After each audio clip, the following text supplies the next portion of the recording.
Ladies and gentlemen, it's that cannot believe what is happening. Hope you guys are having a fantastic day. If not, I hope that today's stream makes your day at least a little bit better. I am coming to you live from the East Coast of the United States of America. And today we are going to be playing on the Bro SMP. I'm actually pretty hyped to finally be back to not just playing on the Bro SMP, but I'm also looking forward to being back to streaming. I've actually been gone for quite a minute. And that's why. Oh man. Now, you know, as is usually the case, Minecraft has to update some of my at least one of my add-ons, so that's why I'm not on the server at the moment. But as soon as this finishes, then it's gonna be off the races. We're gonna be back on the server doing our normal serverly things. Also, once my siblings get off of the Bro SMP, I'm gonna be making some more segments, some more political segments. But yeah, so yeah, I've been gone for a minute. I've actually been gone for so long that I ran out of segments to upload on the Not a Newbie Highlights channel. But yeah, I've been gone just because I was sick. I got a couple of nasty colds and sicknesses back to back. They weren't like the worst sicknesses in the world, but they were bad enough to the point where it's like, you know, my sinuses are all stopped up, and then, you know, I've got these massive coughing fits. You know, I don't want to have like a bunch of like clips on Not Newbie Highlights channel where either like my voice is all screwed up, or, you know, I could barely get a word in because I keep on coughing, you know. So I've healed up now, thankfully, praise the Lord. So now I'm going to be able to record more segments for you guys. I'm going to have more stuff up on the Not Newbie Highlights channel. But, you know, one thing that this whole situation kind of reminded me of, where it made me realize that I need to actually be making more content. I have a lot of like lengthy videos on the Not Newbie Highlights channel. I have a lot of lengthy segments whenever I do my political commentary stuff. But this made me realize that, you know, I need to kind of focus on making more content, and I need to have like a bank of just like evergreen content that I can release, because let's say I'm sick for another week, right? And I have like no more content uploaded on the Not Newbie Highlights channel. My goal with the Not Newbie Highlights channel has been to upload 3 videos a week, every Monday, Wednesday, and Friday. And normally I can meet that demand. Normally, actually, I'm making a little bit more content than that demand requires. Like, I actually was uploading like 2 or 3 videos even while I was sick, because I had segments recorded, but not enough. So, you know, I am thinking behind the scenes about how I can be making more content and be more efficient with the content that I am making, in a way that there's always going to be content for you guys, even if I'm sick, I'm down and out or whatever. Like, I still want there to be stuff for you to enjoy. So that is one thing that I have noodling around in my brain. But anyways, I'm gonna go ahead and join the voice chat, because I'm quite sure that my siblings are already on. Oh, hold on, wait a second. Is this the right voice chat? No, this is the wrong one. Okay, hold on.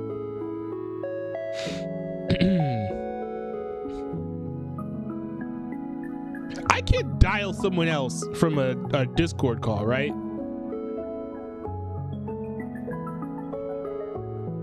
I've always wondered if I could dial someone from a Discord call, or like invite someone to a Discord voice chat.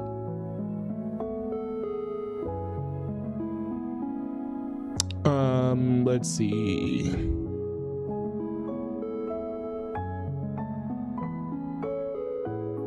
Oh wait, I can. There's a whole invite to voice feature. Oh, hold on, let me do this.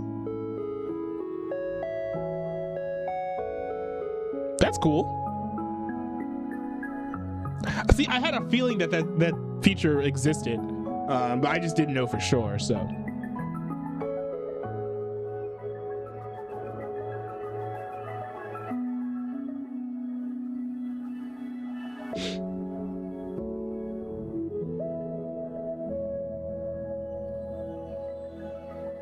Let's see. Okay, here I am.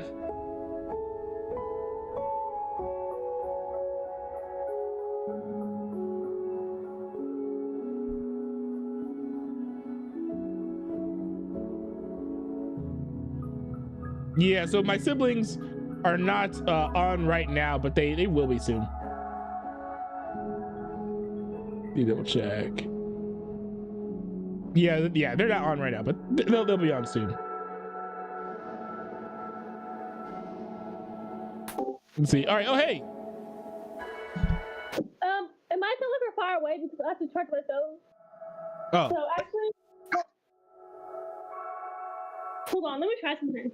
Okay.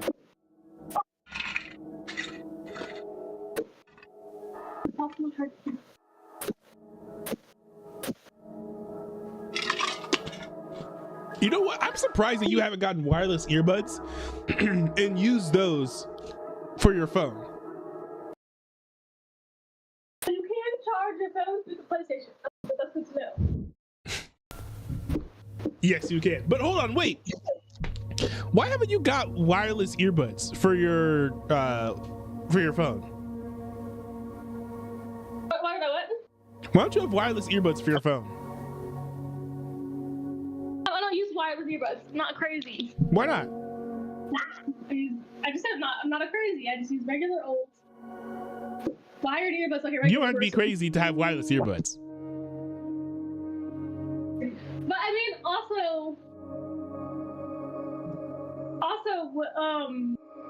apparently there is a sound difference between the music of wireless and the music of wired. There is a little bit of a difference, but it's a bit of a trade-off.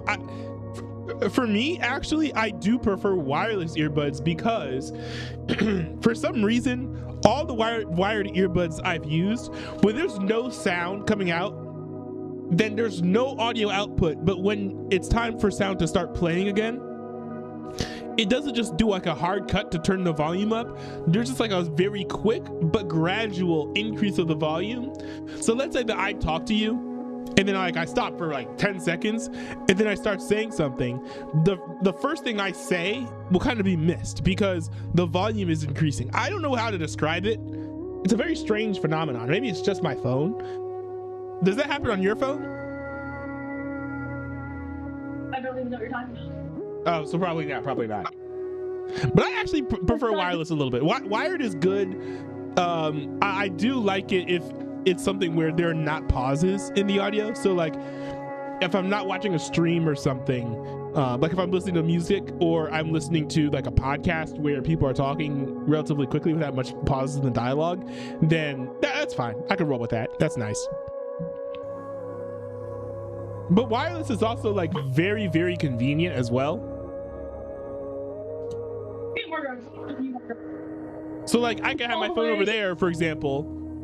I can have my phone like all the way over there across the room, and I can still hear you, and you can still hear me. The reason I was asking is because I think if you got wireless earbuds, it'd be a lot easier for me to hear you while we're playing. But both me and Alton doesn't talk to you though, so that is true. That's why I usually have it like on speaker, and that's why sometimes I think you miss some of what we're saying. Wait, what if you use Discord on your laptop instead? Clubhouse, and I was like, I don't know. You can do that. I mean, you could pull it off. Or you can use on the TV, on the PS5. Didn't that work like inconsistently for you guys? That's why you don't do it now. Did that work what? Didn't that work inconsistently for you guys? That's why you don't do it now?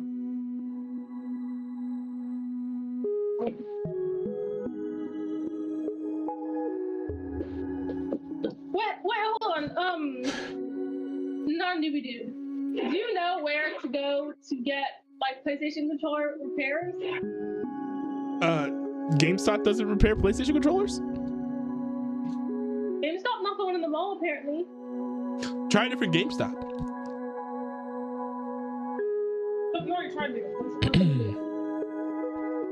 Dude, it sucks that Powerade doesn't have the license or whatever to make PS5 controllers.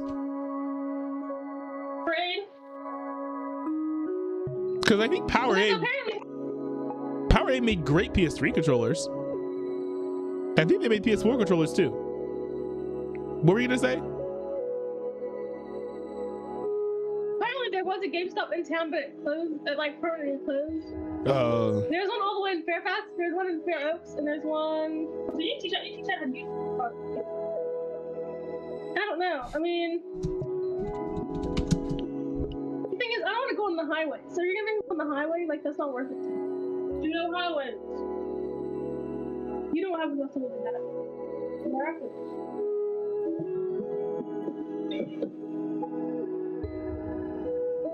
What happens?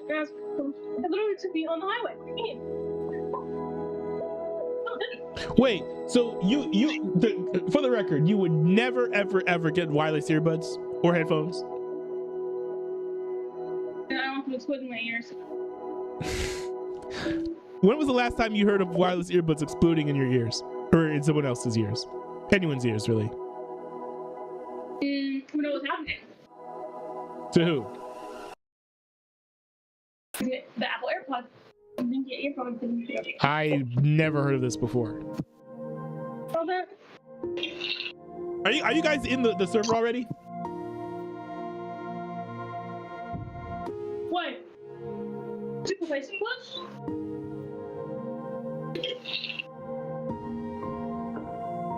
Are you guys in the server or no? Yeah. Oh, cool. Because it says that I needed only to update one pack, and it's at 90%. There is a new Minecraft update.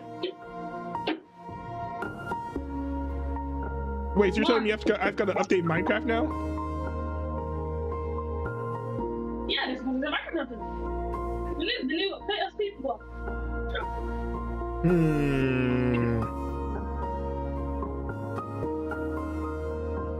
Well, hopefully it lets me still hop on. I haven't tried to update Minecraft manually. Maybe it updated in the background. I hope it did. Wait, when did you turn it on? 'Cause I'm pretty sure I posted to turn it on, like free.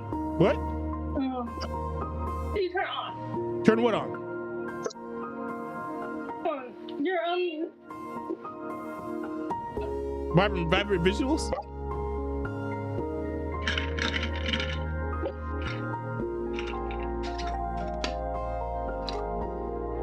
Wait, hold on.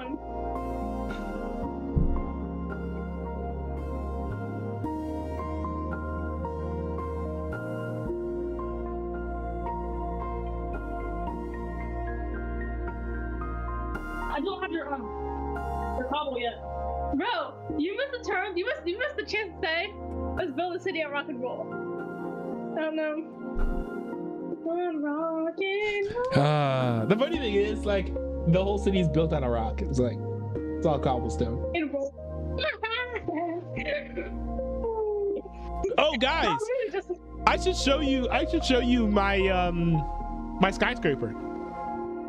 I'm still furnishing it, but it's in good shape right now. Wait, what is this? Happy Father's Day from Minecraft. Dear Zombie Dad, you are the best undead dad. I love raiding villages and attacking players with you. I want to be just like you when I grow up. I know I actually never grow up, but that just means I'm your baby forever. Love, baby zombie. Okay, I mean, I'm not playing as the zombie, but all right, I guess. Exactly. Yeah, it's a little confusing.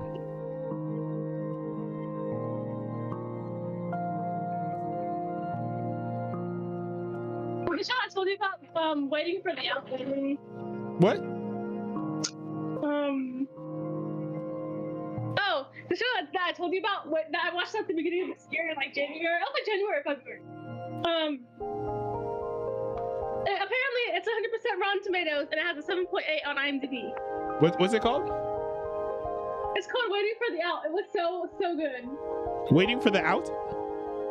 Yes, and there's not barely any like press about it or anything. It's like one of those like under the radar. Like if you find it, it's actually truly a gem. But I was like, oh, like I don't even know how I found out about it. I think it was because I was looking at an article for this other British show that I was watching called Blue. It's called Blue Lights or something. It's really good. That show is good too. I'm pretty sure that one also got nominated for an award too. Oh, you're in. Waiting for the Out. Yes, but there's like maybe like one trailer for it that's like 30 seconds long. Tells you nothing about the show, which is so good because the show itself is like once you start watching it, it's insane. Absolutely, you should watch that show. It's really good. Yeah, Well, it looks actually, kind of no, 'cause you interesting. don't use music. But it is really, really good. And the way they did like all those people in the prison and stuff, it was like it was really good. So what? So the synopsis, by the way, I'm reading the IMDb website, is Dan explores his past with an imprisoned father, brother, and uncle. Working in prison triggers fears he's destined for jail too. His growing obsession endangers himself and his family. So what is this on? I want to say I used VPN and I watched it on BBC iPlayer. Oh, there it is. Because I have a BBC iPlayer account for free. So it's not available. So it's not available. It's not available in the United States. Oh, bro! Of course not. Of course not. Most shows are available in the United States. I watched like what? I went to the website legally. I live in UK. No, VPNs are legal. VPNs are legal. Okay, sure. VPN account.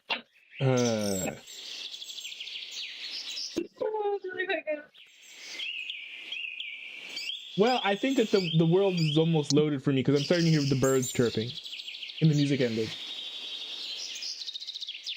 Also, the acting for the show, I'm pretty sure that was also one of the only shows I really put a lot of comments on. I think on my chat because of how good it was. And I'm still not sure how I feel about the ending, but it was really good. Like it ended in a way that was.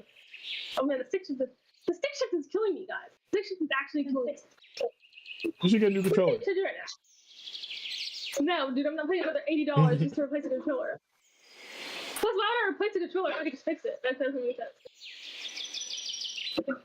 Yeah, no, if I could fix it for cheaper, then that doesn't make sense. Like,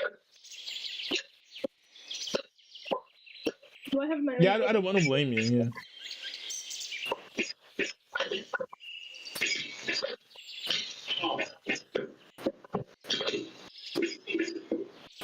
There we go. It says survive.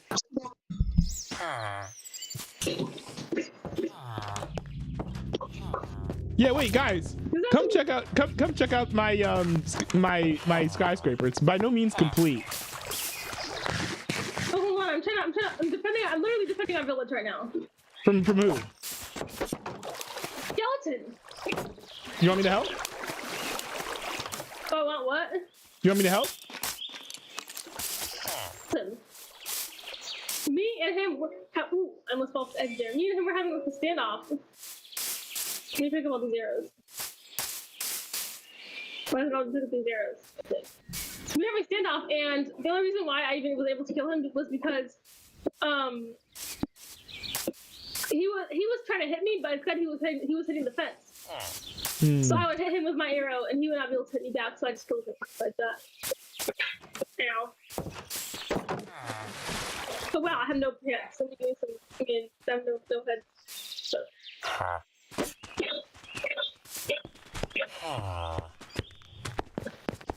We built this city on Rome.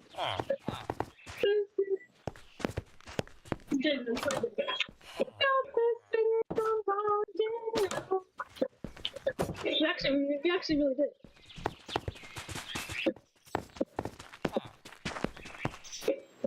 What did we do for the company?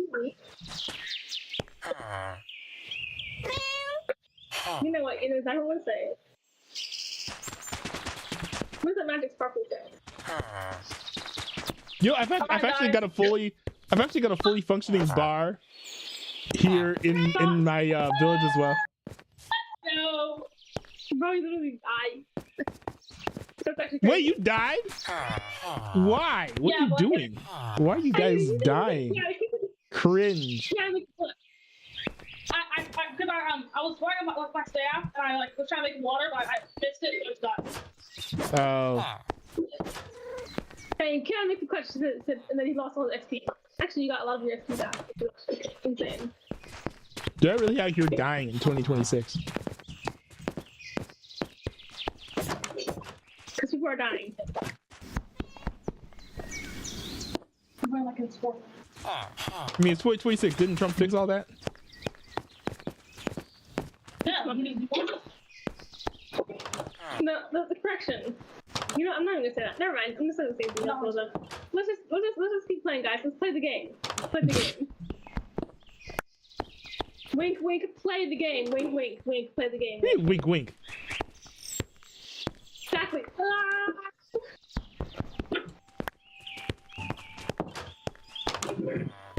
Do I have ingredients for TNT? Let's find out.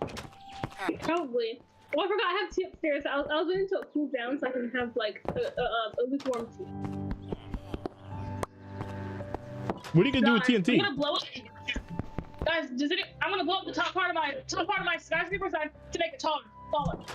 That would not make it taller. No, but so you know how I had the declines, whatever it's called, The what?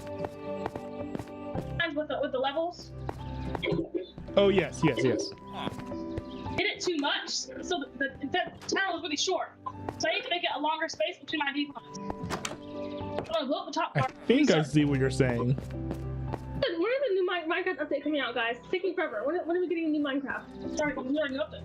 For what? The sulfur cube. I need to go find it again. Sulfur Cube? What are the sulfur cube games? Minecraft doesn't even know what they're doing at this point.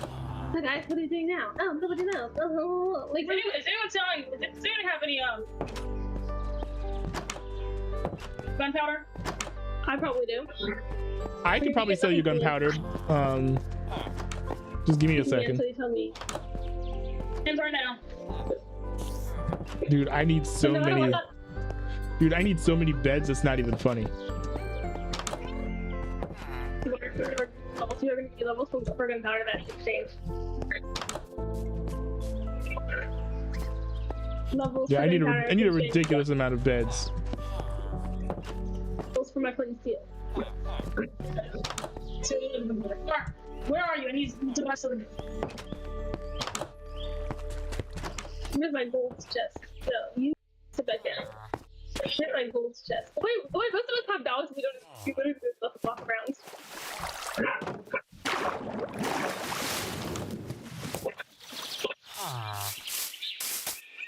Come on, do I still have my shears with me? I do.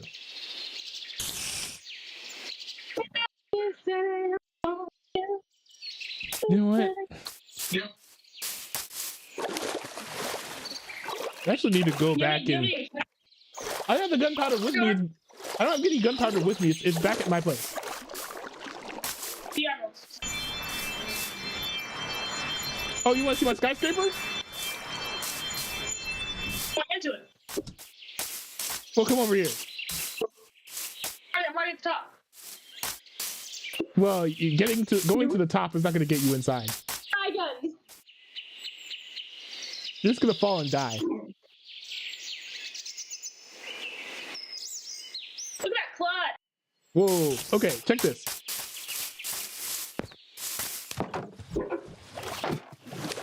Now, and I do know I need to get rid of all this grass. Where's your chest? Oh wait, bro, do you still need cobble or not? I still have a lot of cobble. Do you need it or I not? do need some cobble, but it's not super urgent right now. What I need most is like wool and stuff. Yeah, this is like the Wool? farmer's house. But the farmer went away. Like Went away. You like dogs?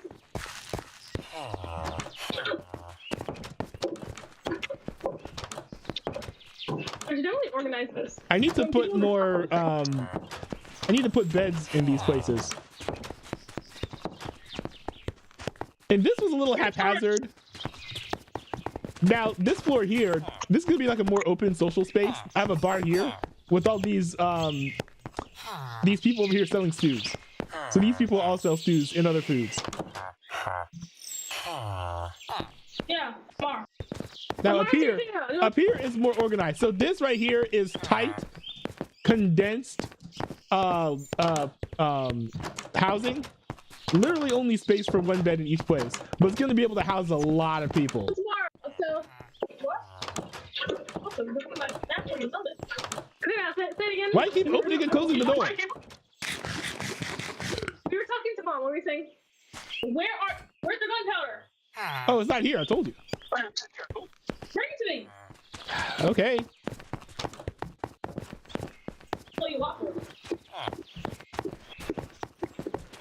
lot of work. Oh. You even have a house? Yes. Where's your house? It's over back in the village. I'll go rob stuff from you. Sorry. You're not sorry. You just said you're What? I'll rob stuff from you. No, you're not stealing it from me. What else is yours? It's the one on the right, inside of the village.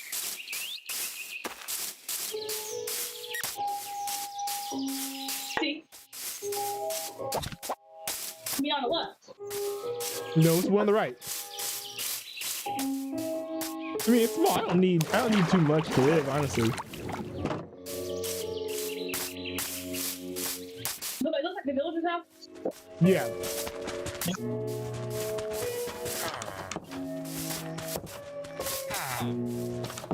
Nah, I'm just joking because I wanted to beat you to my house.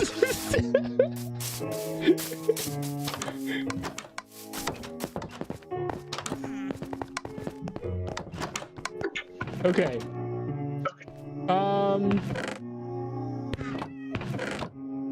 Oh wait, give me a second because I need to organize some stuff on here. Found some. Okay, but it's still mine. Whoa. You can't take it. Oh, That's stamp. crazy. You can't take any of that stuff, by the way. And do whatever I want. Wait, where's the gunpowder? Bro, they ask you some penalty for stealing things. You shouldn't be allowed to steal things. You don't need more. Nope. I have such little wait. I also have flint and steel. Steel. I need gunpowder. Okay, I'll just give you this gunpowder for free. It's only 2. Here. It's like a baby living in. Hey, Take the gunpowder. It's behind you. I'm giving it to you for free because it's not very much. It's behind you.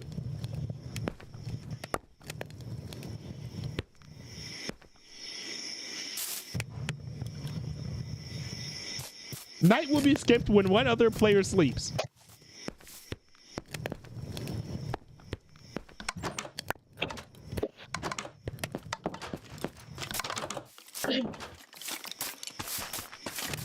Bro, sometimes I see TV shows on the home screen of Trapped that I literally would not have even thought of, like that one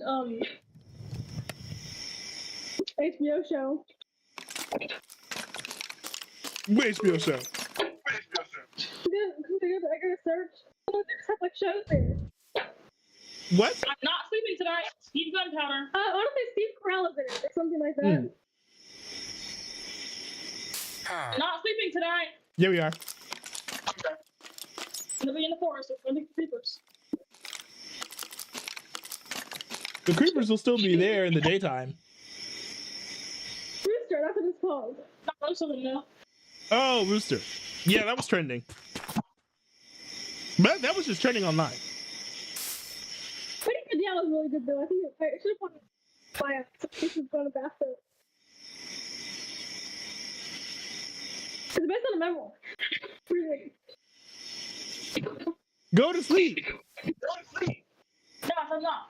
Also, bro, there is Okay, a whatever. Australian version of The Pit coming out apparently. Really? It's called the F word. The what? Get it? LOL. It's called the F word, like the ward, but like number, like not number, like letter, the letter F. I don't get it. Am I supposed to? No, it's like a play on words, bro. Huh? Which words? Where just get it? Huh? It's coming out in a month. It's coming out in a month. Okay. I spent when I don't. This is when they don't spawn.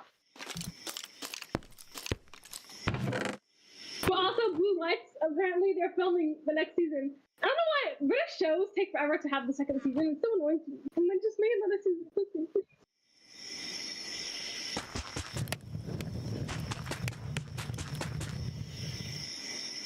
What's happening to our toilet? I didn't realize how like long British shows take until I started watching Miss Scarlet and the Duke on PBS. And so I would get the DVDs out from the library, and I'd be like, "Oh, this looks such a great show." And then when I started watching on the PBS app, then I realized, wait, it actually took me quite a long time for them to actually make a season. I don't know why it took them forever, and then they're like, "Takes forever for them to post it." Even the Bluey movies take me forever. They're making a Bluey movie? Yeah, you didn't know that? They're making a Bluey movie. No. But then again, I'm not plugged in all the Bluey stuff. Wait, what? That's crazy, Adam. They're gonna use CGI. It's gonna be animated like a DreamWorks movie or like a Disney movie. Isn't that? Oh, like the Paw Patrol movie? Yes, it's gonna be so weird. It's gonna look so disgusting. Wait, where are you? Bro, where are you? Bro, how'd you get there? No, wait. Put a pillar up so we can see it. Whoa, that looks actually insane. What is that? Oh, fine. What do you get?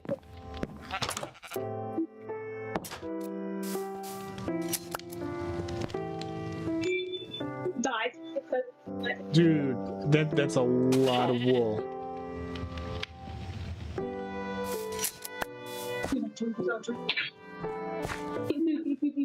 Wait, so guys, how'd you kill all those sheep? How'd you kill all those sheep?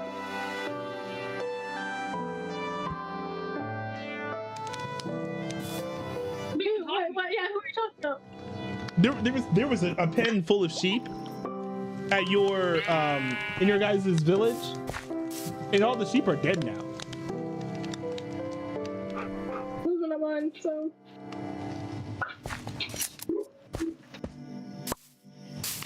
I actually spent a lot of time fixing it one time. He's safely enough in trees.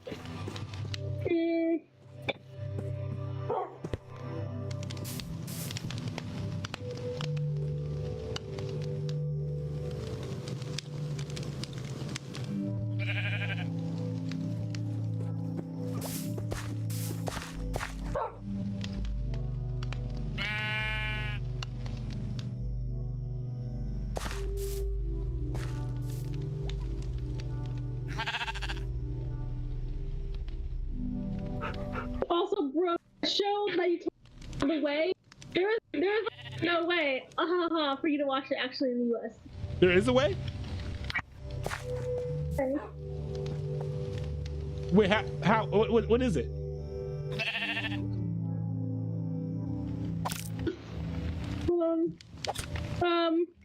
No, like there is no way to watch it.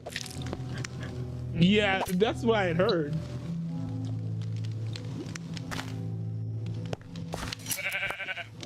But yeah, I'm gonna see if the sheep pen is still empty because you guys killed the sheep. Well, I don't know if you guys killed the sheep, but all the sheep are dead. What? Yeah, you. All the sheep died.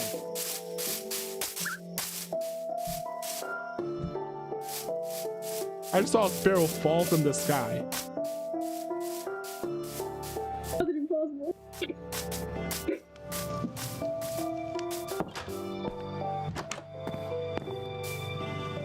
Yeah, the sheep are just gone. They must have died. And I don't know where to find more sheep. To be fair, I mean, this is your village. It's not even my problem.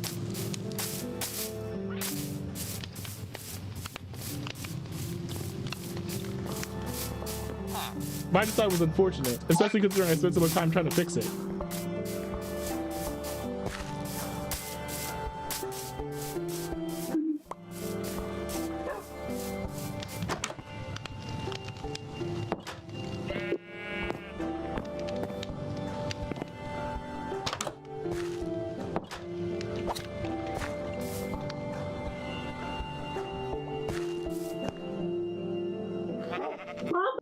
Wait, bro, have you ever the IT code, the account, or the IT code? Have you ever seen that show? No, I haven't. But I've heard of it. I think Richard Iowano is probably one of my favorite comedians ever. He's so funny. Come on, do you want to see the minor demolition of my building? See the what? Listen to what? I have a feeling something crazy is gonna happen. So I'm recording whatever's going on with no heads-up display. Go up to the top and say hi to you in a minute. His comedy is like from like the hilarity. Have you ever seen like his like the segments of like the comedy shows that he's on? No. Those are pretty too. I think a couple with like some of the crowd, some of the audience members. Some people. Ready? Are you putting TNT at the top of the roof of your building? Well, I see villagers leaving the house, so I think I know why. 3, 2, 1, go. Didn't work. Oh, go. Whoa. Did you get that? Yeah, but that wasn't as dramatic or cool as I thought it would be. CNC.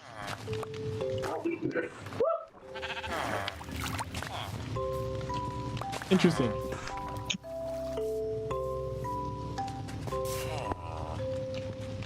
Is anyone selling any TNT? Just please. No, I'm not. Or like in TNT. Oh, show me the cave where you were at. Hold on. No. Don't forget that. Sorry. Not right now, no. Anything you want to go save it? Yeah, wait, I forgot. That's fine. I guess that's easy. That's fine. I guess I'll go find it.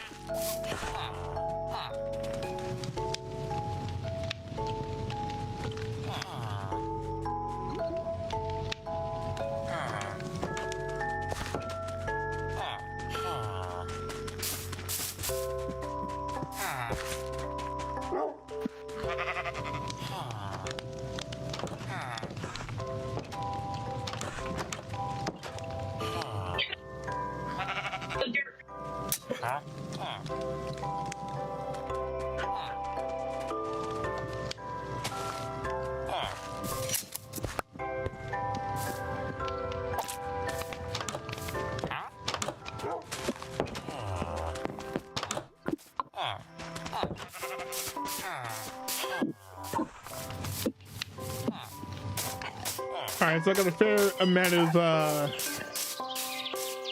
black wool. I'm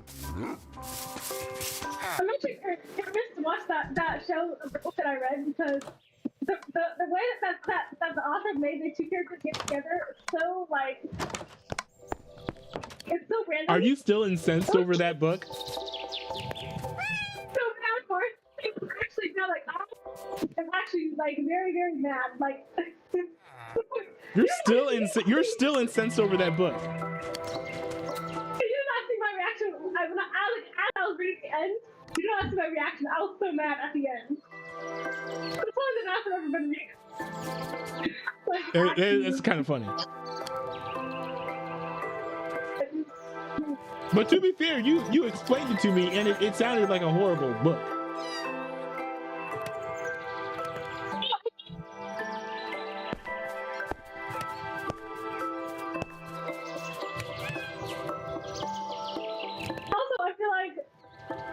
Like explained it to like I don't know what about the sisters and I mean just but the author like no I'm pretty sure the show it also ends the same way too but trying to have the author also try to be like oh no like this is how the story's supposed to go like that's not actually how the story's supposed to go. Oh, subverting expectations. Well, okay. Subverting expectations is like having a story that's okay. I don't even know. So You like, don't pitch it as a romance. You're gonna have a proper romance between two characters, but that's not how it works. Yeah, that's fair. You think, oh yeah, this is gonna be such a great horror story, and then it's like a fucking story about bunnies and rabbits and just like Rainbows and Pals, but that's not. That's You read it in the den. Technically, what you described was romance. Maybe it was romantic. Technically, it was. Fake dating trope is literally they end up together in the end. You can't say fake dating and then not have them together in the end. That doesn't make any sense. That's just you having some serious issues and you need to do it yourself. It's up to it. Like, I don't understand. There's a good thing too that I read the comments because I thought I was going crazy. I was like maybe I read it the wrong way. But no, she shouldn't be just like that. Like that's great. I Well, whatever you said, I couldn't understand the word you said. The writing was good too.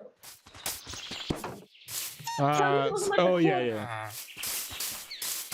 Yeah, I can see why that would be more frustrating then.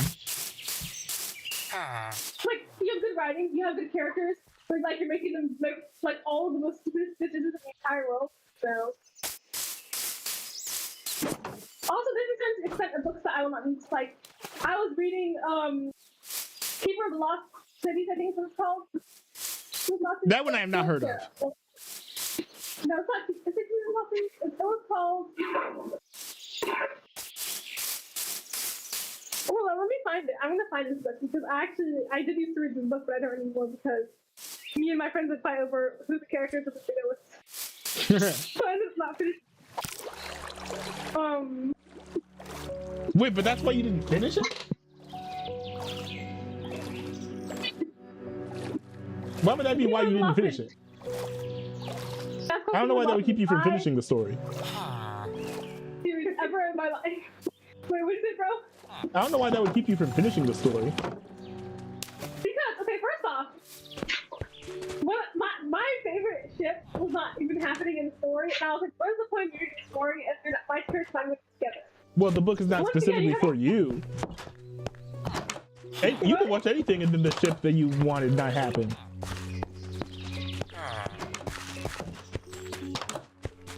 Or sorry, to put it correctly, you can watch anything and the ship that you wanted just doesn't happen.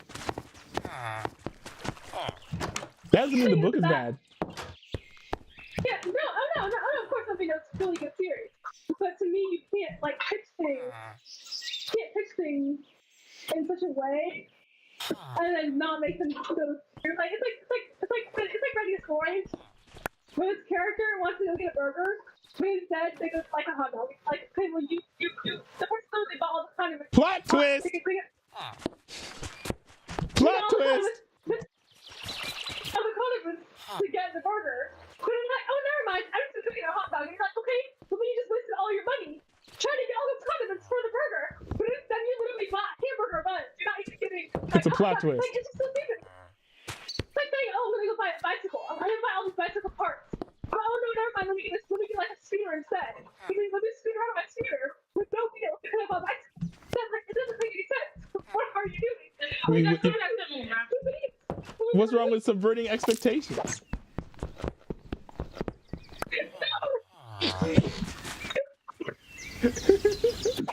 I watched anything intentionally. That's subverted expectations with all in, and I've never done that ever again. So.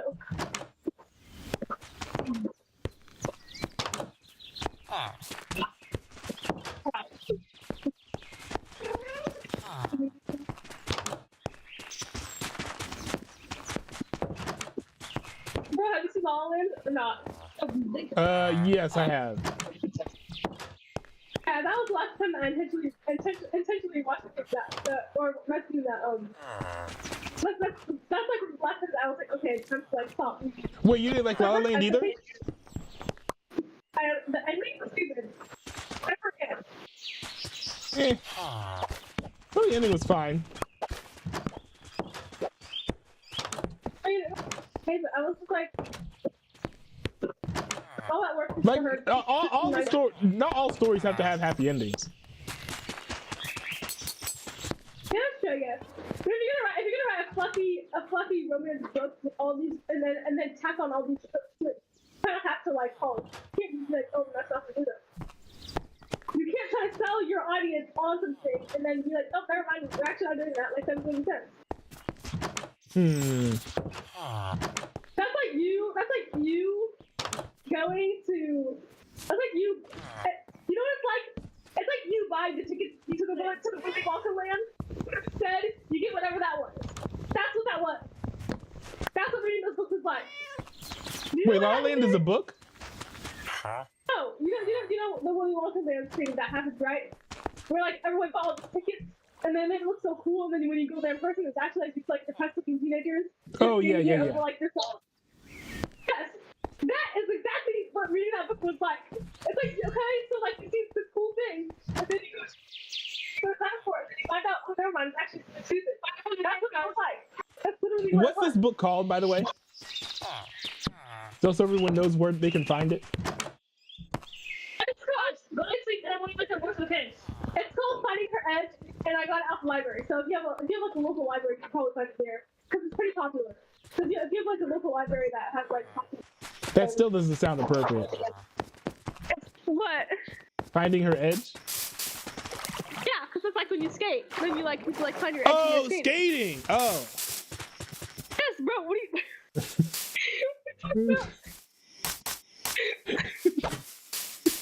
Yeah, you do sound weird. No, they even literally said that they had like a thing in the book where she was like, oh, she finally like got back on the ice after like not skating for a while, and she was like, oh, it took her a little bit to find her edge, and I was like, like book name drop. That's what I literally put in my notes. I was like, oh, like they did like a book name drop. Like that's weird. Also, I find when I read much easier, like it's much easier. Well, not easier, but it's like. To me, it was much more fun to read this book because I actually kind of know how skating works. So I knew enough, like, and then I was reading the book. I was like, okay, I know like what that is. Like, I know what a toggle is. Toggle? And I kind of know how the ranking works. So it wasn't like that. Mark, sleep. I would be sleeping when one another player sleeps. We're not sleeping today. What are you talking about? You said you didn't want to sleep. Sleep, bro. Sleep, bro. Oh, you said you didn't want to sleep. Yeah, so why would we sleep? What would we sleep for? Why are you texting? Why are you texting? At Alexander Horner L5S. Oh. Said in the chat. I forgot that TTS It's is Bucky. on. At Alexander Horner L5S. But Bucky's back in the chat. So, he's making brownies. Is he allowed to do that? What? What is he doing? He's making brownies.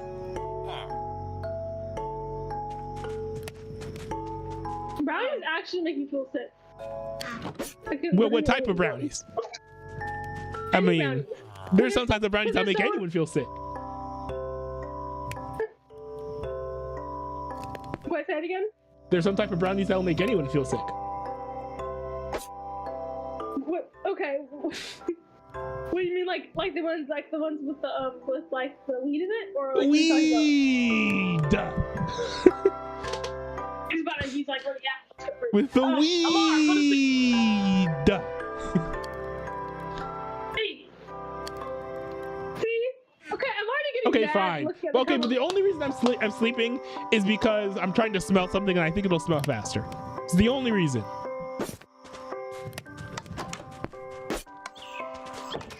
so let's go. I'm not even reading that series anymore. I literally can't.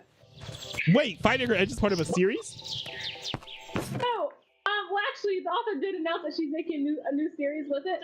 And that's not what I was talking about. I'm talking about Keeper of the Lost Cities. Oh. I didn't understand. I read that series when I was like 5 or something like that. Not 5. I was a lot older than that. No, I was like 12, 10. And 12, so in 10. my friend group, it was 8, me, my 6, other friends. 4, I'm 2. gonna say it was me. What? It was me, friend A, and friend B. I'm just gonna call them that, okay? You probably know which friend group I'm talking about. Probably. Yes, friend A and friend B. And so everyone in my friend group, we were all reading the books, and then I was like, okay, this is who I ship. And then literally everyone else had the different ships from me, and it was like we were actually having full blown like arguments. And so then I was like, in the end, I was like, you know what? I'm just not gonna read this book anymore. Because how many arguments? That's crazy. That's a crazy reason to not read a book. I was like, You know what? Like, plus it was, We disagree, so I'm just not gonna read the book. well, I don't want to be arguing every single time we talk to each other. That's a friend's fault. That's not the book's fault.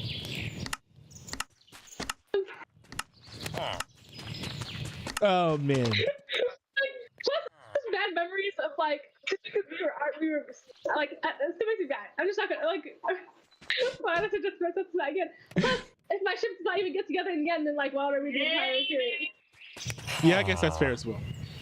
Plus the guy, he was like so annoying to me that I was actually having like actual terrible reactions anytime that he opened his mouth. I was like, Oh my. guy, please go away. Oh my. He was literally the worst character. Did he have dark triad traits? Like what?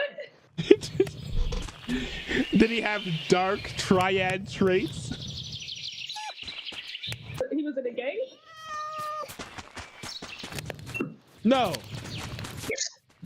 Did he have dark triad traits? Triad. Yes. Dark triad traits. Oh, the traits of the Dark Triad? What does that mean? I believe so. They're dark triad what are you traits. talking about? You've never heard What of does that dark mean? triad traits? Like a fan fiction term or something? No. No. I Never kinda mind. tapped out of the 2000s. Hold after on. The 2000s, Wait. Hold on, let's burn some trees. Hey Google, No, everybody trees already were. what are dark triad traits?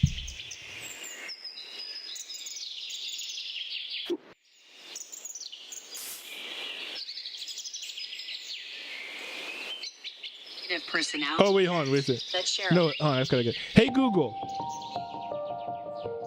what are dark triad traits?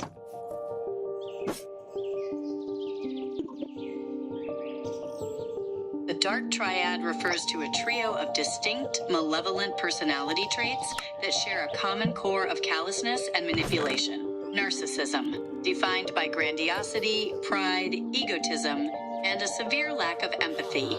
Machiavellianism, characterized by interpersonal manipulation, duplicity, cynical disregard for morality, and a focus on self-interest and strategic gain.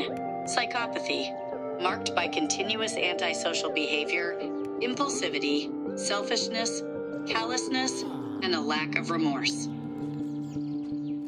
Oh, that dark. Would that describe him? Also, kind of, yeah. Okay, so basically in the book, I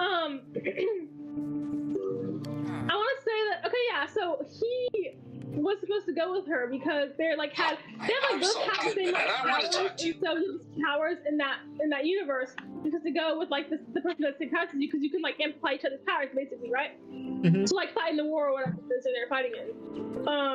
And so because she was half human or something, and he was being super snooty towards her and he was being so like elite. How do you like? Elitistic? How do you say it? Like, Elitist. Elitist. He was so elitist towards her that it was actually making me so mad. And then the other guy, he was like, oh, even though I may be like higher standards than you, I'm still gonna go with you anyway. And she was still fighting over the other guy, like, oh no, I want to go with you instead. I'm like, what is wrong with you? He literally just said he didn't want to go with you. Like, Yeah, that's like cringe. I really cannot at the end when they make like literally the most dumbest like choices ever. The it most just makes me dumbest? So mad. I literally. They would make like the most like, are you stupid? Use your eyes. Like, use your eyes. Come have some of my. I literally have like so many of these like blueberries or whatever they are. Come take these. So I can get it through. See, so like things like that will make me actually mad, and I literally like I actually Drop somewhere.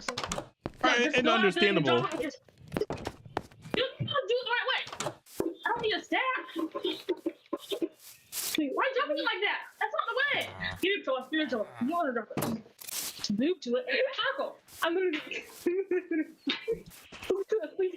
Quickly, just drop it. Hold it, drop it. That's not that hard. I'm gonna die, Marissa, please. Hold on, here, eat it. Hold on. Drop them. Don't die like that. Go out of your inventory. Hold them in your hand. How do I do that? I know how to play the game. No, actually, no. How do I do that? Whatever button is glitched to. Oh yeah, Bucky says, I'll send a pic in the DC double chocolate chip brownies. Those are probably Discord. Wait, what happened? I didn't hear you happen. Bucky is making double chocolate chip brownies. Did you just say devil's chocolate chip brownies? No, double chocolate chip brownies. Why did you die? What are you doing? Why are you dying? Is it fun? Oh.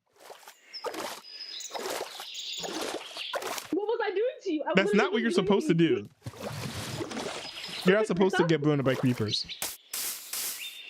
I'm gonna stop cooking. I don't want to be down here by myself. On the defensive side, just kill the monster. What do you mean kill the monster? I literally didn't even see it until it was about to explode you. I thought you wanted to give me give me 2 and then pause. Why? Could have dropped a bunch. Do you want to get your stuff or not? No. So you want to disappear? Look inside of it. Look inside of it. Why are you squatting? What are you scared of? That's everything. I know it. That's everything. Well then, because I'm here quickly then. I literally can't say the pause.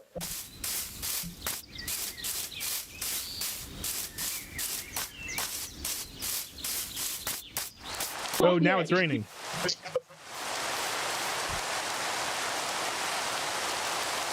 Well, at least you got it right there. But anyway, I see like now whenever I'm reading a book, I think because I read so many books like that, it actually gave me standards because now whenever I read a book, like I literally cannot, if the character if the main character is being, Look around. Look up. come get your higher sketch. If a character is being actually stupid, I will actually put them up because, like, I think there's a thing where the female main characters, because like specifically females, are absolutely idiots, and I can't stand that. And we're not doing that anymore. As a character, either give the main character a brain, or I'm not gonna read it because like you're squatting and you're like, Yeah. like, I don't blame you for that. I mean, that's completely fair. It's possible to write good books, you know. It is possible. I'm not quite sure people act like, oh, bad books are the only way to go. Like, it is possible to write some competent characters. I'm not making two like bricks. The insults from the level I'm doing. For what? Level of insults. Sick. What? I mean, it's true. I mean, I think when I was little, I would just be like, oh, let me just read the book and like the characters being stupid. Now I'm like, I literally can't anymore. That was the last one. Kill the monster. Take this one time. Where are you? Where are you? Come to India. I'm making a path of bricks of wood. Let's go. My section's gonna make fall.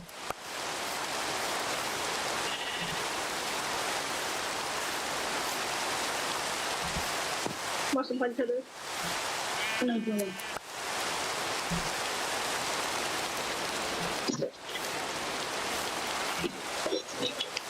Got a nice little ram pen over here.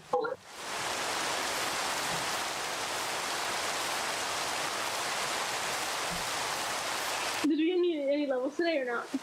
No levels. I gained some levels. Oh, I'm talking to Octopus. Yeah. I got into the button. What levels did you guys at? Okay, for some reason Octopus You're at is 5? already like level 8. You're level 8? About to unlock John. No, he's like level 80 and John and Oh, I was talking about on the Broken Peak. No. For some reason, Octoprism has been like he's like acting like he's like one of those like sweaty players who gets like 100 levels in like 2 days. That's literally how he's playing. And I'm like, how are you getting this many levels? Well, he he's almost good, has right? John Wick, and John. No. He almost has John Wick and at the end of the season, which I'm like, how are you even there? Ooh. That doesn't even make any sense. That's pretty cool. Well, you just got the season? Yes, he like just got the season. That's crazy. That's crazy. Oh, great. Poison. Do you want some food? Do you want some more food? Watch me. No, it's still a good idea. 4 seconds. Just going up the creeper right there. Where? I don't see it. Where? People here. I mean, a zombie. A creeper. I must say I don't see a creeper. I only see zombies. And I'm killing right now.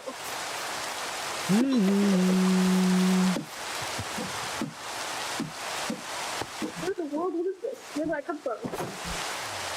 And I have no more sword. Actually, doing sword. I want to dig up in there. Your food. Your food.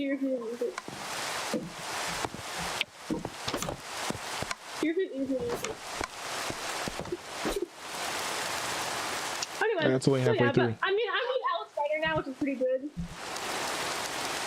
Yeah, you were elated to show me the Alex Rider book you were reading. You know, it's like these critiques about the thing is he also has these critiques about like the UK government and like. Well, I didn't even know the books were British. Yeah, the show is British too. Everything about it is British. Oh.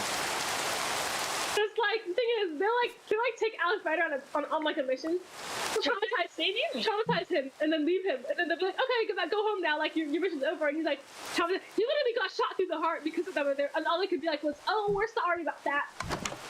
Good luck next time. Why do they leave him?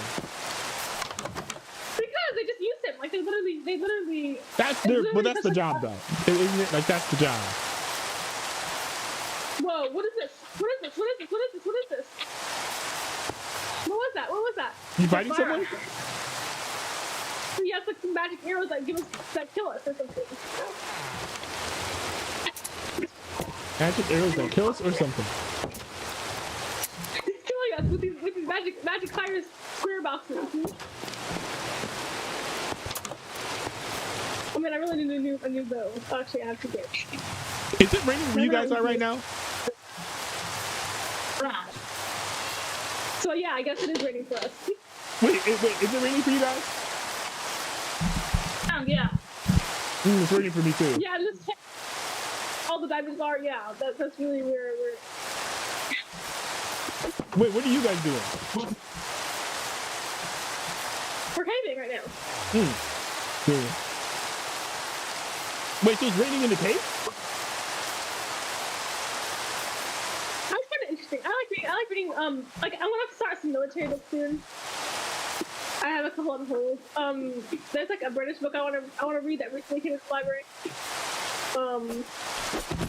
British books are really. I really like British like comedy for some reason. Even like reading British comedy is funny to me. We watch a lot of British stuff. Got like Hitchhiker's Guide to the Galaxy had some great like jokes like in the books themselves. Would they make fun of like their unseasoned beans or something?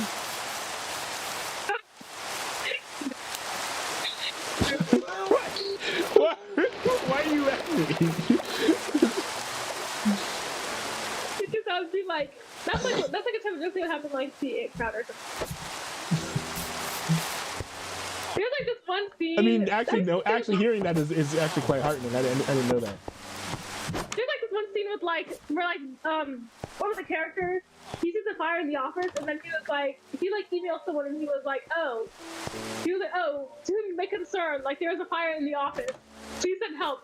And he's like, warmest regards, Moss, because Moss is my favorite character. But then he was like, oh, let me turn out try to put out the fire myself. And then he takes out this fire extinguisher and he was like reading it. And then he tried to put out the fire and then nothing happened. And then he read the instructions and it said it was made in the UK. And then it was on fire itself. And then he was like, oh, that makes sense. It sounds like a quality show. Yeah, you should watch it. But like even the characters that are in it. So there's one character, I forgot his name. But he's kind of like a vampire, and so he like lives. Wait, there's a vampire in the show? He's like a golf guy. He's like a vampire. Oh, well that's different. Like there's one scene where this one girl character, she goes to say hi to him, and then because they're like talking before, and then she goes back to say hi to him.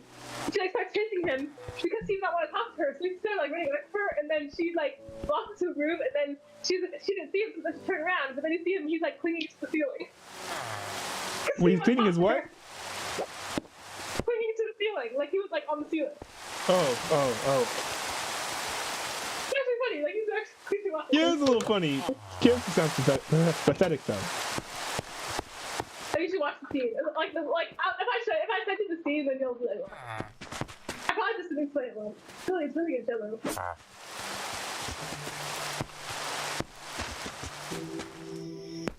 But the character, like Noel Fielding, he did his own comedy show on Apple TV. That was funny as well.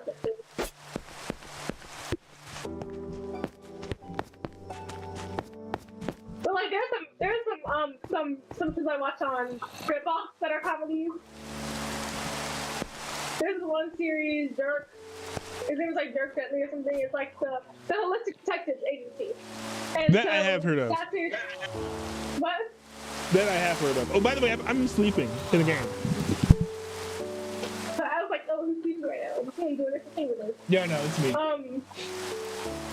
But I watched the whole series. It was like an mini series on BritBox, and that was so funny too. I don't know, really funny too. All the regular American humor is funny too.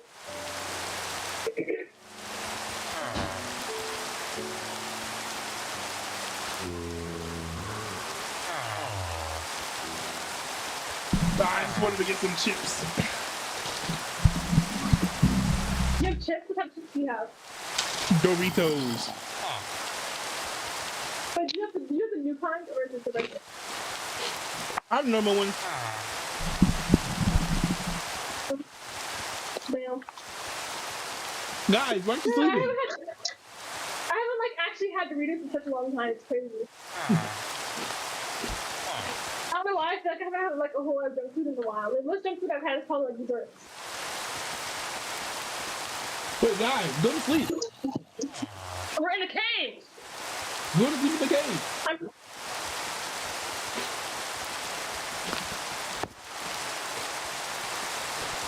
Move. What are you trying to get cheered for? No,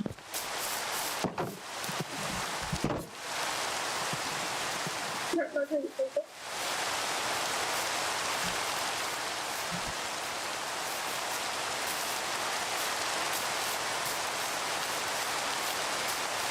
Getting ultimate gunpool suit. It's so stupid. I'm so mad about that. I mean, at least I had them too, though. How'd you get into Gwenpool? I don't even know how. I want to say because it was like a, I want to say she was in a comic book. Actually, don't even know how. In Fortnite? Because, No, I heard about her before Fortnite. I don't know. I don't even know how I feel like I know about Squirrel Girl because I used to be when I was little. I would go to the library. Exploded, Russia. What? When I was little, I would go to the library and just look at the comics, and I just randomly got Squirrel Girl one day, and I was reading that. And it was good, and I thought it was funny. So like, that's how I know about Squirrel Girl. I don't know how I know about maybe Death. I don't know. Wait, you said maybe Death? Jeff the Land Shark is probably how I learned about. Oh, Jeff. Yeah, like Jeff the Land Shark. Wait, is she his sidekick? Oh yeah, he. Okay, so Gwenpool was part of one of the Avengers team. Okay. I'll talk about that. Gwenpool was part of one of the Avengers team. One of the West Coast Avengers or something like that.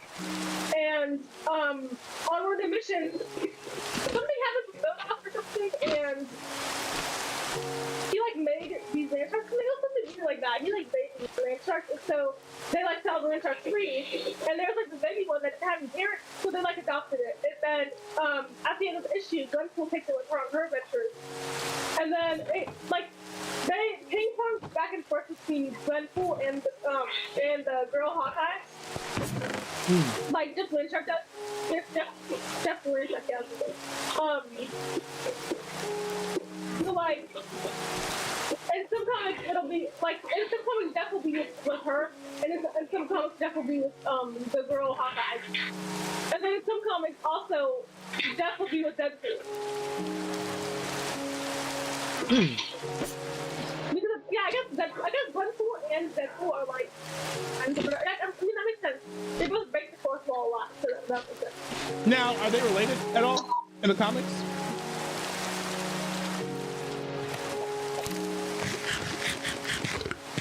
Who? Wait, which one? Gwenpool and Deadpool. She's like a variant, and technically she's supposed to get art.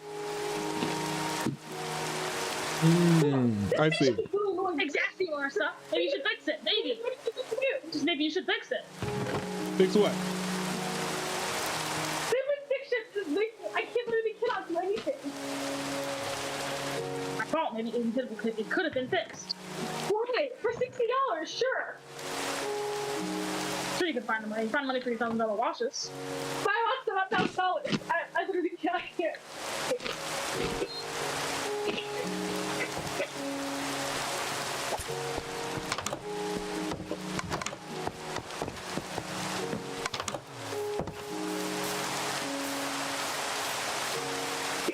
You know what? Eventually, we're all gonna start getting plagued with phantoms again, and not gonna be able to get rid of them like we were before.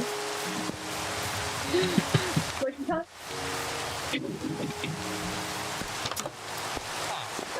So this is useless. I said eventually we're all gonna get plagued by phantoms again. For a new pay system, this pay system is ass. You literally found the other one. What do you mean for a new one? You found the other one. Never been before. Oh, it wasn't the one we found before. Put that down here again. I'm gonna die too many times down. Yeah, this is it. Here's one. I didn't get any of it. So anyway, also, I want to say, I probably found Glenpool just by like looking at comments on the library. The library's actually great if you want to find new books, because you can just like go on the library to look at new stuff. Which I do sometimes, but usually the books that I find are great. But also, that literally everything. Every person that writes the book. You're right. I do need to go back. What? You're right. I do need to go back and start getting books from the library again. I don't know if I'd want to read comic books primarily, but it's be a nice way to read more books in general. Sometimes they have. Oh, if you want to read, I'm pretty sure that our local library system has all of the like the book series called that we were watching with Dad. It was like also country as well. Oh, Joe Pickett, the CJ Box books. I'm pretty sure our library has them all. They have I don't know, Sherlock Holmes. I guess I don't know. I don't know what type of books. Yeah, I mean, Project Gutenberg has all the Sherlock Holmes books, so. You could read Jack Reacher. You could read I don't know, Ultimate Spider-Man. Like they have everything here actually.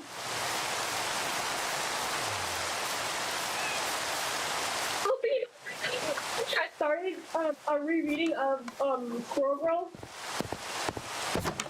and it's pretty good. It's still pretty good. Like Who is shooting at me? I kind of feel bad with things because they canceled the entire series of like the Squirrel Girl. Her comic run ended, and they literally never brought her back, like ever. I think she has a couple like special appearances in other comics, but she doesn't have like actual. Why did it end? Comic run. I think they probably either completed the story or they just wanted the writers to see it. So the writers who wrote her story, they still write and they still do like art stuff. Just not spoiled for it.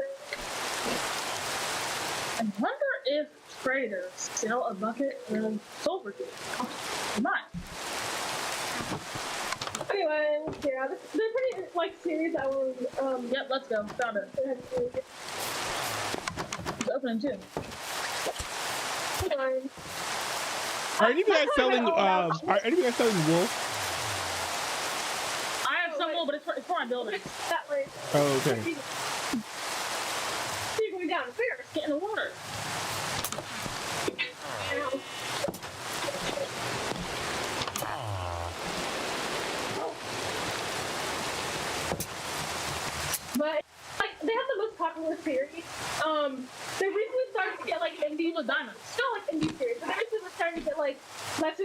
series too. Like there's other series. I'm like, that's not Christian. It's like not inappropriate. I'm gonna read it. But it's like another one of those skating stories. So I'm probably gonna read it too. The thing is that all the new books, they all have so many holes in them. I can't figure it out. There's so many what? From them. That's just like 26 weeks just for me to get one book, and I'm like, wow. Well, I mean, you're talking about like popular books, though, right? Really popular. I mean, the ones out, there's like the ones skating series I was talking about just now. I'm kind of surprised they have it because it's not inappropriate. Because it's not like inappropriate. So I think that they would only be promoting like their inappropriate books.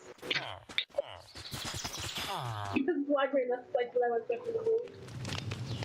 That's what they do, like. I actually follow all the artists that I follow. I don't talk about it. There's no time. Let's stop. I want to die. So I didn't. I'm still alive. Guys, Russ is dead. No. Really? No, you can't make it. Oh, my tea is full too. There are a lot of kids in your village, guys, which is really cool. He gave his bed to like his babies, and now his babies are living in his bed. And I'm like, I don't even remember like getting this guy. This guy literally busted into me. He literally made me make him another bed. Who made you make another bed? Because he kept stealing my bed, and then he would get mad and threaten me while I sleep. So I was like, fine, I'll make you another bed. He was wait. Villagers can disturb you while you sleep? I mean, he would stand there after I stopped him out, and then he would like stand there staring at me. I was making so I made him a bed then. That's actually kind of funny. Like he used to sleep, and so but then now he gives it the bed to his son. So now his son. Break already. Wait, no, what are you? How's that fair? No, I'm gonna be drowning. Because you're gonna get the diamonds, and you're not gonna eat the diamonds.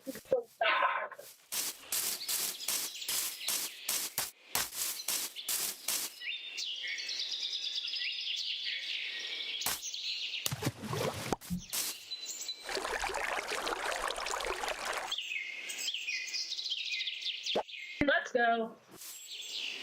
Where? Follow so many Christian arms about bookstores. I know all the Christian books that are not cringe. I'm saying people don't want like cringy Christian like romance. But then I was like telling mom about all the Christian romance books, and she was like, that doesn't sound interesting. She said what? Very different.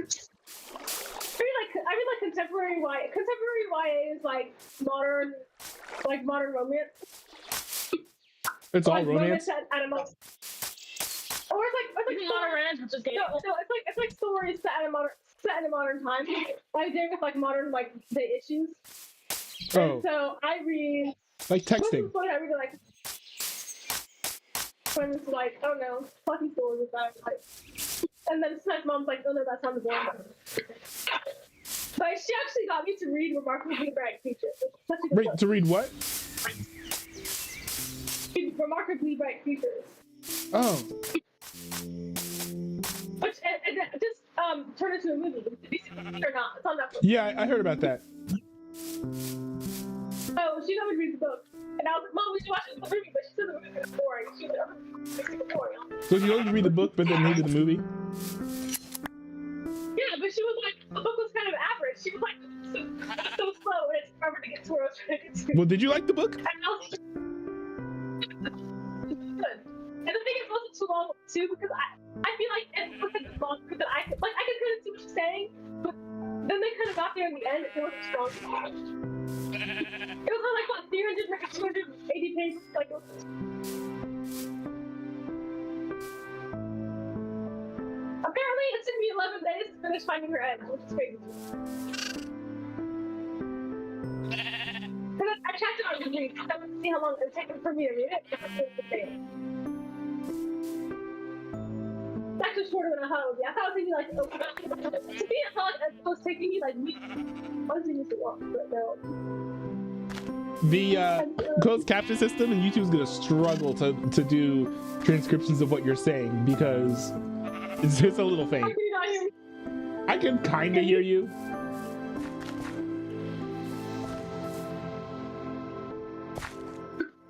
Oh man, so Better on Bedrock has rams, and I found rams, and so I have a pen, a ram pen, in my new city. But apparently these baby rams, I literally just fed the rams so that they would have a baby. But apparently these baby rams are very, very hungry. This baby ram is running around in the pen, eating like all of the grass, like ravenously. It's actually going to endanger these rams, the rams' ability to continue to grow wool. If he just eats up all the grass and there's no grass left.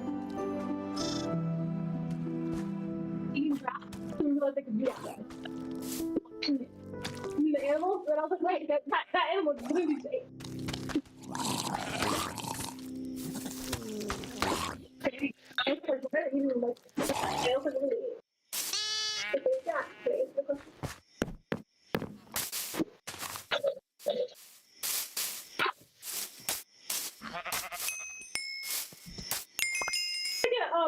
Off the prison to read the book that I used to read when I was little, but he doesn't want to read the girl. What books does he read?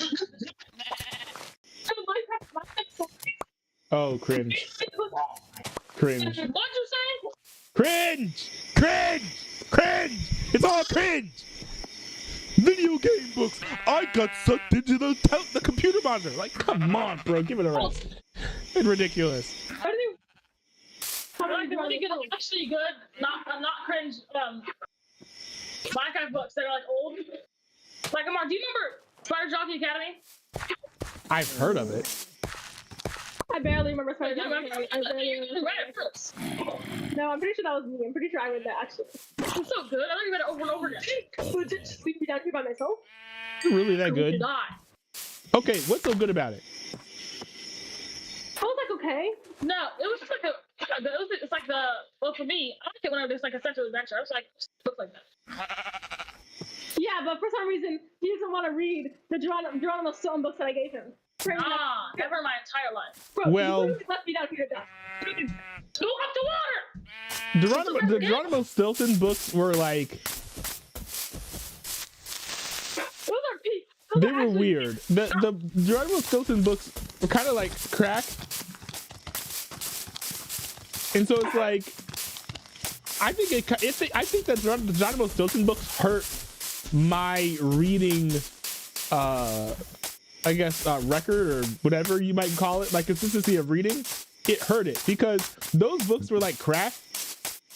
And so it's like asking me to like do crack and then switch to sugar. It's like, I could. It's like there's so many, there are multiple aspects of those Geronimo Stilton books that are unlike any other books, to where I would not recommend anyone read Geronimo Stilton if they want to read actual books. Like every word is a different font and a different color. Exactly, there is a specific. Every word that ends with O-U-S ends with O-U-S-E. There are too many things where it's like, but for you to get used to reading the Geronimo Stilton books, you have to, you know, forget how to read other books. Don't go down there tomorrow. Where are you? Back up. Where are you? You need to hurry. Go up the water. Like, what are you talking about? Wait a minute. They're also open. Like, just leave me alone. Wait, why are you back in the caves then? Why did you not get out? Leave me right now. Why are you in the caves? That's that end. Wait, I didn't know you could take gold fragments and use them to make gold ingots. That's crazy. What's to do? I had a bunch of gold fragments in my inventory. And I was like, I wonder what I can do with these. Get gold fragment. Gold nuggets? Gold fragments.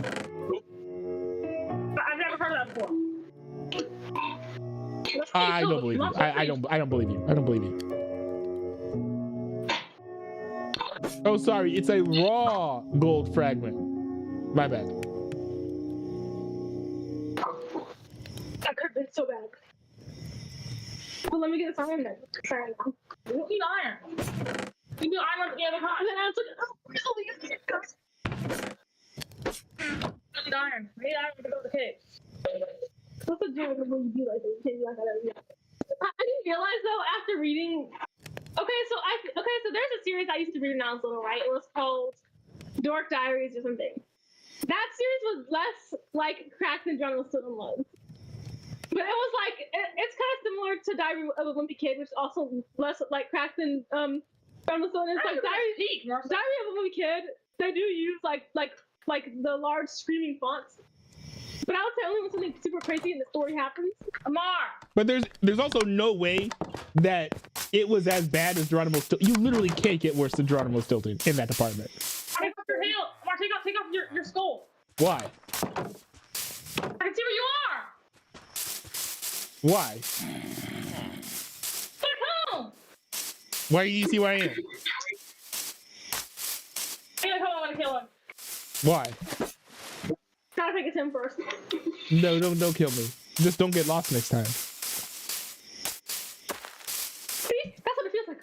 You see Octopus? That's exactly what it feels like. You always say it to me all the time. What one feels like? Me. What are you talking about? Octopus knows it. Oh, ha! You don't know where to go. You don't know how to go to places. You don't know how to navigate. I mean, I guess he's right if he got lost again. Take off your head. That is my armor. I own it. No, you don't. Why are you mad at me? I sold it to you. Now try to take it off. No. Why? Because it's not convenient. It's not convenient for me right now.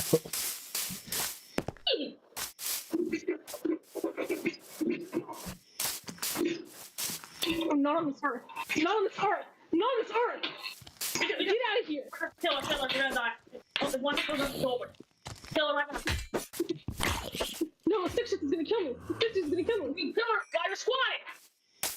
Do it for me then, because you think I can do it so much. I literally can't.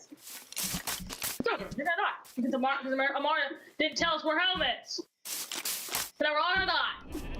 Home is not moving. moving. Have to be safe.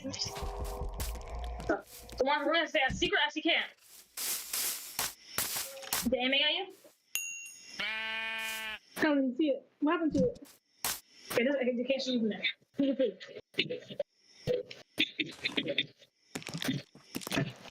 What's telling me? What's telling me? What's telling me? Amar, where is home? Oh wait, I see it. Where? See You that? want me to give you the? I can read you the coordinates. No, I know where it is. Okay. See, I told you didn't move. What? Skyscraper. What? Well, you found it using my I can see my skyscraper? No, I can see my stick scraper from here. That's like the Oh, stick of the sky. ridiculous. So silly. A stick scraper? Yeah.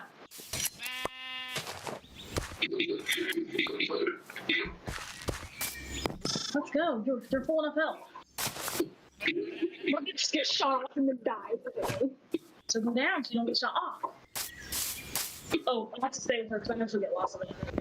No, I can find your navigator. She's not looking on my back.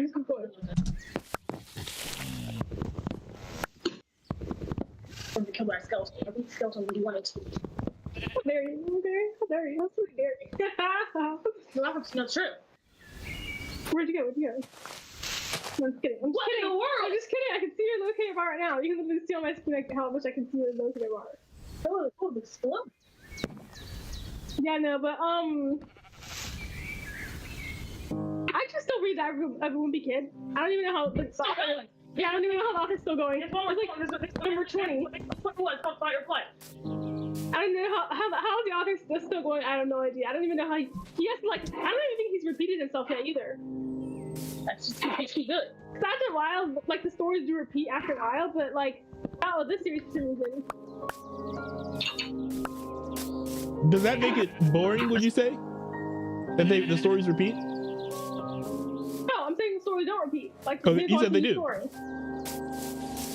I said you would think that they do, but they don't. Oh, I thought you said they do.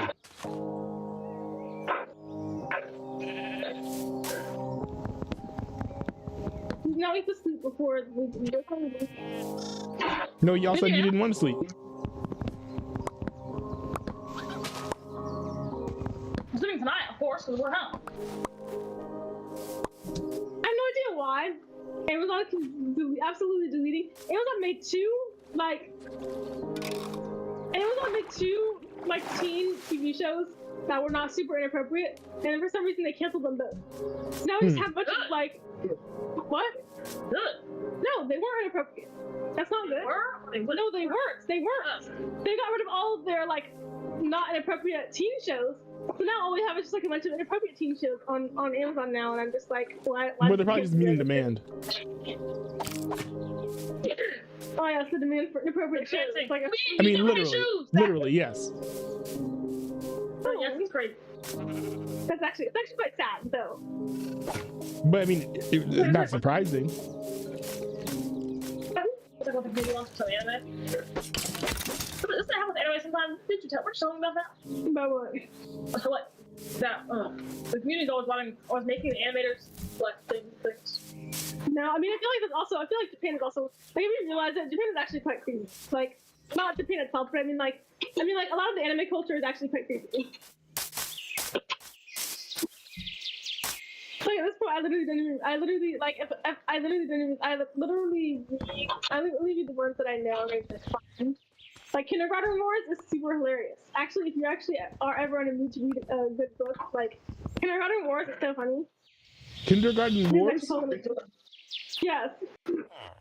What's it about? So it's about this girl who she recently like got this job as a as like a teacher, like quote unquote teacher at this kindergarten. So at the kindergarten, all the students there, they're all like children of like all these like super popular like rich people or like powerful people. Celebrities. And so all of the teachers there are like trained in defense against all the assassins who want to go kill all those students, right?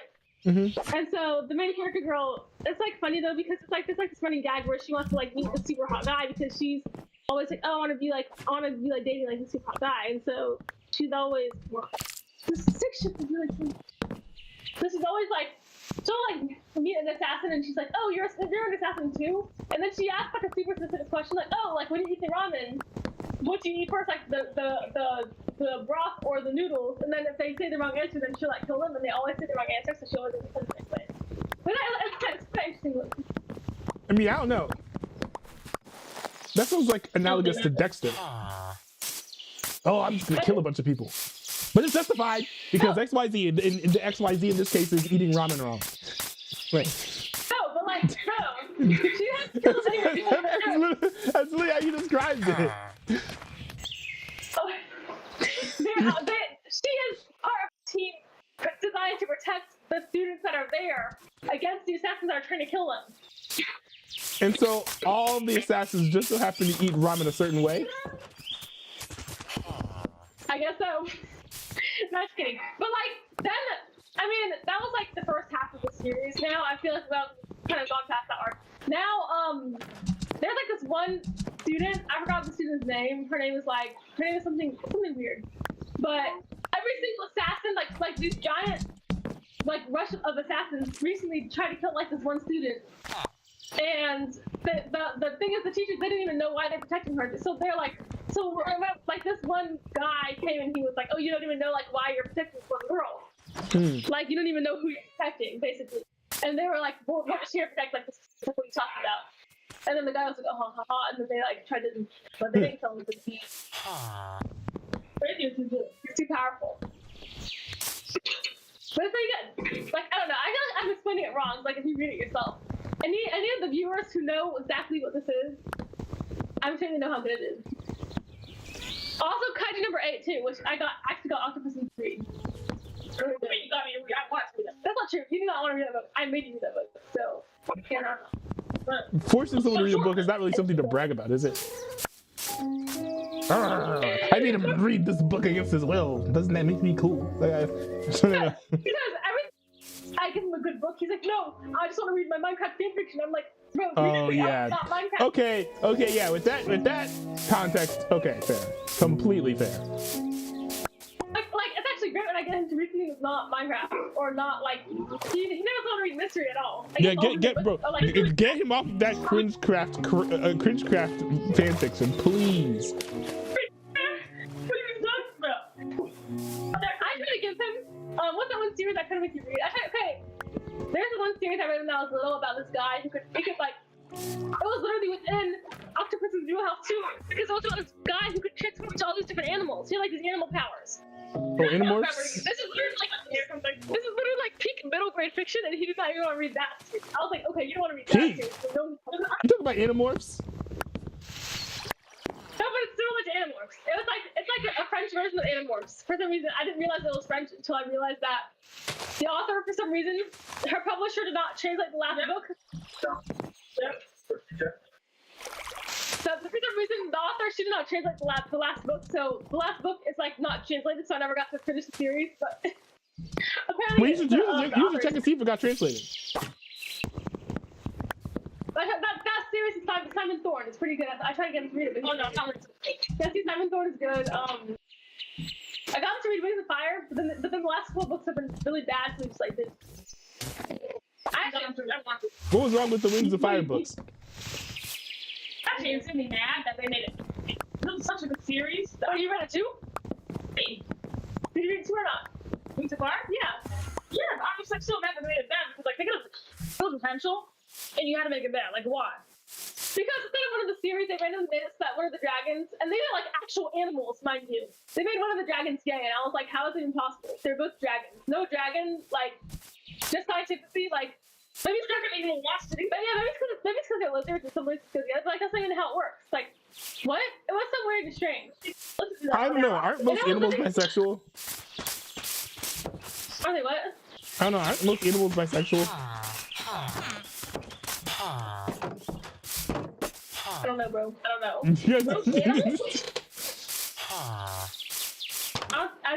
it's how it works. Two male animals can't have another baby, so like. No, I didn't say they could. Exactly. But that's the backbone of what's it called? Natural law natural law defenses that the LGBT community will come up with for supporting LGBT, where it's like, oh well, you see it in nature because you actually do. You could also say, oh yeah, well other animals eat their young too. Well, yeah. That's my favorite.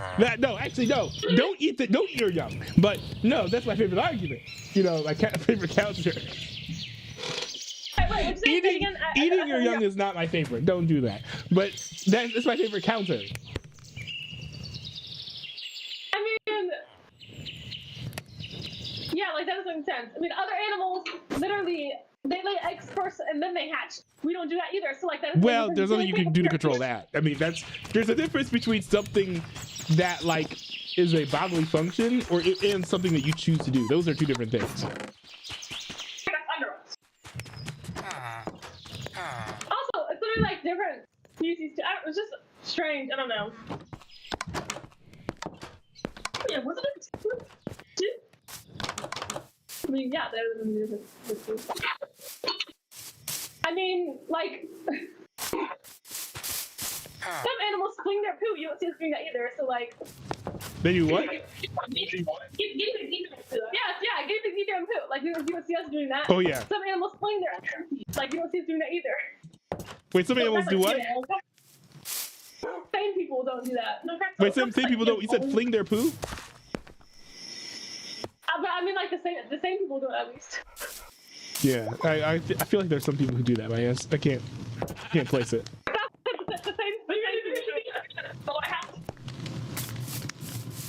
I don't know. I don't recall that ever happening in the world. All right, I'm gonna sleep in the game. Really? Should I read this book again? So annoying. He was being. You know what really irks me is when the people are being so elitist. Like I can't when people are being like. He was literally being like such a what's it called, like a He was like looking. He was like basically looking down his nose at her in this book series. I still fucking. The dark triad traits strike again. What? It's our triad traits. I love it here. Also, for some reason, wait. So now they're like, I think they're gonna be like 10 books in this entire series. I don't think I'm gonna catch up. Do it literally just for your Goodreads. So What? you could do it literally just for your Goodreads, so that you could rate them all. Actually, I probably should do that because I have I'm doing a Goodreads reading challenge for the year. I have to read 175 books in this year, and I'm pretty sure I've only read like 80 or something like that, or maybe 60 so far, which is quite low. No, specifically for the summertime, usually I read so many more books than this, but I've been kind of busy, so I haven't had as much time. Killing this person since my house is robbing me. What happened? Want me to do it again? No, I'm looking for, you have any mushrooms? Yeah, other chests. You better be job out some emeralds there too. No, I need red mushrooms. Yeah, I'll need that. Where do I get that from? Oh, do you need red mushrooms? Let me double check. Probably not, but I may. So take some of your crystals.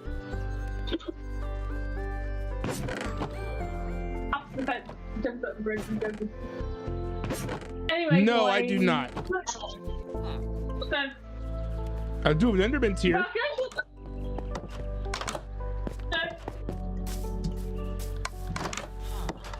Oh, also, you should also read you should also listen/read audiobooks as well. I think I'm gonna switch over to doing that because when people would drive me places, I used to be able to read my books, and so that's how I get through some of these books. But now I drive myself, so I have to turn on audiobooks instead. Bro, you wait, you used to be able to do that on the Kindle keyboard because it had a headphone jack. I remember that. Yeah, I think one of us actually had the Kindle keyboard, didn't we? Or no? Am I tripping? The one with the hamster game. That one had the keypad on it. Yes. The hamster game. Cheese or something like that. It wasn't that crazy, but it was fun. Luke can scroll on his Kindle. How do you make that? I think it's Kindle Fire. Oh, okay. Well, Kindle Fire is a tablet. Okay, Kindle Fire would be called like Kindle. A Kindle should be like a reading device, e-reader. I was trying to tell Mom the difference between an e-reader and like a tablet, and she was like, "But they're basically the same." And I was like, "That's not really because the e-ing on the tablet, it does not hurt my eyes. If I'm reading on my tablet, it will hurt my eyes after a while." Well, it shouldn't be hurting your eyes, but they do display things differently. E-ink displays are impractical if you want to use them like tablets. There actually are e-ink tablets. I don't know how much I like that. But they're not popular. No one really likes them. I mean, I'm sure it's much gentler on the eyes. Yeah, but the refresh rate is poor. Yeah, oh yeah, I'm sure it is like, yeah, so it's probably real janky. But I kind of want to get a color. Like, if I get if my Kindle breaks, I kind of want to buy a one of the color. To buy the color Kindle, I don't know, or like a color Kobo or whatever. It struck my heart. Yeah, I want to buy the Kobo Clear color. Yeah, so I probably should buy that one, like when my Kindle dies. But I'm waiting for my Kindle to die because I don't want to be one of those people that like buys new tablets or buys new things, even though my current one is like not all the way dead yet. Well, if you think your current thing is gonna break, there is something to be said for replacing it before it dies.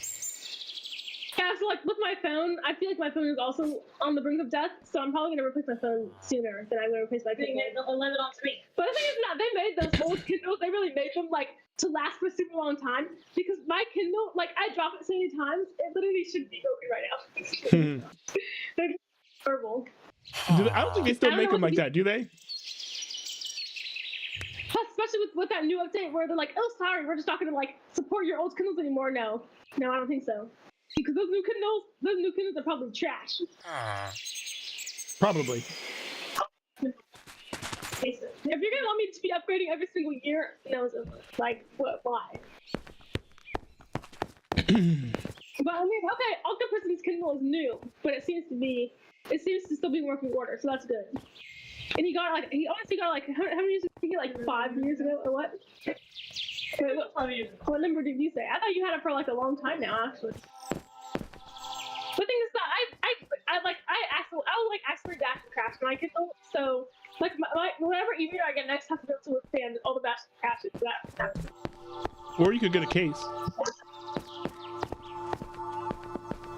My Kindle is literally outlasting both of the cases that I have for it. So like my Kindle case that I have right now, the magnetic strip that turns it on and off is like it fell out. So half the time my Kindle will like on for extra.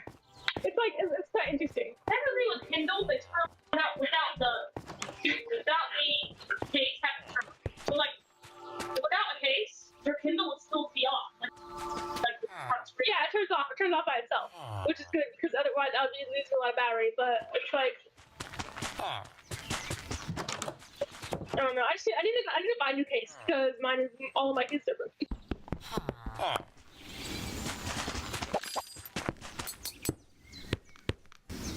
Anymore, or I have 3 books out right now, but I'm only reading Alice Rider. I mean, that's fine, right? Like, you can only read one book at a time. Oh, I used to be able to read multiple at a time. I am gonna resume the other books soon, but I had stopped everything because I wanted to finish Finding Her Edge, like the book. I wanted to finish that book. And I did. Like, I literally just finished reading it like Saturday or Friday or something. Or no, not Friday, but like last week. I finished reading it last week. So now I'm just reading Alice Rider. No one has any mushrooms. Well, I'm glad you enjoyed Finding Her Edge. What? I'm glad you enjoyed Finding Her Edge. I didn't remember it, but I did put the new book. I did put it on my want to read. So when it comes out, the thing is I feel like we kind of bullied the author into like making the ending how we wanted to see because I honestly don't know what happens. I feel like there must be some error or something with how she put it. Because I feel like I was reading it, I was like, is this real? Like, there's no way that she actually meant to write it like this. Wait, so do villagers look for stairs with the pathfinding or no? I don't know. You have to look it up. I watched Pathfinding video, but I forgot about it. What are these like super pretty flowers? Because I looked it up on the Wikipedia, the Minecraft wiki, and they said, it basically just looks for things that it can interact with. Most blocks is kind of neutral towards, and it just tries to avoid things that will harm it. But I literally, so the entire like upper levels of my skyscraper have been uninhabited by villagers, and I'm realizing that all of those floors didn't have proper stair blocks. I put these stair blocks down, and all of a sudden there's a villager like running all the way up the stairs.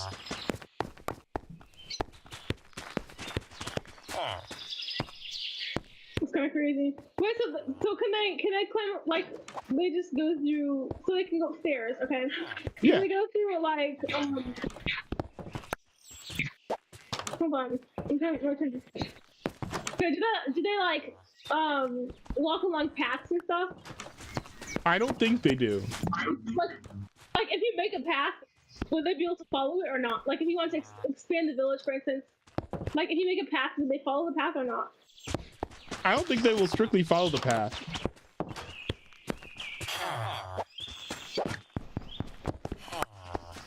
But I mean, they'll walk on a path. I kept them walking around town where they're not supposed to walk around town. I mean, what do you observe in your village? They all stand at the gate waiting for someone to open it for them so they can walk through. Like sometimes it's actually like a blockage of people standing at the gate, like waiting for someone to open it. And then as soon as I open the gate, they're all like, see, like they're sitting right now. Yeah, I think they want to trade with each other or something. But it's not great because I feel like it gets in the way of them like trading inside their own respective villages. I never designed my village intentionally to have my villagers trading with your villagers. That was never the goal. For your villagers to just be on your side. Yeah, my people should be on my side and your people should be on your side. My people should not be trying to go over to your place. Your people should not be trying to get over to my place. What they want. They can go there. I'm just kidding. I mean, if you leave the doors open, sure, but yeah, no. I mean, I feel like you should definitely probably keep your people like with you because for some reason, Octopus thinks that it's fun to like try to kill them all. So he literally like murder all of the villagers on our side, and the only reason why we even have any that are still alive at this point is because we have them on your side. Really? You stole my villagers? That's crazy. He single-handedly halved our entire population more than any mob has, I would say. You can ask him yourself, and then he's like, oh, well, this is what they get, and I'm like, okay, you're literally like, This is what they get. They're like actually walking to his house, and he's like, well, okay, I'm just gonna. That's insane. See, if I go to war with you guys will be because of stuff like that. I tried to get him to stop, and he doesn't want to. I like stop. One time they were good. Okay. I don't mean that way, but like, they have them. But like, there's so many of them that I can't sleep. So they're sleeping in my bed. That's what I mean by overpopulating. Then make them houses, make them beds, make them houses. I'm working on that. I'm working on this first right now, but they're testing my patience. I'm like, just wait, please. Sleeping in my bed? No, it's fine. I'm sleeping, by the way. You guys gotta sleep. I'm also. There we go. Sleeping. Guys, let's go. We have to leave now. Oh yeah, we do. Okay, we're gonna head out now. We have to go. All right, bye. All right. Well, I'm putting the first one for. Or maybe I don't know. Hold on, let me see. No, okay, we need to leave. We need to leave now. Me Mason need to do something first. I made sweet berry pie. Okay. Wait, how?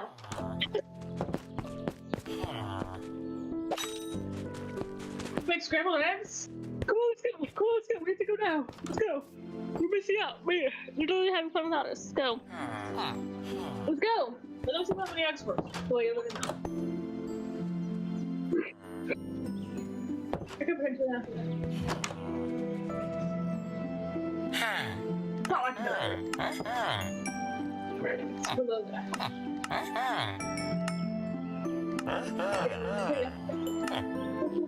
Alright, well, we're heading out now. Alright, peace out, y'all. Bye.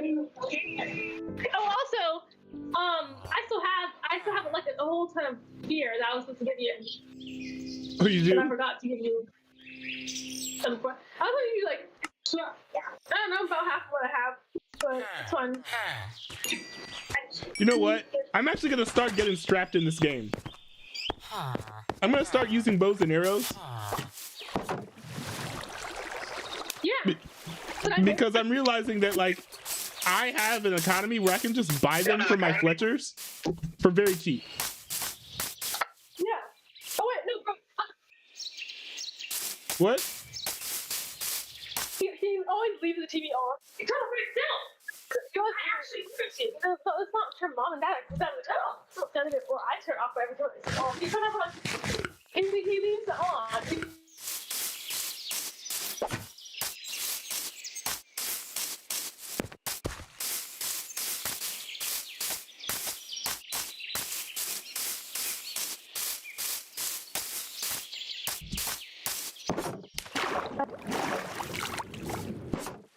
See, all right, there you go. Yeah, I'm gonna start getting strapped, y'all. Because arrows are so cheap. There's not really a reason for me not to.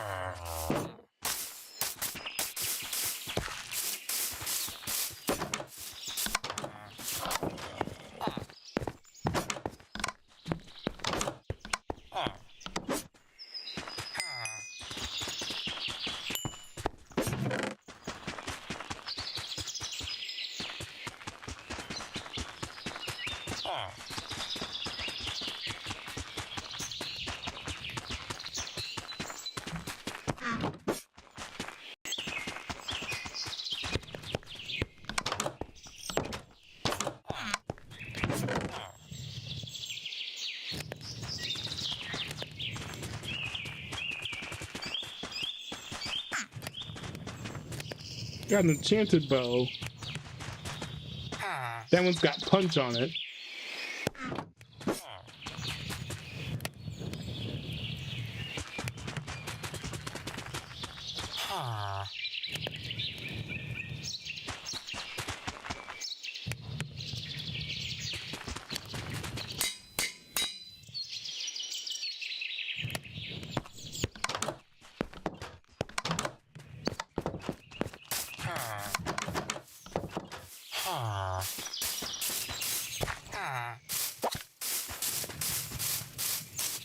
So what I've been doing here, if you guys couldn't tell, is I have been trying to build more. I'm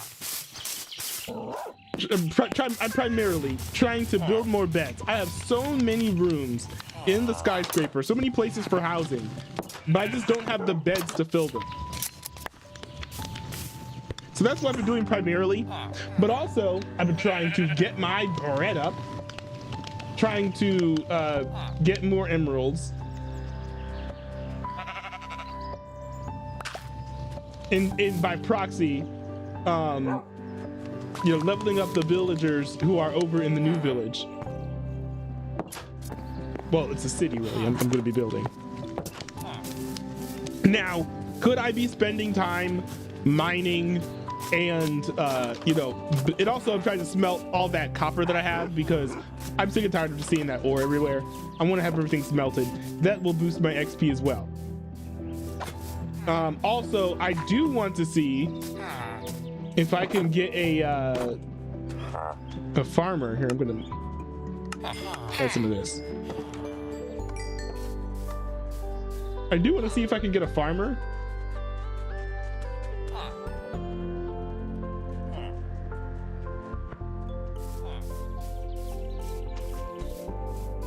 Because there was a farmer that was supposed to be there tilling the fields that's in the skyscraper, but they either like died or disappeared or lost their job and got a different one. So I'm gonna see if I can boom the population a little bit. Another thing I've been doing is cutting down some trees and then converting that wood into sticks that I can then sell to Fletcher for emeralds to get my bread up, because I am quite low on like liquidity specifically. I'm like low on funds.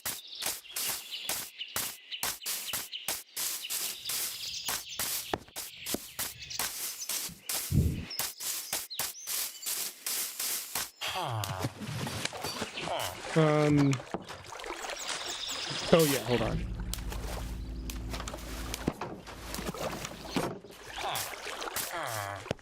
Actually, you know what I should do first? But now that I've got this ranged weapon, I now feel more emboldened to just go out wherever.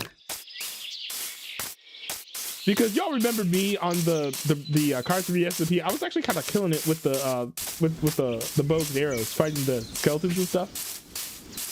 Very, very fun.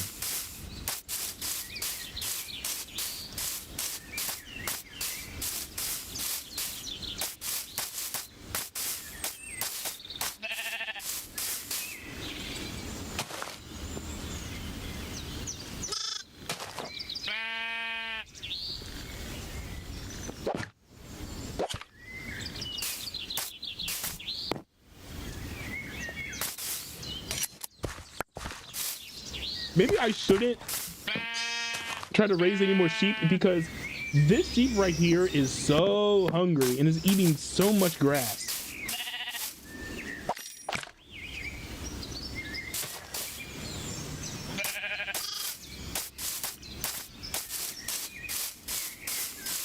But yeah, this is just unsightly. I do need to get rid of all of these trees. So that's another way in which, you know, me chopping down all these trees is going to be beneficial to me. But one thing is, like, too, is if I, you know, upgrade these villagers and make sure that I get villagers that are helpful and useful, that'll make this a better place to live in once it's ready.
All right, the villagers should come over here, learn by the bread.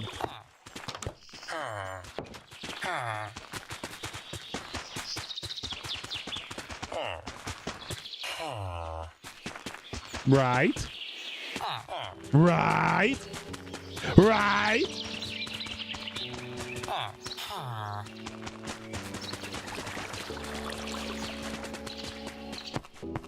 Ugh.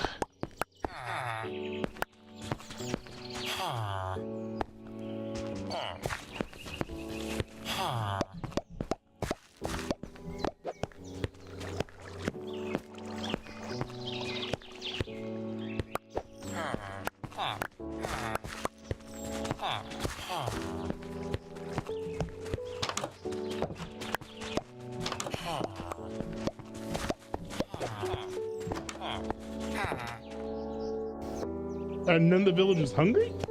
I've never seen villagers turn down bread like this before.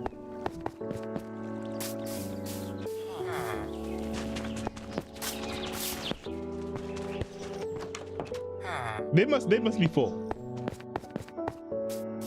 But it's whatever.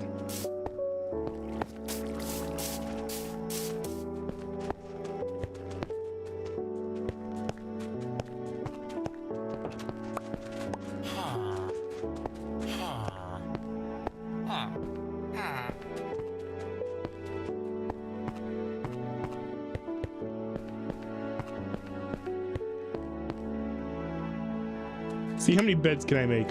A lot. Let's go.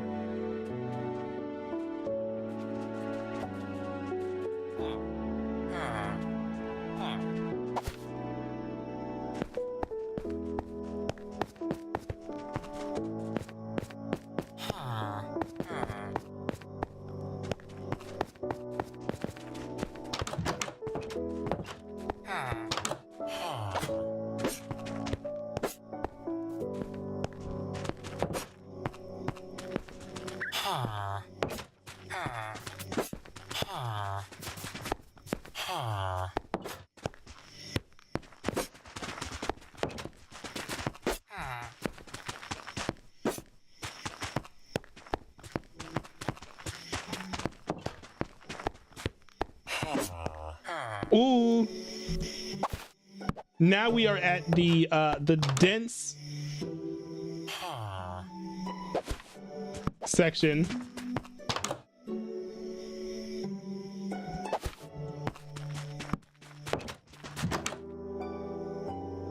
I've got to figure out what I'm gonna set for like the other side of these floors. I might try to make it be like a co-working space, kind of like what you would see in like an office or something. So I might like look up designs of those and see kind of how I can make that translate.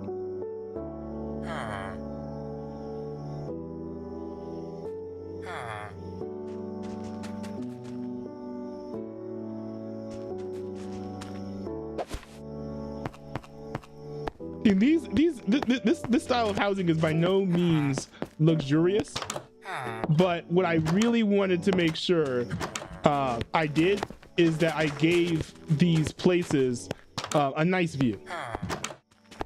And if I do say so myself, they do have a nice view.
This is a New York style apartment.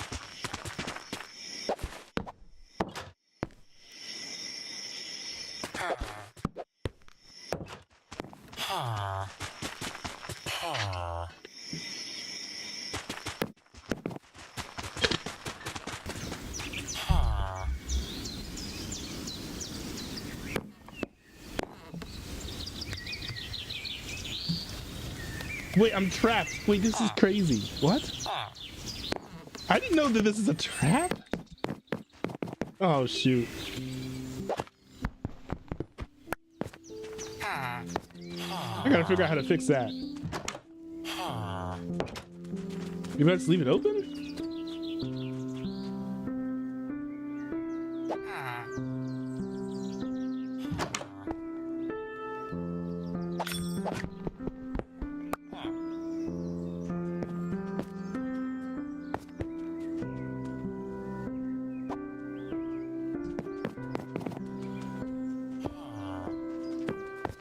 Ooh. Oh. No, that doesn't quite work.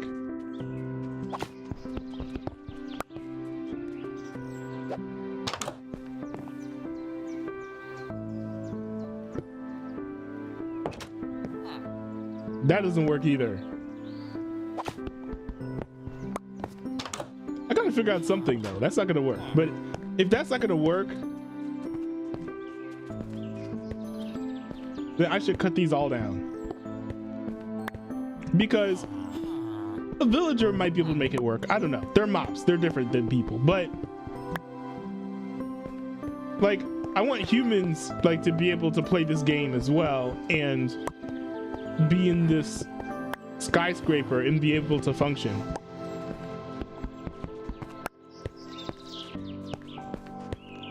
Actually, I feel like I should find a solution for this now while it's on my mind.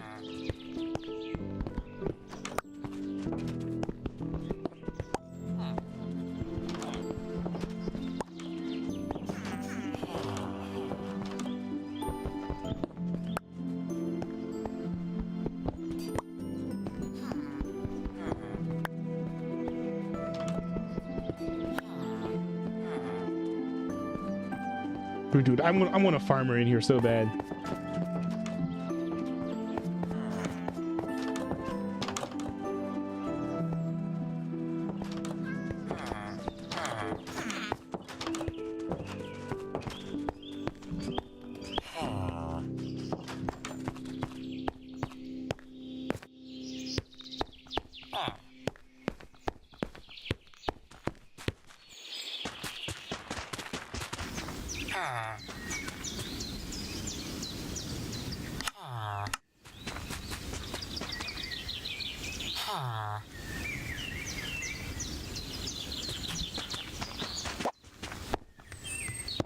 Ooh. That might be it.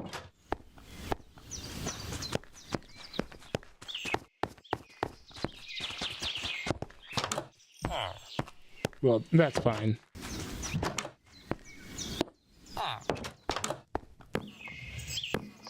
Yes, let's go. That's the solution.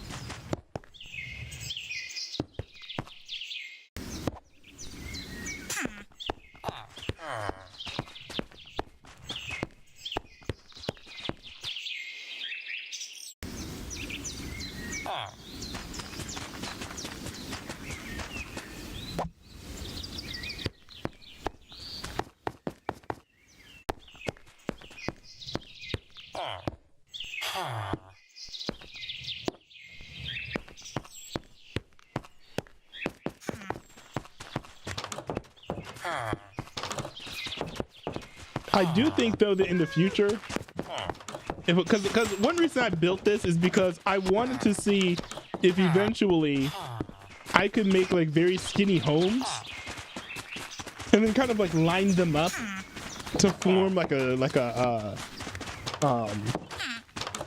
almost like townhomes or something. They're all lined up. That all are all lined up together. Oh, hey y'all. I would rather do that with not having to deal with overhang like that, you know.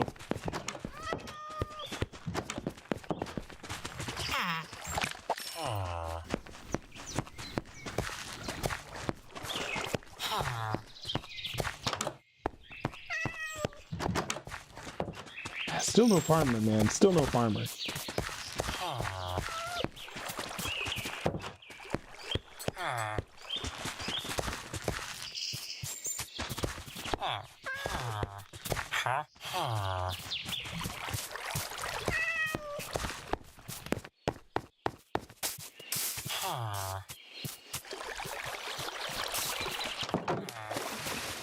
All right, I'm gonna go back over to my main house, see how the smelting is going, and then log off and then carry on with the next segment of the stream, I think.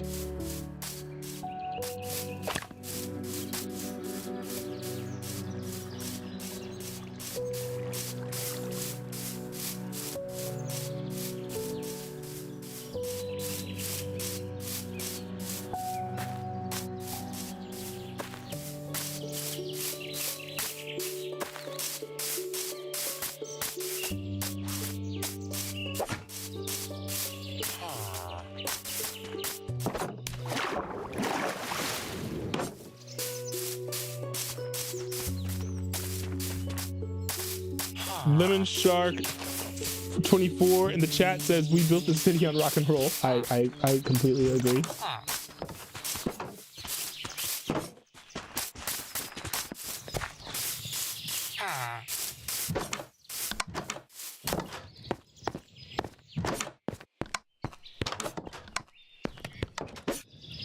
Dude! Been smelting for a full day and this isn't done? Come on, bro. What are we doing? What are we doing? This is crazy.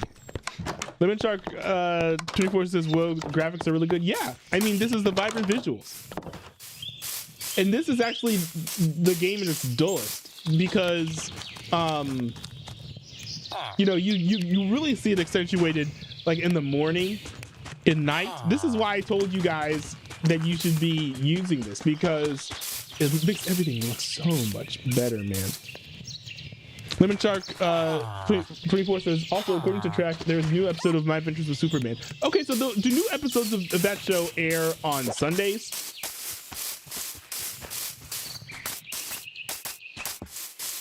I think they air on Sundays, right?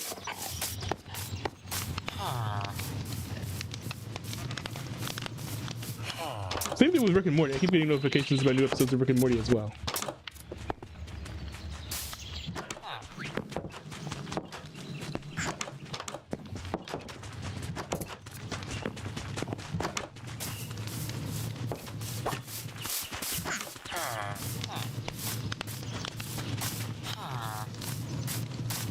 Lemon Shark 24 says, I think so.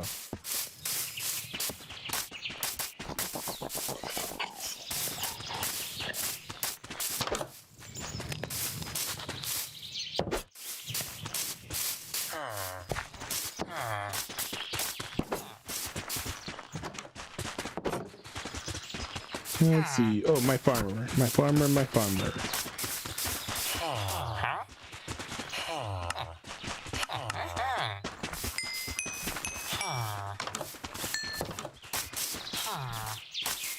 Lemon Shark 24 says, I just checked. Yes, they do. Man, I want a farmer villager in my village so bad.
Still no farmer.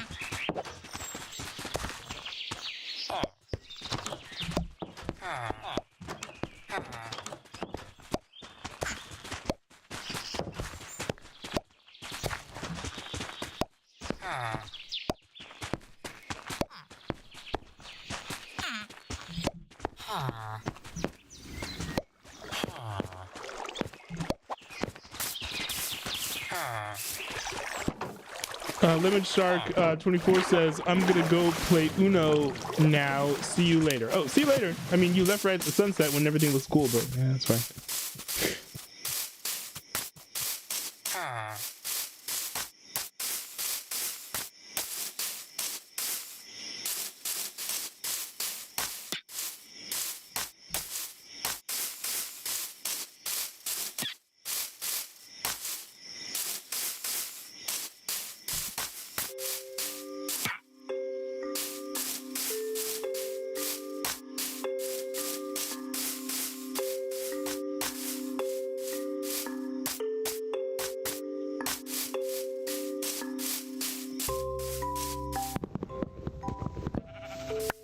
I actually should go sleep in the game.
Ah, let's go.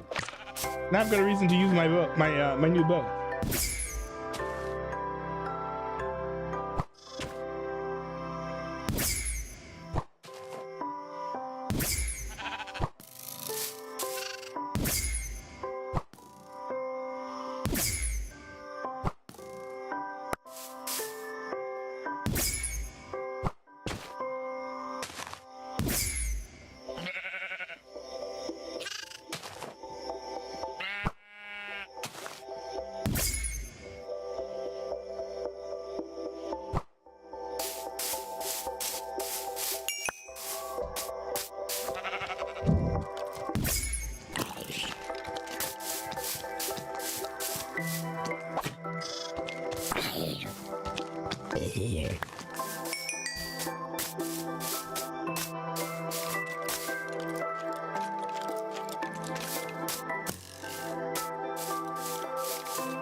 Ah, come on.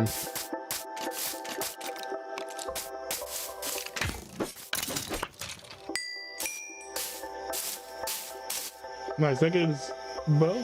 I did unbreaking 1. Oh, not bad, not bad.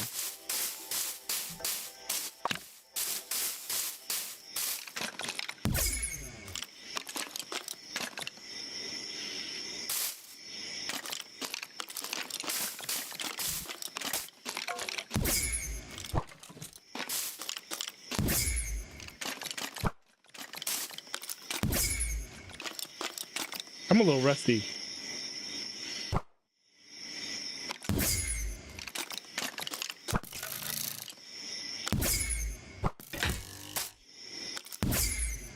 I'm rustier than I thought I'd be.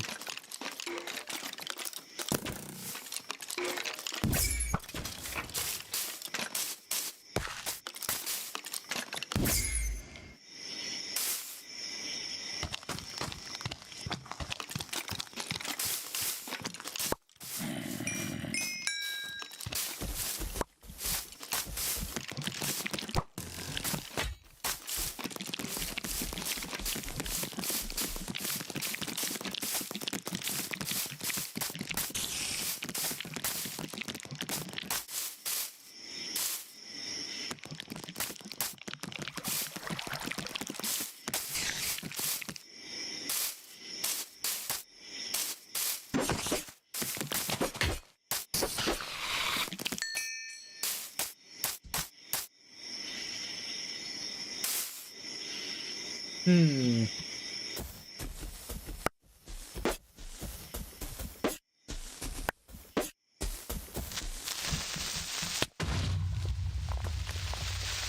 You gotta be kidding me! Ah!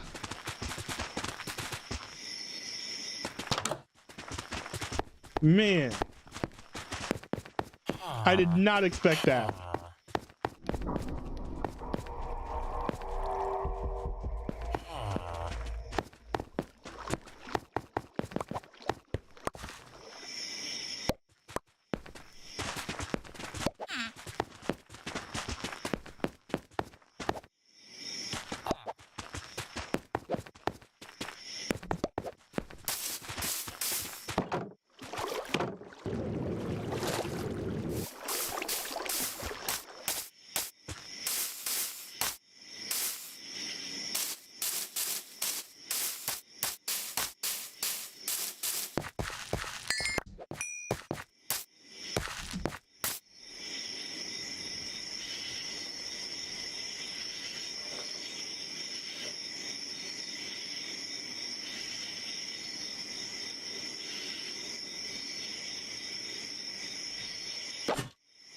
All right. Put this stuff back on.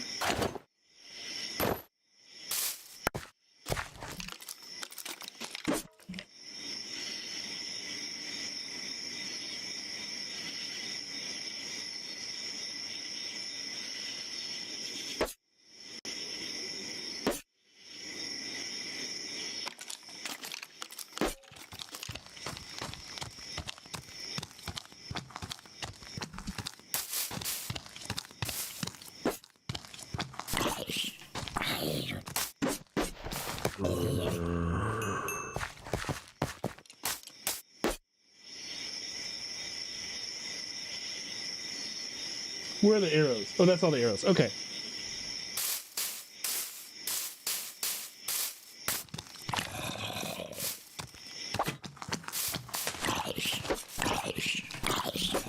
Yeah, now I'm out for blood now.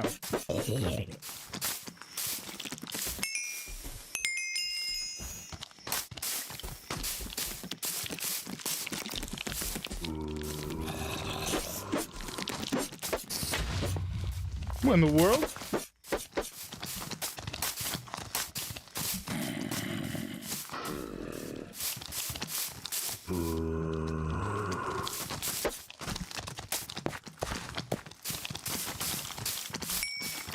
Yeah, man, I gotta illuminate this place because this is getting ridiculous.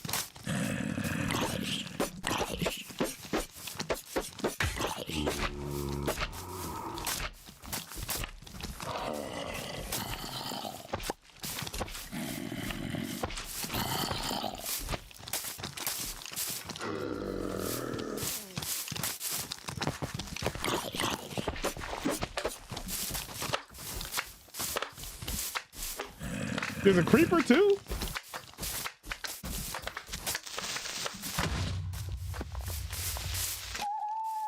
Oh, the creeper killed so many of the mobs. That's funny.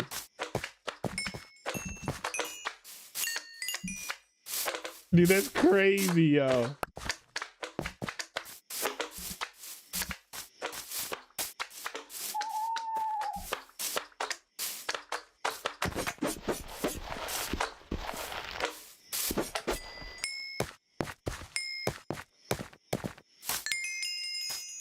There's so many hostile mobs here. I got all my XP back.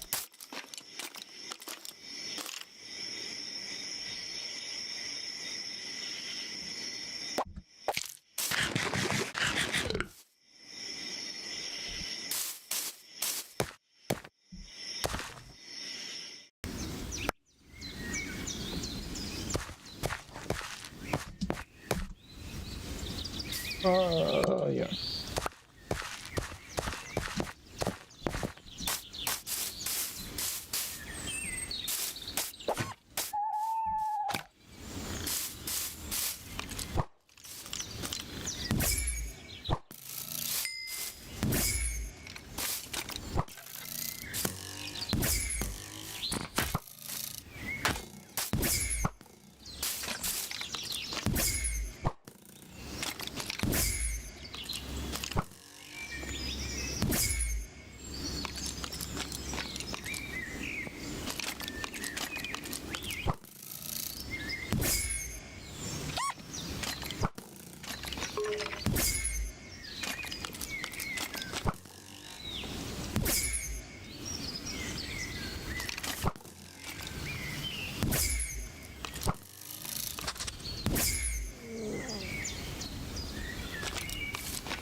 Come on.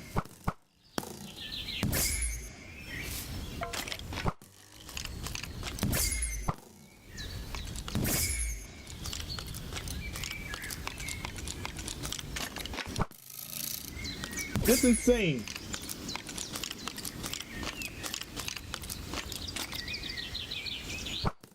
How am I not hitting it?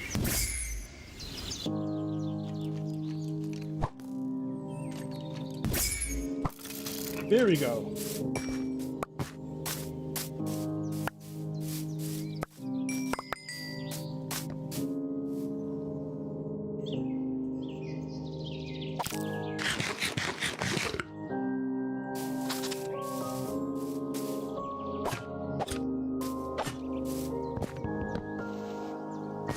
Finally. Got this tree cut down.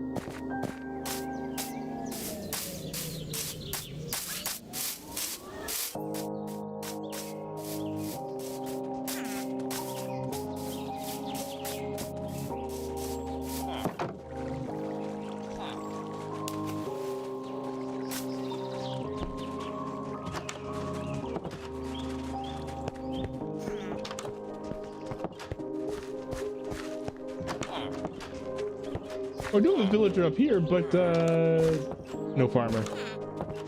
We'll see how it goes though.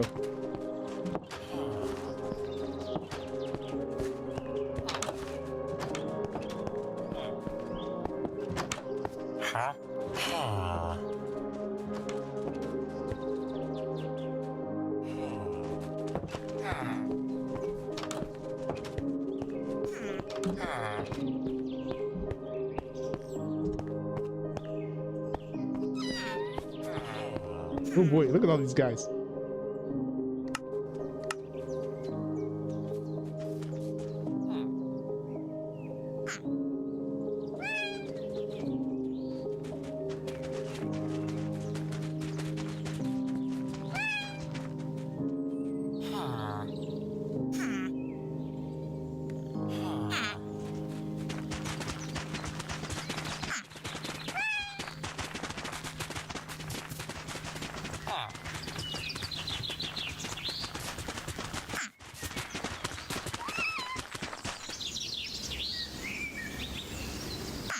Where should I put this?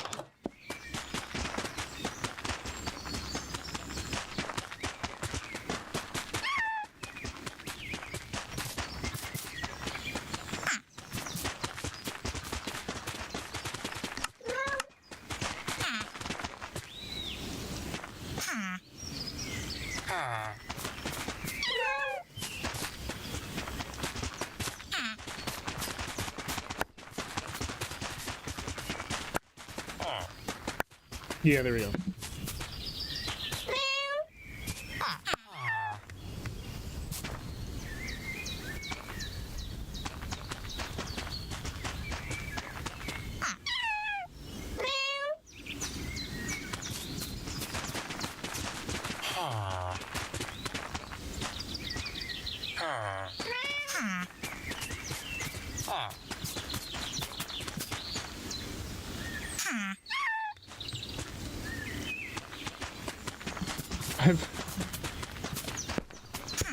I have so many sticks, it's crazy.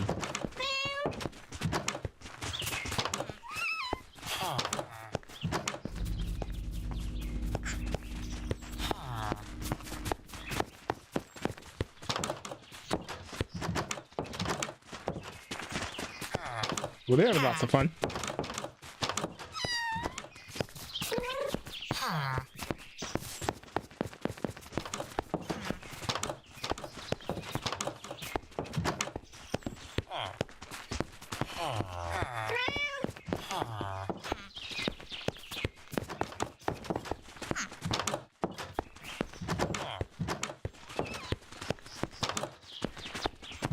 I need more job blocks here, actually.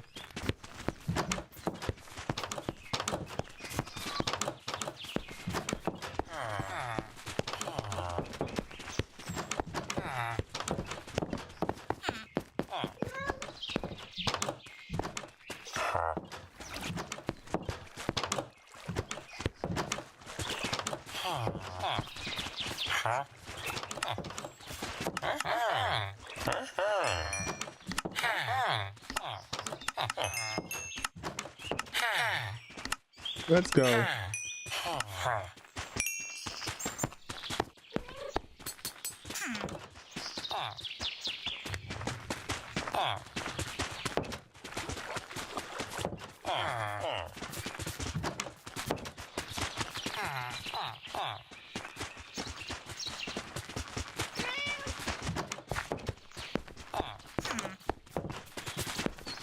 Dude, imagine if when an enemy mob kills you, it takes all your armor and stuff and your weapons and starts using them. That'd be a nightmare, dude.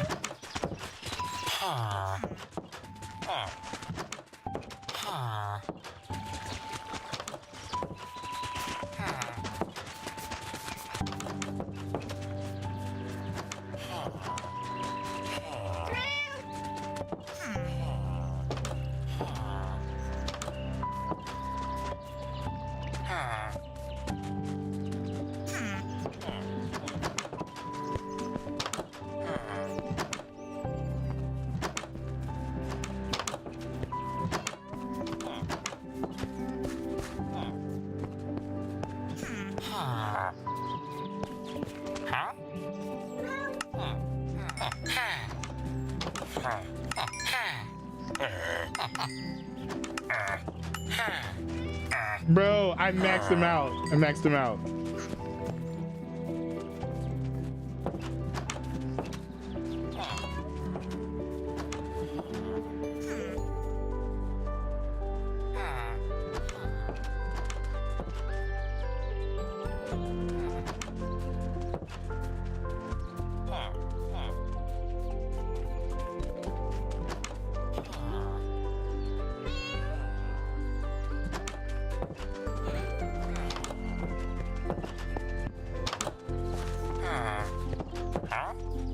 Oh yeah, he's maxed out, that's right.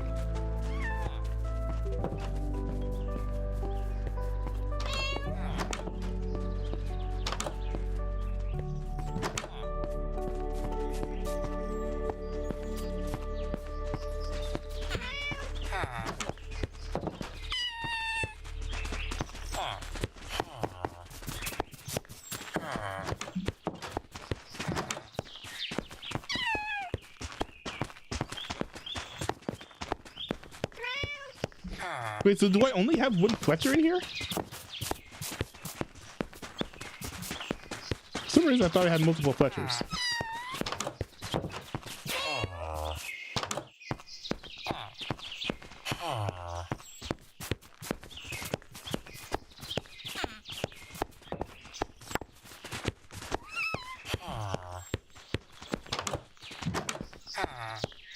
And there are no villagers at the upper floors, are there? What is he doing all the way up here? You got this Fletcher all the way up here at the top.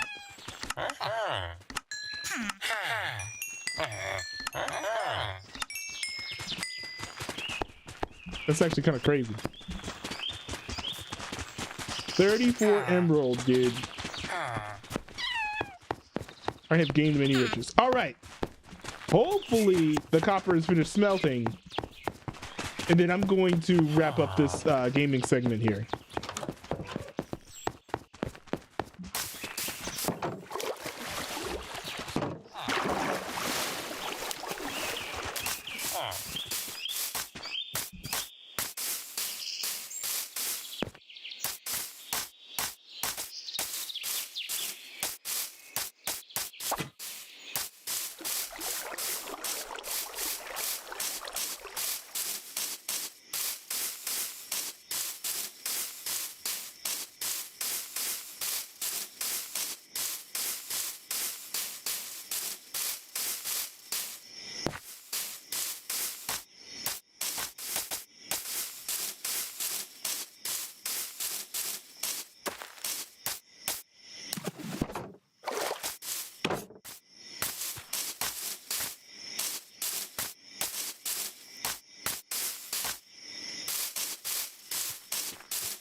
Why just standing there like he's stuck?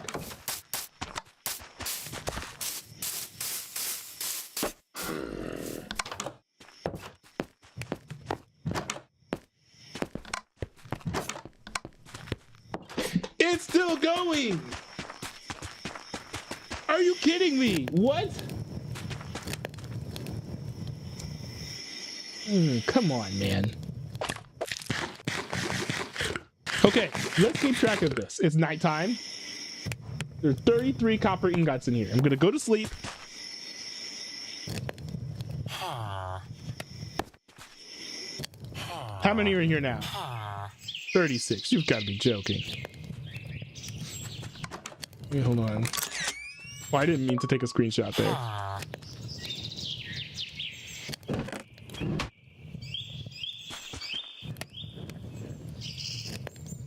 Okay. But yeah, I'm gonna go ahead and log off. Been on here for a while, did most of what I wanted to do. Still have to build more beds and stuff specifically, because I do want this place to be fully furnished. The bed's gonna be a big part of that. The more beds I have, the more capacity there's gonna be for population growth. But yeah, I'm hyped. All right. So now finally at long last we're gonna be doing some more reactions. It's been way too long since I've done reactions. Now last time, well, yeah, I have been sending all, I don't know why the whole Discord quit. I've been putting all of my show prep in the Discord server. By the way, check out the Discord server. It's dscrd.mtwb.cc. It's the place you want to be if you want to chat with me. You can send me things to react to. You can also just chat with me, ask me questions about when I'm going to stream next, different things. The Discord server is starting to grow a little bit, which I'm happy about. So if you want to be part of that growth, now is your chance to tap in and be a bandwagon fan early in the game. But yeah, I accidentally closed Discord, so it's gonna take a minute to load.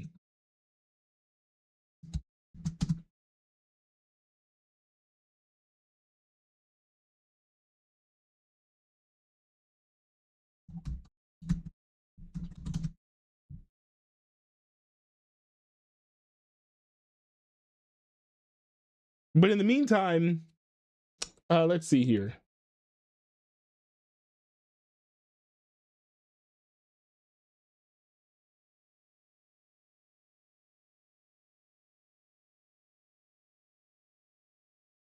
But yeah, in the meantime, I wanted to react to this because Donald Trump has signed a tentative agreement with Iran to finally end the conflict. Now, has this conflict been engaged with perfectly? No, it hasn't.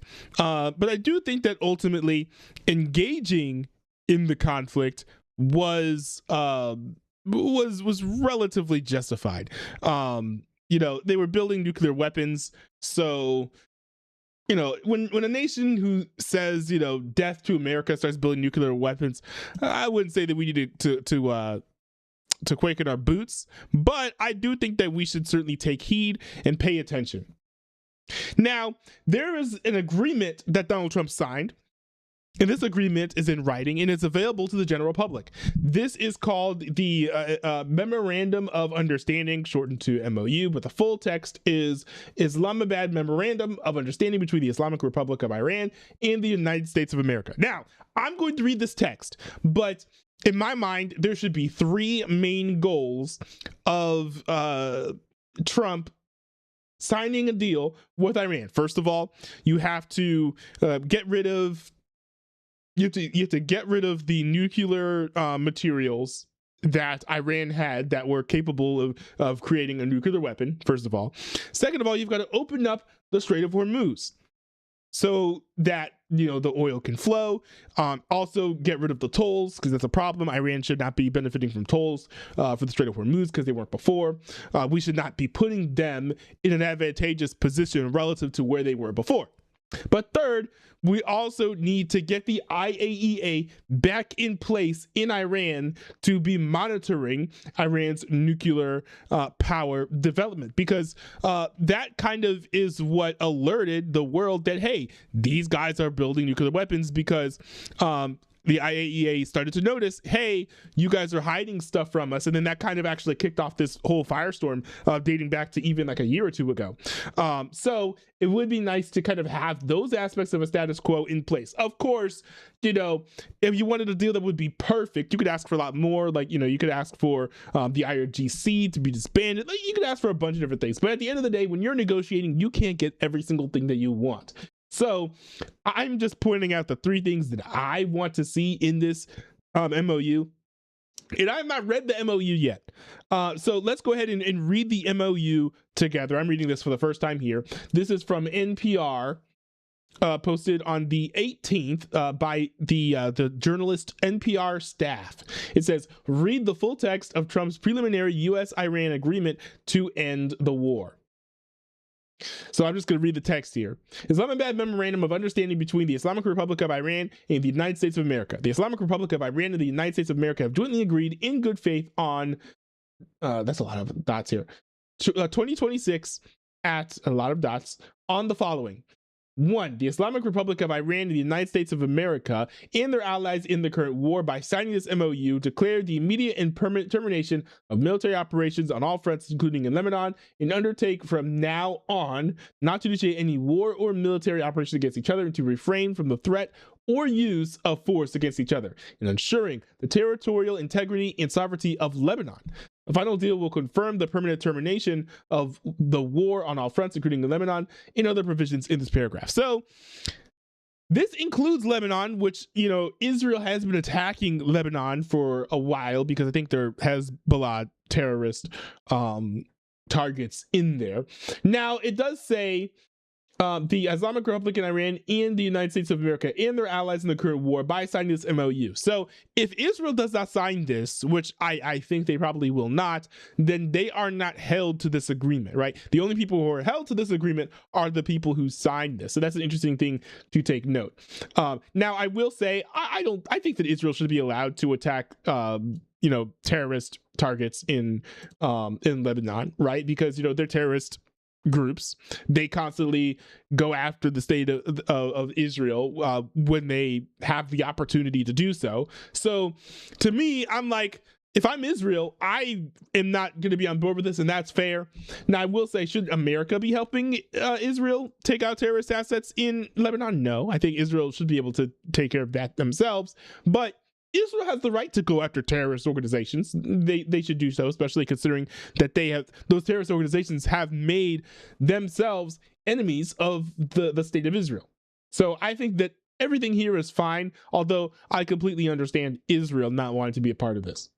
Number 2, The Islamic Republic of Iran and the United States of America undertake to respect each other's sovereignty and territorial integrity and to refrain from interfering in each other's internal affairs. This is extremely fair, right? Each state should have its own sovereignty. I understand the itching and inclination and interest in having regime change in Iran because the government in Iran is very bad, very mean, and very terrible. But is it America's job to rescue the Iranian citizens from the government? No, it is not. Now, I will say that considering the fact that the citizens of Iran do want the IRGC's boots to be lifted off from their necks, if America was to go in and do regime change, that would be legitimate, and I think that would be justified. But I would also say that it is not necessary because, it's not our country.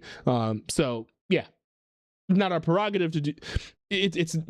We're not required to do so. We can if we want. It's entirely reasonable for us to say, hey, you know what, we're going to back off. Although this is a little unfortunate because Donald Trump did kind of hint that the war with Iran was going to be good for the freedom of the people of Iran, and this has proven to not be the case, unfortunately, from what I can gather. 3. Islamic Republic of Iran and the United States of America commit to negotiating and achieving the final deal in maximum 60 days extendable with mutual consent. Okay, that's fair. 4. Immediately upon the signing of this MOU, the United States of America will begin the removal of its naval blockade and any disturbances or impediments against the Islamic Republic of Iran and will fully end the naval blockade within 30 days. During this period, the traffic of vessels will be in proportion to the number of pre-war traffic being restored by the Islamic Republic of Iran. The United States of America further undertakes to remove its forces from the proximity of the Islamic Republic of Iran within 30 days after the final deal. This is good, and I did see that some oil has apparently started trickling through. Let's see.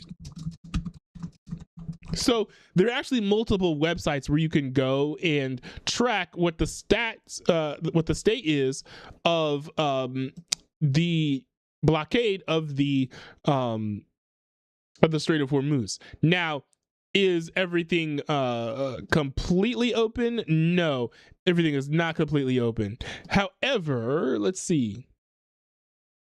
Now, if you want to look up Strait of Hormuz trackers, by the way, this is the best one, Windward, because this is the most popular one, Strait of Hormuz Monitor or HormuzStraitMonitor.com, but I don't think its data is getting updated very, very frequently because it's a lot of times showing 0 daily throughput.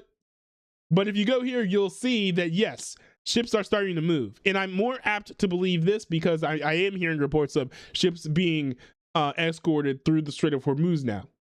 So yes, there are some ships that are going through. Now, is this back to pre-war levels? No, not at all. But you can see that it's increasing, right?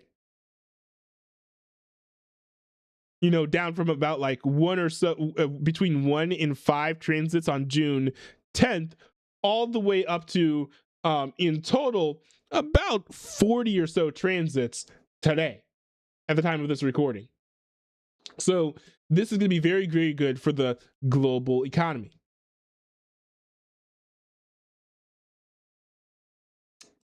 Number 5. Upon the signing of this MOU, the Islamic Republic of Iran will make arrangements using its best efforts for the safe passage of commercial vessels with no charge for 60 days only from the Persian Gulf to the Sea of Oman and vice versa. The traffic of commercial vessels will immediately start in considering the need for removing the technical and military obstacles in demining by the Islamic Republic of Iran will be instated within 30 days. The Islamic Republic of Iran will conduct dialogue with the Sultanate, hopefully I'm saying that correctly, of Oman to define the future administration and maritime services in the Strait of Hormuz in discussions with other Persian Gulf littoral states in line with applicable internal law and the sovereign rights of coastal states of the Strait of Hormuz. Now, generally, I think that it's okay what's here, but I don't like what this leaves sort of in limbo is whether or not there is going to be a toll in the Strait of Hormuz after that 60 days. I do not want to see a toll in the Strait of Hormuz at all, right? 60 days is better, but it's still not great. We should have things back to the way they were before in the Strait of Hormuz.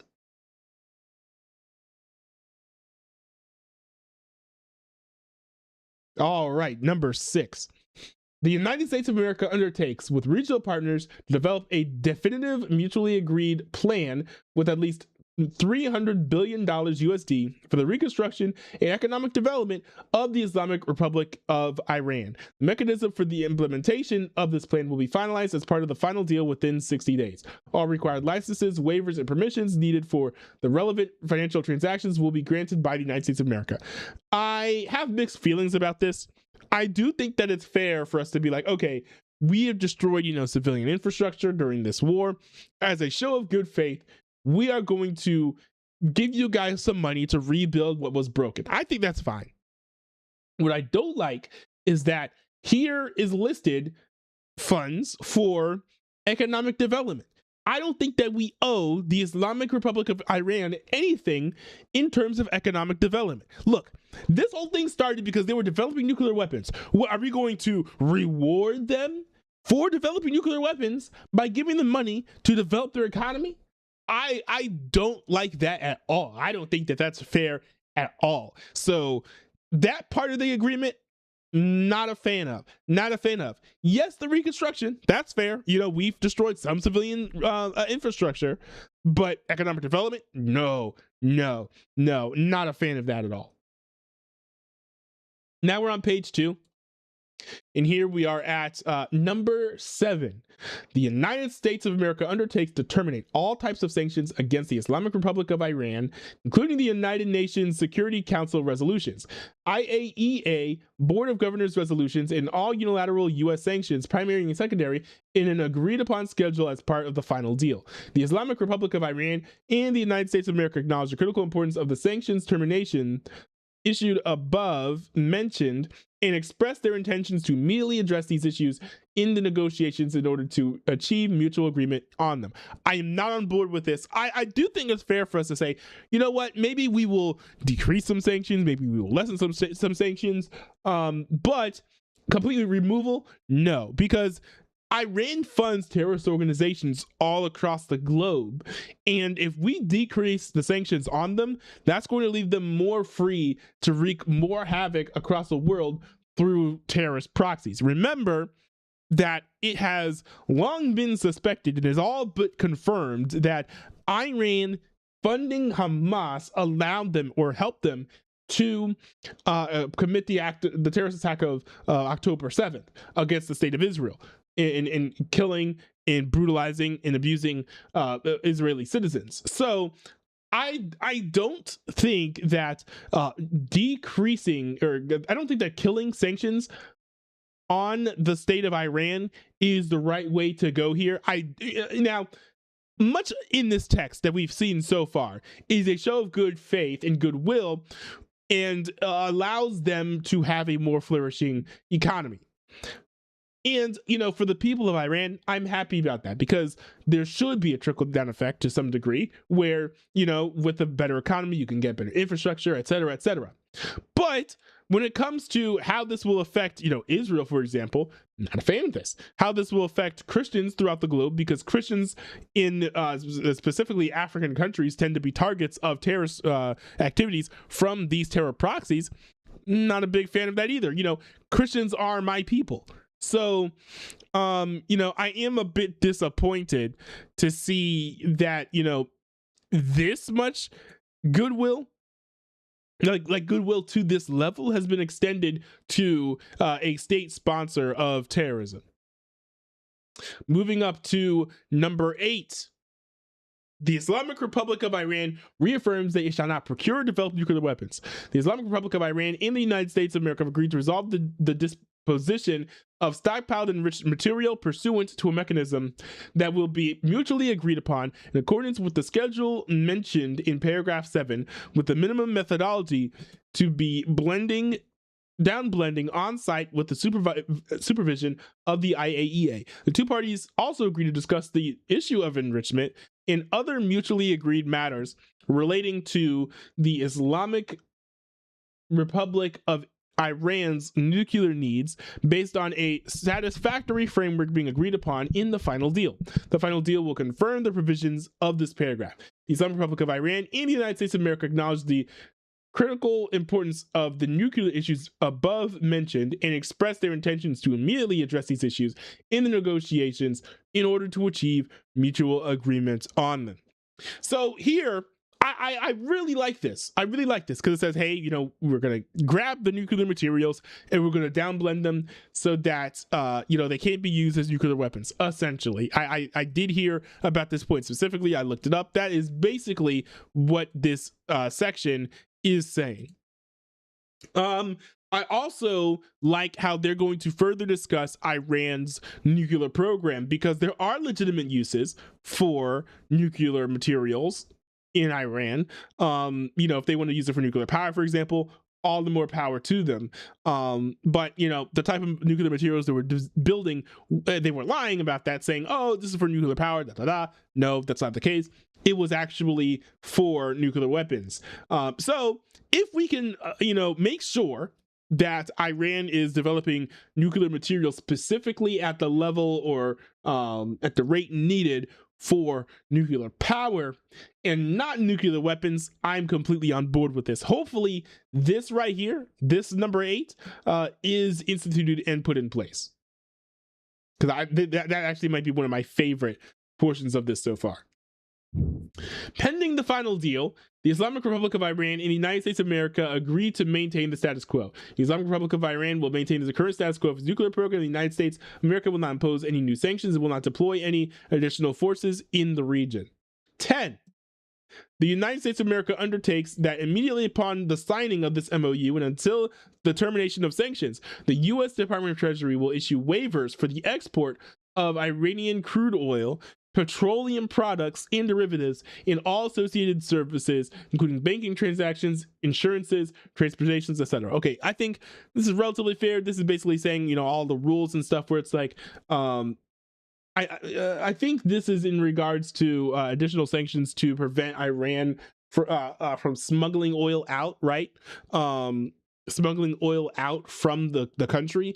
I'm on board with this to an extent. Now, there's an earlier point, of course, where it's like, hey, you know, we're getting rid of all the sanctions on you guys. Not a fan of getting rid of all those, but getting rid of the extra sanctions, sure, fair. And there's no need to be like, oh, you can't smuggle oil to other states because it's not going to be smuggling now. The State of Hormuz is going to be open. 11. The United States of America undertakes to make fully available for use the frozen or unrestricted funds and assets of the Islamic Republic of Iran upon the implementation of this MOU. The United States of America and the Islamic Republic of Iran will mutually agree on the procedures related to the release of these funds during the negotiations.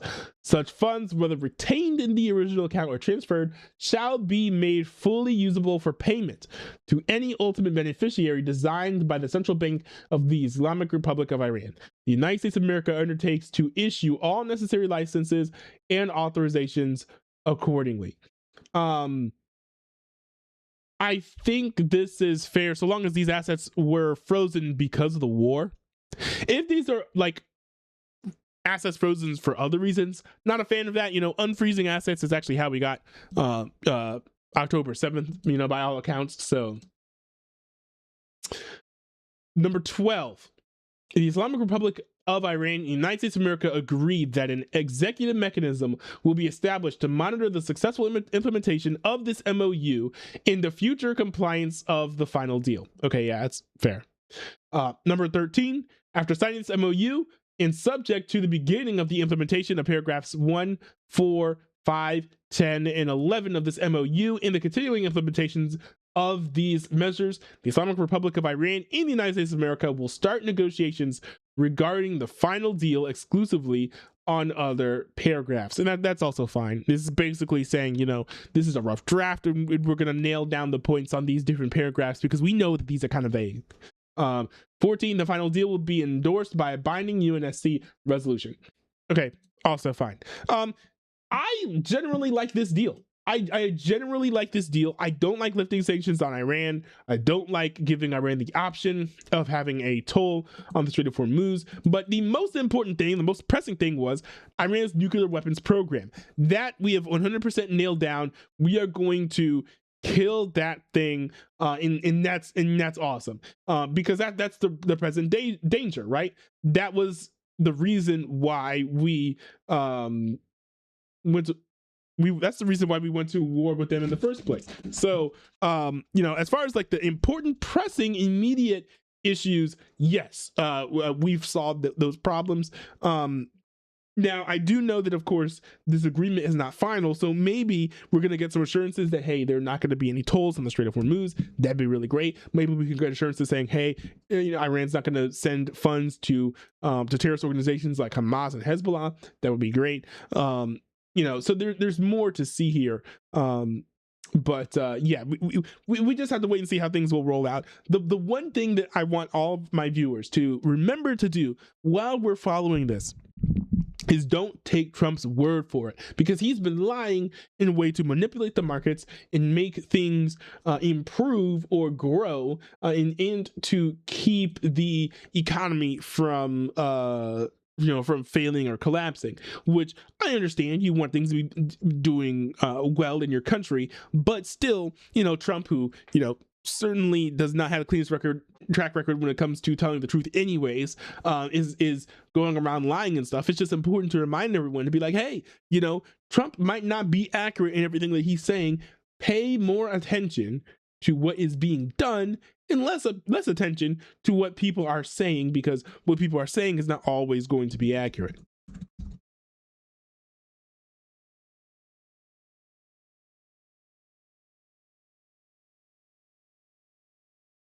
Hold on, wait, what's this? Bitch, I thought they were playing Mecha Hold on.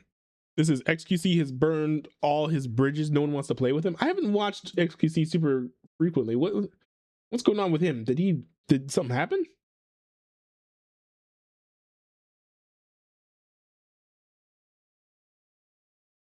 Bitch, I thought they were playing Mecha Chameleon. Are they still playing it? I wouldn't mind doing a high-rated lobby of that game. I'm trying to do some Chameleon esports. Oh, nobody? Okay, no, did you? Oh, I am not doing that. XQC, what do you think of all the news? They stopped playing. What news? A mega clue. It's not a normal clue, it's a mega one. It's larger than size. I'm with that Minecraft spectator mode. I think I understand. Hey, my good friend. Let's play. Oh my god, Ray. Okay, there's somebody over here. It's fire, man. Someone's like right next to me whistling. Was it so funny? No. Oh, this is old one too many times. 9 seconds. Squeaks, did you live that? Be quiet. It's always a weird thing to see a streamer in chat, in somebody else's chat. Why is everyone saying no? So you kind of have to pee. I feel that all the time in this game. Oh my god, you said that? I had to pee. Wait, that does look like Minecraft, actually. So bad right now, bro. Chat, they're playing with Brawny? Yeah, your mega clue, everyone's outside. Brawny? Yeah, chat. The real Bronaldo? That's a mega clue. I'm just gonna go hide in the right now. It's easy. Oh shoot, I just realized. Oh, I'm gonna have to start this over. I just realized that you guys couldn't see what I was reacting to. Oh my goodness, hold on. Let's restart this. Bitch, I thought they were playing Mecha Chameleon. Are they still playing it? I wouldn't mind doing a high-rated lobby of that game. I'm trying to do some Chameleon esports. Oh, nobody? Okay, no, did you? Oh, I am not doing that. XQC, what do you think of all the news? They stopped playing. What news? That's a good question. What news? A mega clue. It's not a normal clue, it's a mega one. It's larger That than legit size. looks like Minecraft in spectator mode. Okay. I think I understand. Hey, my good friend. Let's play. The way he's like, hey. Oh my god, Ray. Okay, there's somebody over here. It's fire, man. Someone's like right next to me whistling. Was it so funny? No. Oh, this is old one too many times. It's always weird to see like a popular streamer in somebody else's chat. Huh? Everyone was like, what? Okay. It's like watching like an NBA player, like seeing him in the front row of like another NBA game. It's like, you said that, and I had to pee. You're here too. So bad right now. You're also a fan. Chad, they're playing with Bronny. Yeah, your mega clue. Everyone's outside. Yeah, Chad, Bronny. The real Ronaldo. Ronaldo. I'm just gonna go hide inside right now. Come on, It's bro. easy. Yeah, I'm gonna shoot the moving guy. I'm gonna shoot the moving guy. There's a moving guy? The moving guy? Like a truck? Who's moving? Who's moving? Oh, it's Fuzzly. Why is he named Bronny? Yeah, that's Yeah, Fuzzly. It's Fuzzly. incredible. I thought they were playing with Ronaldo. I mean, Oh my honestly, god, you everyone's climb quads so are really slowly. good. Nothing feels better than having the Seekers walk around. Holy shit. No, dude, nothing So feels what, did better they just than say hiding no? and then someone switches. Hey, Or did they let's just play. ignore? Well, like that's Sorry, I don't play the music. Ignore it. There's so much. You guys are all verticality on this actually map. insane. XQC, I love The you. spots are Insane lobby. XCC is a right-wing grifter. I mean, the message got deleted, but that's crazy. This is from VV Bina on Twitch. Say in the chat, they're saying XQC is a right-wing grifter. That's XQC, I crazy. love The you. spots Insane are lobby. fire. It really is. Fucking crazy. I'm the worst. I'm terrible at art. I'm terrible at art. He said what? Chad? Wow. What the No way. fuck, man? I'm losing my mind, bro. They're right There's here, one but on I this can't find lantern, them. dude. I don't This know is kind of what's sad. going He's just on. getting Would you move ignored. this spot? Corey, you're gonna be so Crazy. mad after. Would I He believe doesn't play with it. Would okay. Ah, shit. Hey, Literally, you were right about the Jinxie lobby, man. They fucking stunk in there. Dude, the Jinxie lobby was like, let's find the darkest hole, paint With myself cucks? the darkest color, and then pray. Chad, I didn't hear what he said. It was too, the game was too loud. Man, I done leveled up, man. I have leveled up. You're I gonna am go so back to proud that of Yeah, see, and that's why when I mix and master my audio, well, the way that I have my audio mixed, the way that I have my audio mixed, my voice is always going to be louder than the game audio because I don't want a situation like what happens with XQC here, where he's watching Ludwig stream and he can't hear what the people are saying because the game audio was too loud. So I always have my voice audio a little bit louder than all of my desktop output. Then, well, actually, usually it's, I don't know why it's so loud, but usually I'll set the volume for literally anything that I'm doing, whether it's YouTube, whether it's the game or whatever. I set the volume to about 50%. And then that way, if someone's in a Discord server, and I'm gaming with them, then their voice will be louder than the game itself, especially because I run mad heavy compression on all the desktop audio to make it so that, let's say there's something that's really quiet, you guys will be able to hear on the recording, or if in the stream, or if something is really loud, it's not going to blow your ears off, because I realized how important it is to have compression in audio. Back when I was working at college, actually, in the working at the cafeteria, working in the back, and I love the Timcast IRL podcast. I still listen to it pretty much every day, but they don't run compression on their audio, and they're running on SM7Bs, which are great microphones, by the way, but they're running on SM7Bs, which are kind of sensitive to an extent when they're all up on your face. But what that means is, it will pick up quiet things, so you don't have to worry about like, if you're talking too quietly, you can't get picked up by the mic. But the problem is, when you shout, the volume goes super high, and there's like no control for that. So I would literally end up having headaches after working, not because the machines were loud, which the machines were kind of loud, but literally because I would have to turn the volume up above the sound of the machines in order to hear what they were saying when everything was all quiet. But then sometimes people would shout during spirited debates, and then like it's blowing my ears off. So yeah, bro, more streamers and more content creators need to run compression on their desktop audio specifically. It would go leagues in terms of helping it just be a more pleasant experience for your viewers. Bray Leno is here in the chat. What's up, Bray Leno? He says, why does your thumbnail look exactly like Mom Danny's smile? I have not thought about that, but maybe it's just because we both are photogenic. Says, do you do Twitch? I do not. Occasionally, if I'm playing college the football video games, I may stream those matches on Twitch. I have in the past, but it's not very frequent. I do plan on multi-streaming at some point, and when I multi-stream, I would like to go on Twitch, but I just need a good solid multi-chat solution, which I haven't really found yet that would work for all the platforms I want to use. I used to multi-stream actually on not just YouTube but also Kick and Rumble.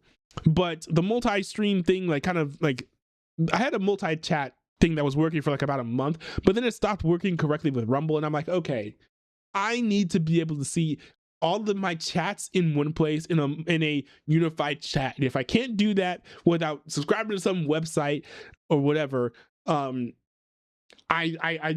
just gonna give up for now. So I'm gonna come back to multi-streaming. I would love to multi-stream. I'd love to stream on every platform. I'd love to stream on X, you know. But if I can't do it while having a reliable multi-chat solution, I'm not gonna do it. I'm not gonna do it. Bobby, you're gonna top frag. You're gonna go crazy. Not definitely. Definitely. And Noko's near here somewhere, I'm sure. What do you mean? Someone stare at me. What do you mean? Chat. Did you know? Hey, you fucking man! Chat, what about him, man? Chat, what about Moise? Is he in that lobby? Map is too big. Wait, is Cam top right better? I'm trying to block top. There's so many places that you can be. That makes, like, I think my favorite map is this one. Chat, that'd be funny. No? What even is this mode? I don't understand what's happening here. No, there's too many objects. Mansion. It's just a beautiful map. I hate the penguin one with the one I got fucked on with With JoJo. all the balloons. Yeah, that's the one I meant. Okay, wow. Someone in the chat, Reba Bob in the chat said in the Twitch chat on Ludwig stream says, invite XQC please, he is sorry. Sorry for what? Alright, well, I just want to see if my credits are removed on this game. Or I'm banned. Surely I'm not banned. Is the new low? I was just making jokes. I was just kidding. I didn't burn all my bridges. I actually get along with all those players. I guess I get along with all those players. I don't understand anything bad about any of them. Yeah, no, I don't think that, I don't know if it's burned bridges, but I think it's very likely just the fact that Ludwig already has an event going on with members like already active. He's probably not just gonna throw a random streamer in there, regardless of how popular he is. So I can't blame Ludwig for not adding him into the lobby. Chat, I think it's because the lobby is full. Well, that too. VIP. Wait, actually? Wait, did he? Wait, Ludwig remove XQC from VIP? The whole chat says like they don't like you anymore. That's crazy. My pleasure. And the same thing is, we're hunting. XQC didn't even do anything. JoJo, me and JoJo. Oh, yep. Wait, who are the hunters? Who are the hunters? Me, JoJo, and Squeaks. Yes, sir. Fuck. Okay, so I can't. I was ready. Now I will say that sometimes moderators will do things that the streamers don't want them to do. So it is possible that one of Ludwig's mods did this, and this wasn't something that he actually wanted. So consider that. To run NL strat. Yep, I know them all. Oh. Sweeks, I love your skin. Ultimately, I don't know that this is a big deal, but if Ludwig is trying to cut off XQC, that'd be unfortunate. I mean, neither of them need each other, but it's nice to see big streamers be able to just like coexist and play big games because it allows for big collabs. You know, Ludwig and XQC on a stream together, like, that's a big collab. That's like, that's about as big as it gets. So if he's gonna cut off the possibility of that happening, that'd be extremely unfortunate. Control that. Chat. That's fine. It's because I told him I didn't want it anymore. Oh, you ruined it after the league tournament. Oh, okay. I mean, that makes more sense. I mean, that makes more sense, yeah. Interesting. See, we've got this other clip here. This is from Fox News. It says Trump issues ultimatum to Iran. Vice President Vance and U.S. negotiators are in Switzerland for the first round of nuclear talks with Iran. This as Hezbollah and the Israeli Defense Forces exchanged fire in Lebanon this weekend. Fox News chief foreign correspondent Trey Yingst is live in Tel Aviv with the latest. Trey. Yeah, hey, Peter, good morning. High-level diplomatic talks are taking place today in Switzerland aimed at solidifying the memorandum of understanding and entering into the next phase of negotiations. This comes as Iran's IRGC says they have closed the Strait of Hormuz. I spoke earlier with President Trump for more than 20 minutes, and he responded to that threat from the Iranians, saying that he spoke with Iranian officials overnight and told them, you close it and you won't have a country. He went on to say if they don't make a deal, we'll collect tolls. We may take over the strait if we have to. The president says the U.S. could become the... This was a dumb move from Iran, because this was the MOU actually gave like a fair amount of concessions to Iran, like to the point where, like, in general, like, sure, I think it was overall a good deal, but I was surprised the amount of concessions the United States gave over to Iran. Iran blowing up this deal, apparently, I think is it's a foolhardy move. Now, it does seem to be over the fact that Israel has not stopped firing into the Strait of Hormuz, but you can't blame them, right? Not firing into the Strait of Hormuz, sorry. Now, I think part of this is due to the fact that Israel has not stopped firing into Lebanon, but I can't blame them, considering the fact that there are legitimate terrorist targets in Lebanon, right, with Hezbollah being present there. And also, remember, the MOU only says that the nations that are signing the deal are bound to the terms. Israel has not signed the deal, so they're not bound to the terms. Tolls, we may take over the strait if we have to. The president says the U.S. could become the guardian angel of the strait and the Middle East and take 20% of the oil. The strait, along with Iran's nuclear program, remain the focus for talks in Switzerland. Iran's President Masoud Pezeshkian spoke today from Tehran, laying out a new red line for the regime in this next round of discussions. Now, one thing that's very interesting about this, it is extremely possible that Donald Trump knew that this would happen. This actually literally just came to mind. So there are two websites that you can use to track the what's going on with the Strait of Hormuz. Now, this is the most popular one. It's not the best one, because I did notice that, you know, it constantly lists zero throughput, although by all accounts there is actually some throughput.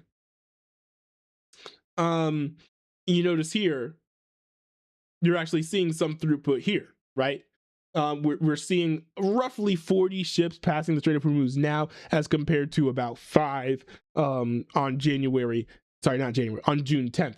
However, I do wonder if this right here might be the reason why Trump is doing this, especially if he knew that Iran was going to go against the deals and then Strait of Hormuz was going to get closed again. Because look at who has the highest impact of the Strait of Hormuz being closed. Critical, Japan. Critical, South Korea. Now, Japan and South Korea are both allies of the United States. And look at these numbers. Japan is 90% dependent on oil from the Strait of Hormuz. South Korea is 80% dependent of oil from the Strait of Hormuz. Is it possible that Donald Trump kind of made this deal that he knew wouldn't last, so that some oil would get through to provide some respite to Japan and South Korea so that they wouldn't starve, but also so that Trump wouldn't have to completely concede and roll over and allow America to be given over to unfavorable terms? It's a possibility. I wonder if that's what he's doing. I don't know that Trump is strategizing that far in advance, but that'd be interesting if that was the case. We will not give up our right to enrichment. And they, too. Hold on, wait a second. Yeah, my earbud's fine. All right. We will not give up our right to enrichment. And they, too, will be forced to accept it.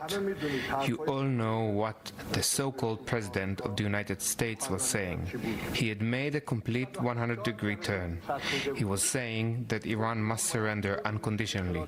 Iran has no right to do this. It has no right to do that. President Trump responded directly to Iran's President Masoud Pezeshkian, saying he better watch his mouth, he better shape up, or we'll take over the rest of the country. The president also spoke about Lebanon, where 5 Israeli soldiers were killed by Hezbollah in the course of 48 hours over the weekend. The Israelis responding with heavy airstrikes across southern Lebanon. Now, President Trump posted to Truth Social this morning saying Iran must immediately stop their highly paid proxies in Lebanon from causing trouble. If they don't, we'll hit Iran very hard again, just like we did last week, only harder border. Fair. Iran continues to try and tie the situation in Lebanon to the broader memorandum of understanding with the United States of America. Well, now President Trump is doing the same. Peter? Trey, thank you. For more, let's bring in Fox News contributor and host of the Hugh Hewitt Show, Hugh Hewitt. Hugh, I got to ask you about this news overnight. Strait of Hormuz closed. Now what? Yeah. Well, I think what the president posted and Trey just referenced on Truth Social this morning, they've got to pull back Hezbollah and they've got to open the Strait of Hormuz, or we'll be back to the bombing. Now, I'm not one who put any faith in this MOU anyway, Peter. I think it's a letter of intent in real estate terms. Doesn't bind anyone. You might continue talking, but they're not going to bring back Munich in 1938 from Switzerland. I don't think the vice president's going to do that. I don't think special envoys Witkoff or Kushner are going to do that. I don't think the president will let them do that. So I actually believe we're in halftime of the battle, the current battle. Tomorrow marks the one-year anniversary of Operation Midnight Hammer, when the president ordered the Fodor facility completely destroyed. And in that year, we've seen Iran terribly shaken. They massacred 40,000 of their own people, and they've been pummeled for 6 weeks. I think they're going to want to strike a nicer tone with everyone if they want to get out of this jam, because their country's fallen apart. They may have closed the strait again. That will not lead to anything productive for them, but probably a return to bombing. Ditto Hezbollah in Lebanon. And Hugh, nobody knows that is watching this, but I was waiting in Switzerland for the vice president this week, and he stood me up because we figured at the time this is just like a no-win situation. What's going on with his eye? That's who's that? Peter Ducey? I believe. Peter Ducey. What's going on with Peter Ducey's left eye? That doesn't look right. For like fans, right? If the deal works, conservatives are mad that he's the face of it. If it doesn't work, the president is mad. But the VP's new angle in this new sound that we have, it sounds like he is arguing if this doesn't work out, it's really Israel's fault. Listen to this. It's going to be something we're just going to have to continuously manage to ensure that, Israel and Lebanon are both safe and secure. The big problem is that you have somebody will shoot and then somebody will respond, and you kind of have a chicken and egg problem where you just got to stop the siege for long enough to get the ceasefire to hold. So is that a fair point, that really, if this all blows up, it's the Israelis?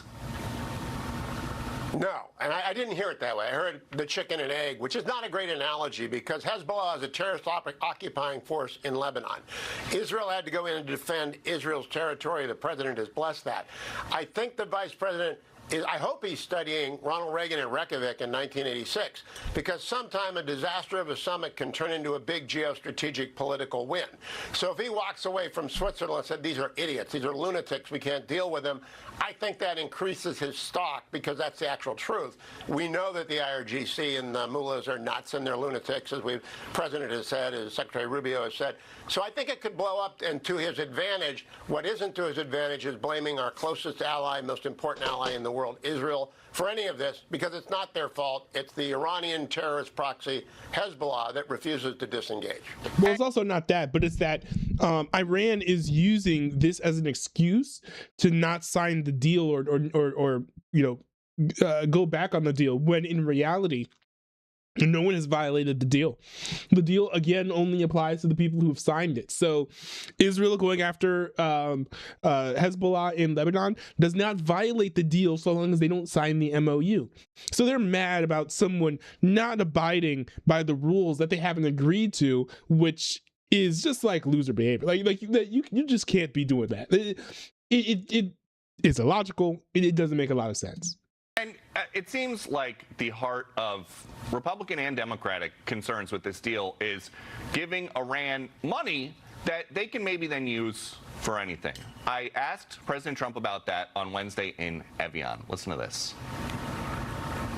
The United States is not going to directly pay Iran, but the U.S. is going to let the Iranians start making billions of dollars, selling oil, accessing this reconstruction fund. Only if they're doing things right.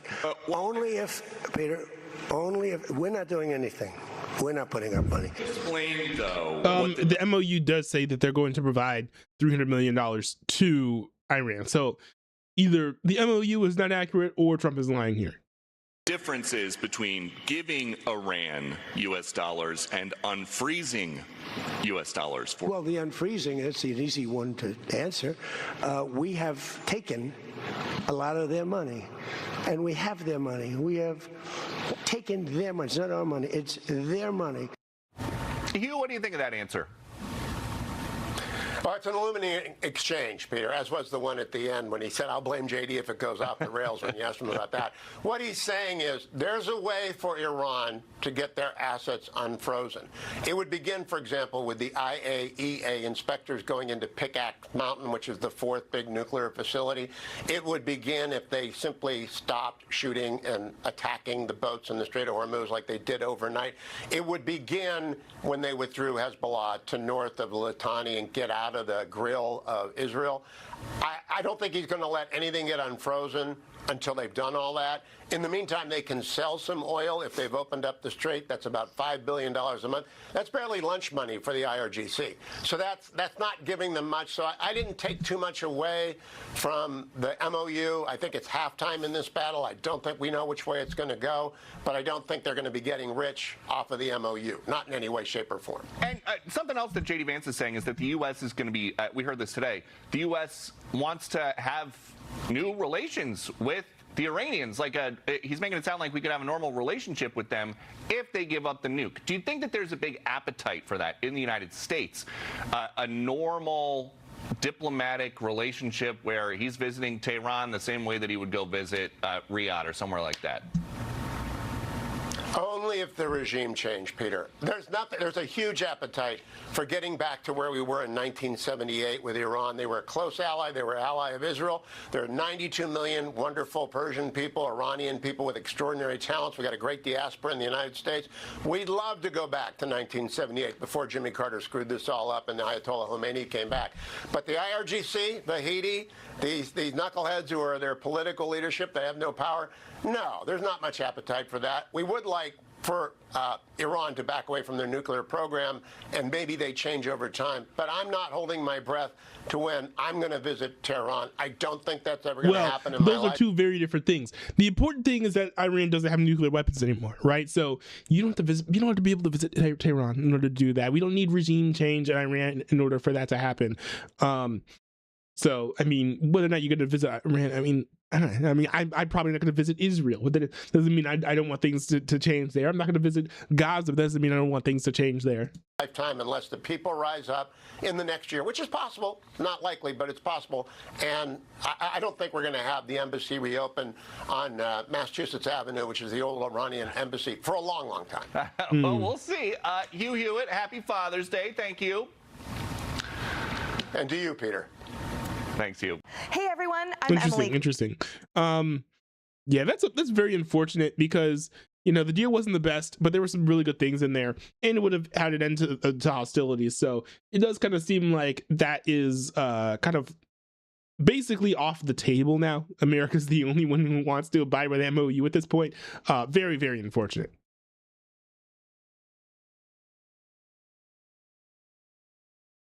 Did y'all know?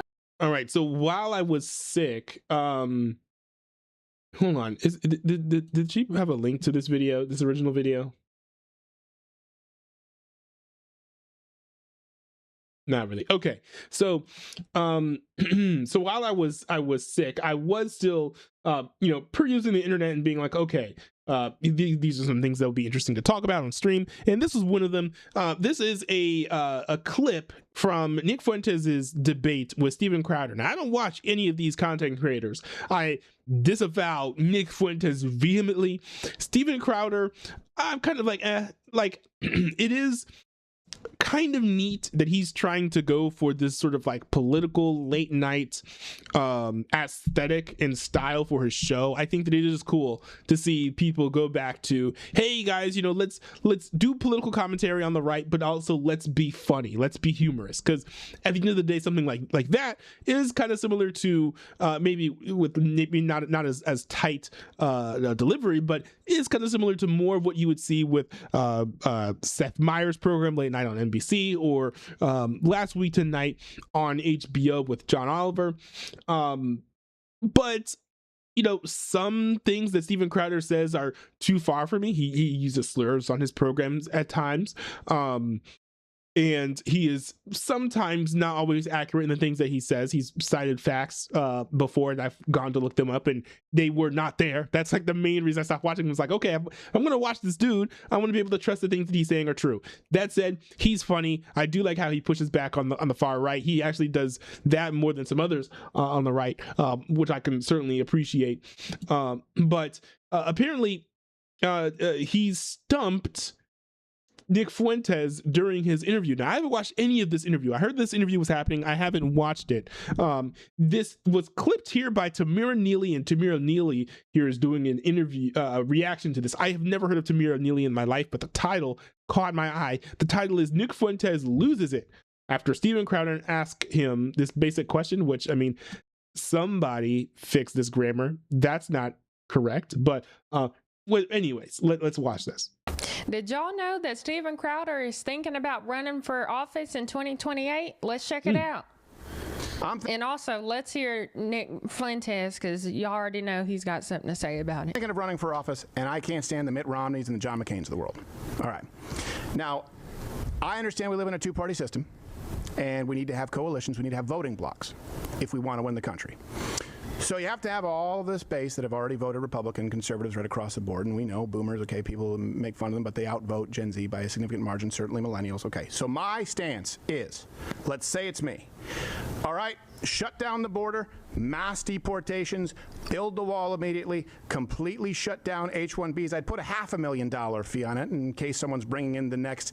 I wish I knew more about H-1Bs. I don't think that we need mass deportations. I don't think mass deportations would be the worst thing in the world, but I also think that it would not be the optimal way to get illegal immigrants out of the country. I have over time become pro-amnesty. What does that mean? That means that it provides a pathway to citizenship for illegal immigrants in this country. Now, I would have lots of stipulations and regulations over it. For example, you commit any crime in the United States of America, you would not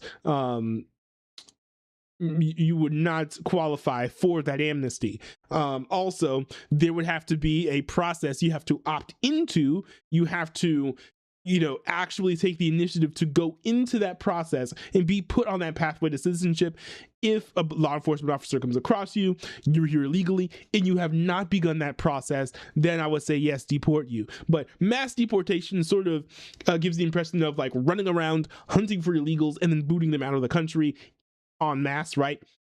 Not the biggest fan of that, because you've got some people here who are I just think it's not the highest priority. I'm not saying that those people don't deserve to be deported, right? Because if you're here illegally, you're here illegally. But I just think there are better ways to go about it. The types of illegals that you're going to have to like go and hunt for and look for that you're not already looking for because they've already committed some other crimes. Like you've got plenty of illegal immigrants who have, and certainly not the majority, but you've got plenty of illegal immigrants who have, committed violent or serious crimes, human trafficking, drug smuggling, murder, those types of things. Agents of ICE are already going to be looking for those people, right? So they would not be included in some sort of like mass deportation initiative. Mass deportation initiatives would specifically be targeting people who are in the country peacefully, probably working a job, maybe not, abiding by all the other laws of the land. I don't think that we need to prioritize getting those people deported. We have more violent, more egregious illegal immigrants here in the country that we still need to deport, right? We don't need to emphasize going after the ones who are peaceful if we still don't have all the violent ones out yet. And also, I think that the people who are here, especially if you've been here for years and you haven't broken any of the other laws of the United States of America, you could be here and contribute to the United States of America. Give them voting rights. Give them the ability to, work full wages, right? Not be paid under the table so that they can earn more money and put more food on their table for their families at the end of the day. So, mass deportations, again, I'm not saying that if you're here illegally that you don't deserve to be deported, but at the same time, I think that it's fair to be like, hey, rather than kick them out, if you're here working hard, being peaceful. Let's make you an American and, give you a job, give you protection so that you're not being abused in the workplace, stuff like that. Elon Musk or Nikolai. As you can see, Nick Fuentes is in deep thought right now. He's ready to say what he's going to say, and we all know it's about to be controversial. I'm Tamara. You're watching the Tamara Neely Show. I'd like to welcome back all my returning subscribers. And if you're new here, I would like to let you know I'm happy you're here. Quickly, before we get into this, let's get into a word of prayer, because on this show, we believe that prayer is our first resort and not our last. Lord, I thank you for Nick Fuentes. And that is very fair. I do think that making content out of prayer does come off as a little bit performative. This is not the same as the beginning of a sermon. Don't get me wrong. You've got a bunch of sermons online where people are praying in the video. I'm not talking about that. That's corporate prayer. This, I think, is just like you're recording a prayer. I have mixed feelings about recorded prayers as a believer myself. I do think that they're somewhat performative, but maybe we can skip ahead of this section and then move forward. Us watching right now, in Jesus' name, amen. I've got about 3 clips for you of these men talking. I honestly don't know what they're going to say because this interview just happened as of the time of this recording, just like hours ago, and I've had multiple shows today, so I'm not even sure what they're going to say. But I saw that this interview happened, and like I just said, Steven Crowder is thinking about running for office. Let's see if Nick Fuentes would support him in his run or not. Let's check it out. Tesla from El Salvador, for God's sakes. I don't know. Something that wouldn't affect a multi-million-dollar salary. Of course, we'd continue with the Supreme Court. I'd enable states to have more authorities that deals with abortion restrictions, so I don't know how much more I could do that at this point. Tariffs on certainly industries that are taking advantage of us so that they are reciprocal. I would do my best to onshore jobs by basically going the opposite of directions like NAFTA. I'd punish companies that offshore them, incentivize them to onshore them. I'd have tax cuts across the board, but certainly middle-class families. No more foreign lobbying organizations, and no more blank check to Israel, and of course, no more money to Ukraine. I would pull us from NATO until everyone meets their payments. The one caveat I would say is I would give a blank check to the Iron Dome. I am a big fan of using military for defensive purposes. I am not a war hawk, although I do believe that if you get attacked, you have the right to fight back, right? So, this will make some people may accuse me of being a war hawk for that position. But the thing is, I will defend states who do things in retaliatory fashion, depending on the extent to which they do it. If they're, violating international law, I'm not going to be a big fan of that, but I do think that there is a place for retaliation if you get attacked, because you should not just be attacked and be like, oh, well, that sucked. I guess I'll put a boo-boo on that. I'll put a Band-Aid on that boo-boo. Like, no, there needs to be some sort of response in terms of violence when you are violently attacked. But stuff like the Iron Dome is, I think it's like perfect. I think every nation should have an Iron Dome because then you have no threat of incoming missiles, right? So blank check for the Iron Dome, absolutely. I mean, what if Steven Crowder was president of the United States and then says no more money to Israel at all? Israel will be gone in a flash because people will be like, oh, nice. That means no more Iron Dome. Now, I will say it is a grand failure on the part of Israel that we've been funding the Iron Dome for this long, and they have not found a way to manufacture their stuff on their own. They need to be able to stand on their own 2 feet and, be able to build all the materials for the Iron Dome inside of their own country. Because look at the public sentiment towards Israel right now. They're not going to have America's support forever, in my opinion. So they need to be prepared for lapses in support from someone like, let's say, as Steven Crowder became president of the United States. And how do you do that? You do that by becoming self-sustaining. And how do you become self-sustaining? You do that by manufacturing all the stuff yourself. So if I'm Israel, that's what I'd be doing. But also, as an ally, I would support, I would be supporting defensive military measures that would completely encompass the Iron Dome. Other stuff, I don't know. It depends. It could be a case-by-case basis. But Iron Dome, I would say blank check. But maybe I think that Iran is a threat. Could you vote for me? Well, again, it's like... I mean, what do y'all think? If Steven Crowder ran for president, we know that right now it's looking like Vice President J.D. Vance is possibly going to be in the running, possibly Secretary Marco Rubio. And if Steven Crowder enters into the race and he decides to run, are y'all going to vote for him? Right now, me personally, I'm not putting my support toward anybody at this point. I have some thoughts about different candidates. Some people I may be open to trusting with my vote, and some people I may not be open to trusting with my vote. Now, who those people are, I guess we'll just have to find out. I will say, I'm not the biggest fan of that statement, because I think that it's more than fair. You can say what you think about either the candidates or the policies. I don't think it's bad to be like, oh yeah, I think Steven Crowder would be a fine president, or be like, oh no, I don't think that Steven Crowder would be a great president at all. It doesn't matter that it's early. I don't care. I think that it's a bad excuse to be like, oh, I'm not going to say right now because it's too early. Like, I'm not the biggest fan of that. But one thing to keep in mind, I think that Nick Fuentes is about to respond here. Yeah, basically in about 10, 15 seconds. One thing to keep in mind, when you listen to what Nick Fuentes is about to say, he is mask on when he is being interviewed on any public facing, mainstream platform, like anything where the interview is going to be on YouTube, for example. Nick Fuentes is mask on. Part of this is, I think that he completely respects the fact that these people are on YouTube. He doesn't want to get them banned, right? So part of that is respecting the platform, but also it is expanding his reach. I think he said before that he will sort of be more moderate or present himself in a more moderate way in order to spread his message.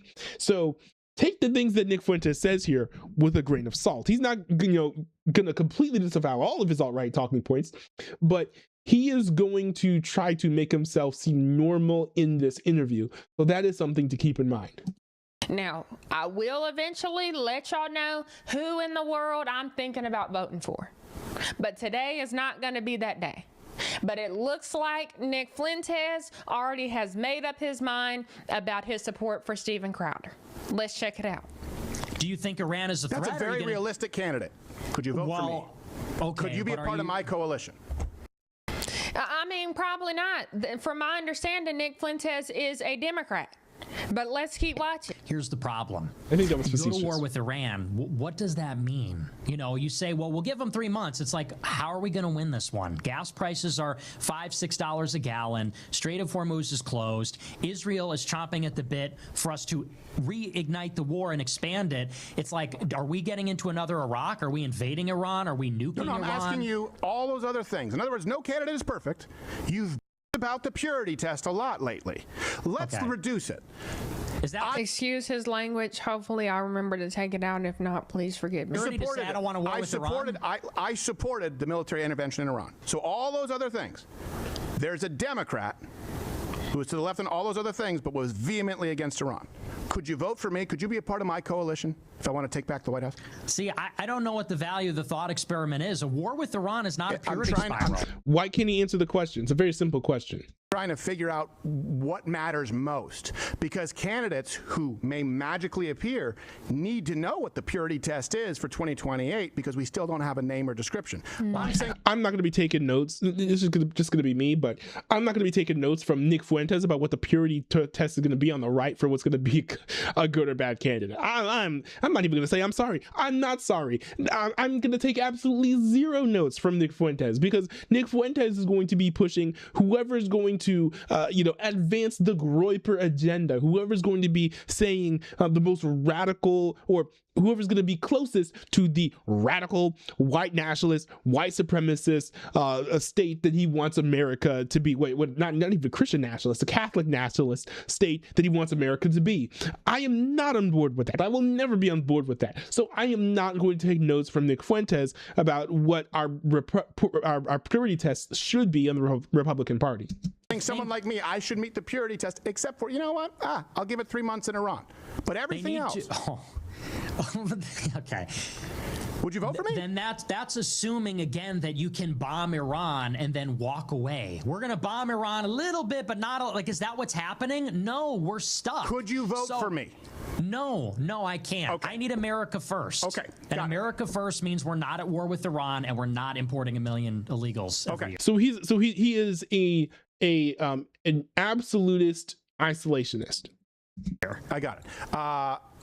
That's fair. I understand it. Hey, this is where we have a difference of opinion. It's not the deal breaker for me in the same way that it is to you, but I understand where we end up.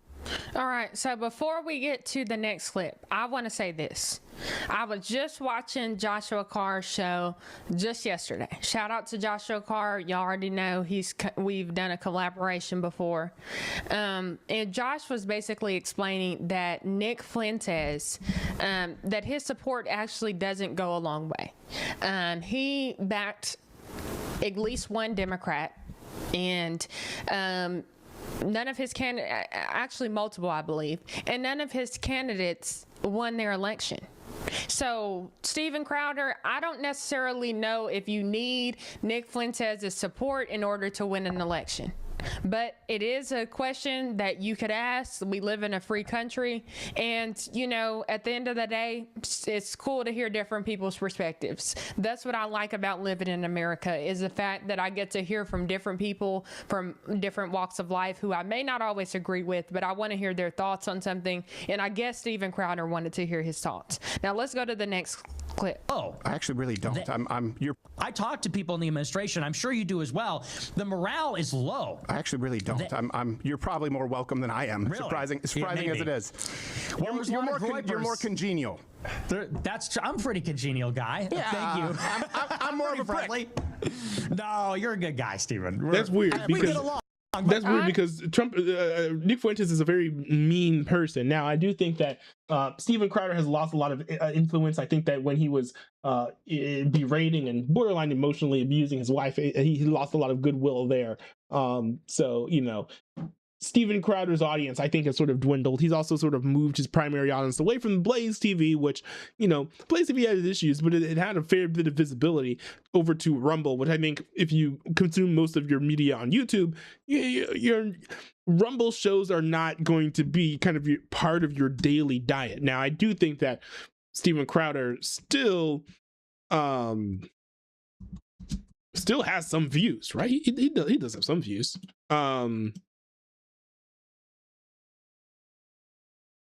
Okay, he's still getting some decent views. My bad. Maybe I'm just like not in those circles anymore. Why hasn't Steven Crowder been on Timcast IRL? Timcast IRL is kind of my main right-wing long-form podcast, so. Honestly, don't watch Steven Crowder a whole lot, but I have seen some of his takes and I agreed with the takes that I saw, but I don't know enough about his content to know like who he is or if he's somebody I would even consider voting for president. Would you guys let me know in the comment section what you know about him, because I'm genuinely curious, and y'all know I read the comments and I comment on it, so sometimes I really do want to hear your thoughts for sure. Yeah, but in DHS the morale is super low. They're literally going and telling people it's low because of sanctuary cities and people kicking out their taillights and them being hamstrung. Like you're sidestepping people creating sanctuary cities. The left will not deport violent felons in our prison system, Nick, and you're telling people to vote for them. Well, it's not even specifically about sanctuary cities, because morale, is he talking about ICE or police? I missed that. If he's talking about morale amongst police, morale is low amongst police because for many crimes, especially when you're talking about certain demographics, the judges and DAs, whatever, don't like pressing charges against certain groups. So you'll see like a lot of people from Antifa, for example, who will all get arrested. Either charges won't get brought up despite them violently attacking law enforcement officers, damaging property, attacking civilians, etc., or you will see them get charged and then their charges are dropped rather quickly. I think that Katabugazela, unfortunately, her charges got dropped as well. This is just a massive pattern that you see. Now, I think this is even worse because you see this a lot with immigrants, where a lot of illegal immigrants, well, not even a lot. Most of the violence done by illegal immigrants, where it becomes a viral story, right? Like, oh, this person got stabbed on a train. Isn't that crazy? Well, it turns out that people like that are not very common. They're just repeat offenders.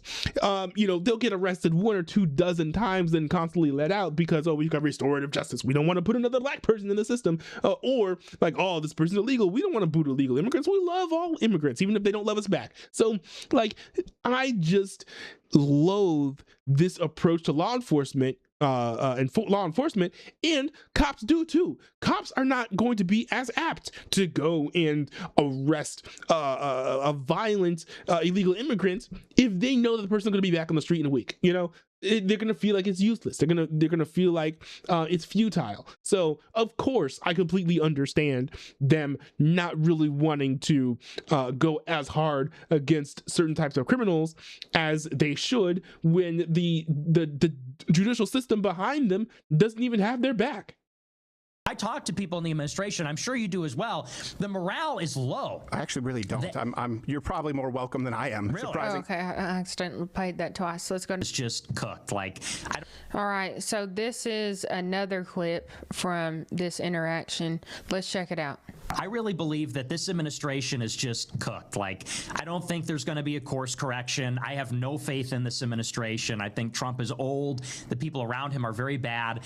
And so I think the real question is, and this is Let's stop that for a second. We know why. Some of you may not know this, but the reason why Nick Fuentes thinks that everybody's bad in President Trump's administration is because he always thinks if anybody's connected to Israel, they're a bad person. He has some sort of Israel derangement syndrome. Also, he has he has anti-Semitism coursing through his veins. He's a pretty racist person. This is not news to anyone. You have just tipped the iceberg. You've touched the tip of the iceberg. This is not even close to kind of the depths of the darkness of Nick Fuentes and in Groyper's ideology. Trump derangement syndrome. Something is deranged. Okay. And so about Nick Fuentes' point of view, and he's struggling definitely when it comes to these derangement syndromes. And so Nick is completely out there, and people are saying that he is kind of one of those people who has been placed in the conservative movement in order to cause division. He's not really conservative is what some people are saying. A lot of people are now saying that he's endorsing Democrats, but I want to hear your thoughts on it. Do you support Nick Fuentes? Do you like his content? Do you watch it? I personally don't watch it unless I see clips like this. And am I going to say that I've never agreed with Fuentes on something? No, that's not the case. I've agreed with him on different things, and I think that he's funny, but I do not condone or support him whatsoever, and I want to make that clear. Even if I have agreed with a few of his takes, he's not somebody who I would look up to. He's obviously very cynical. He seems to not have any sort of real success in life that I would want to aspire to be. Or for my life to look like. He's not somebody who I would look up to, but that's just me personally. Let me know your thoughts. Who will be Trump's successor? Because that person is going to define the direction of the party. And I really believe there should be a very competitive primary for the presidential race in 28. And what they're trying to do is consolidate support around either Vance or Rubio. As I'm sure you know, behind the scenes, there's a very big fight going on between donors and between party personnel. Are they going to get behind Rubio, which he seems to have the backing of the neocons and Mark Levin and AIPAC and Miriam Adelson? Or are they going to get behind Vance, who has the support of Little Tech, Palantir Tucker, and he's going to clearly run in the more America First lane. At least nominally, he's going to claim that. And I think that we should not have consolidation where it's 80% behind one candidate. I think it should be wide open. I also don't like either Rubio or Vance because I think you get a neocon or a Palantir guy. And so to me, The only way to have an open field is if everyone associated with the administration is sufficiently weakened. So I'm actually rooting for Democrats to degrade and sabotage this administration and the people in it so that they're less politically viable. And maybe that clears the way for a dark horse or an outsider, someone from outside the MAGA, Mar-a-Lago, Trump administration to maybe clinch the nomination in 28. And to me, that's really the big picture. Okay. My question is what's so wrong with President Trump? I'm not saying that's a tangent. One thing I will say though is that I think that there is going to be some competition when it comes to the 2028 election. Certainly JD Vance is going to run for president. Certainly Marco Rubio is going to run for president. But I think we're going to see some other interesting characters show up. Honestly, in the 2024 election, Vivek Ramaswamy absolutely knocked my socks off with his campaign for the GOP presidential nomination. Fantastic candidate. It's very rare that I see someone who runs for president be pretty much on board with everything that I support, believe in. And that's why in the primaries, it's a little hard for me to be like, oh, I support this guy. Oh, no, I support that guy. I like this guy, but I don't know about some of this. That's kind of how I've always been with Trump, where it's like, I kind of like either some of the things that he supports, but not how he puts it, or like how he puts some things, but not his policy. Like, most presidential candidates are mixed bags, but Vivek Ramaswamy seemed like almost the perfect candidate, except he's white. So, of course, you're going to get a lot of Republicans who weren't going to vote for him or support him. And so I think that he was going to have a lot of trouble winning that nomination, and I ended up being correct. Now, is it possible that he wins a future election? Yes, but I think he's got to wait for a lot of baby boomers to die before he runs for president again, because it doesn't really look good to run for president over and over again until you win.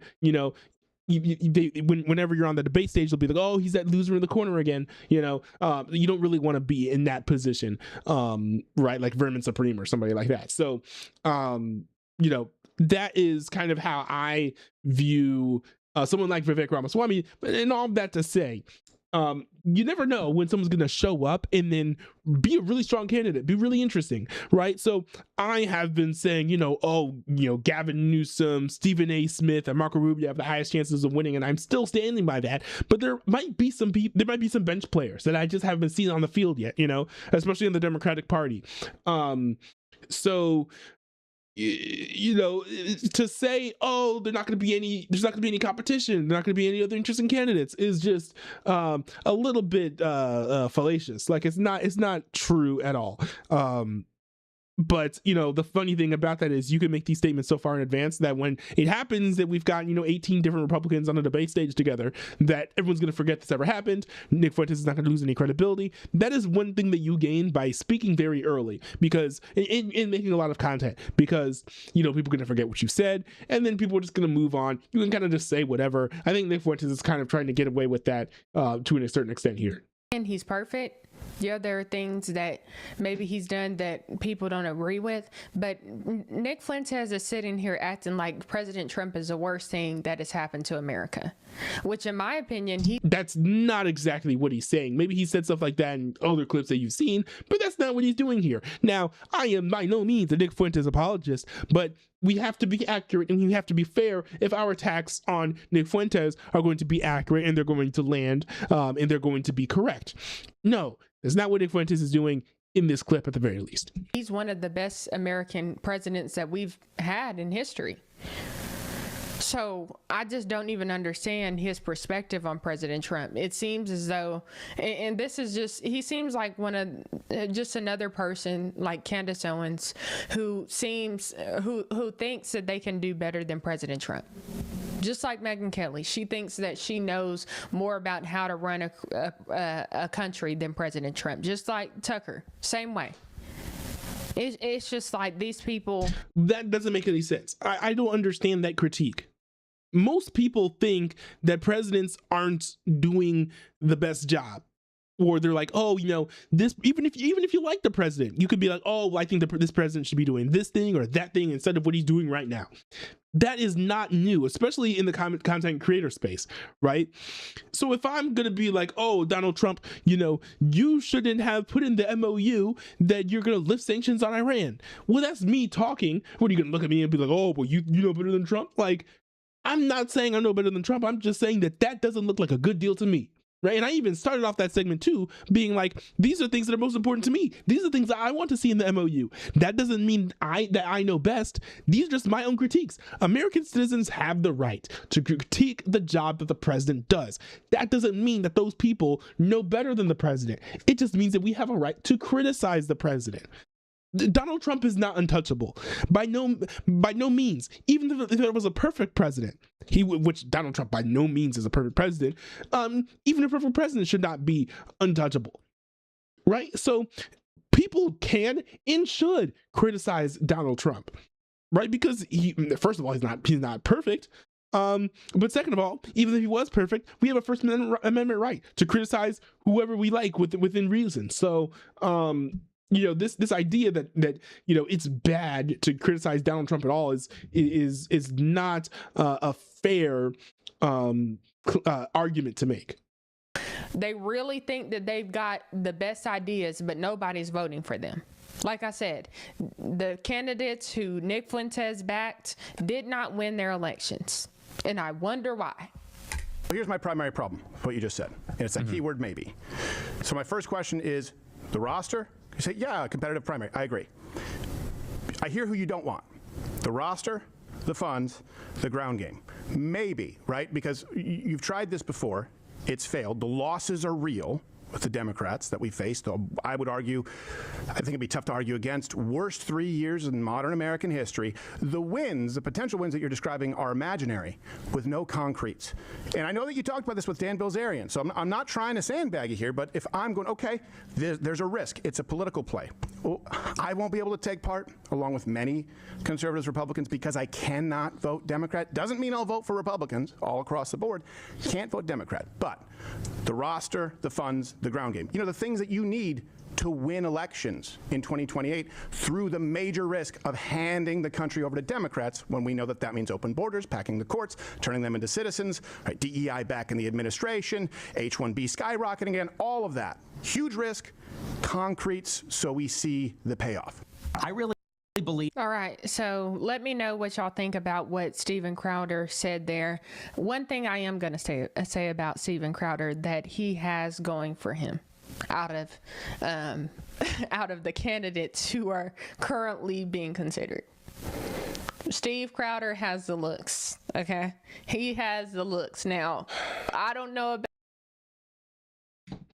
Guys, do you remember what I said? You guys laughed at me when I said this too. You guys laughed at me. You were like, oh, are you serious? You've got to be joking. I said this, I warned you, I told you, and you laughed. You guys actually really didn't like this video at all. Hold on, let me see. So in this video, I think it's called Why Hassan Piker won't predict the next president of the United States of America.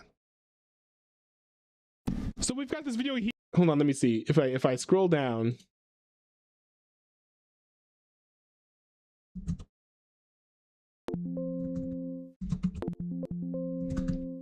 Did I not mention Riz? Is this not the Riz video? Where's the Riz video? Hold on. Oh yes, this one right here. So in this video, okay, so Gavin Newsom's gonna win. In this video, it says only 2 men have a shot at becoming the next president of the United States. And this is kind of what I said in this video. So Gavin Newsom's gonna win the election for president of the United States. The GOP doesn't really have anyone with Riz. If they have someone with Riz, he's hiding. Right? And Democrats don't really have a lot of people with Riz, but they do have Gavin Newsom, who I think blows everyone else out of the water. There's one point that I should have made in my previous video, and it was a mistake for me to admit this. But you know, there is one other person beyond Gavin Newsom who could win a presidential election. And that person is Stephen A. Smith. He could win a presidential election. I think he could actually win the presidential election regardless of whether or not he ran as a Republican or a Democrat, although he would have trouble winning the Democrat. Wait, hold on. This isn't even the video. Sorry, hold on. Oh yeah, here it is. Oh no, this is the video. Okay, this is the video. You can't be president without Riz. I think this is it, right? Oh, I put out a video recently about like what it takes to be a successful president. Wait, hold on. Wow, which video was? I'm trying to find this video.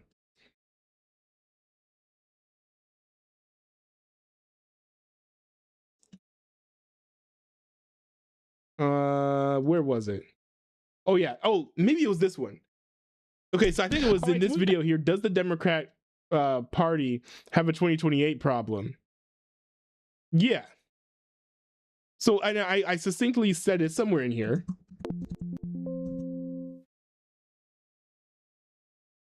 Oh yes, hold on. Here we go.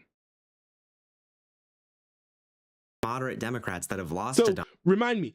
I've warned you guys about this. I warned you guys about this. You hated it, but you didn't hate it because I was wrong. You hated it because I was right. Here, watch this. I would bring up the fact that 2 of the last 3 presidential elections have been moderate Democrats that have lost to Donald Trump. If you had some sort of muscular no. You have to consider the fact that they were also lame. Because this is a popularity contest. It's all a popularity contest. It's who has the most Riz.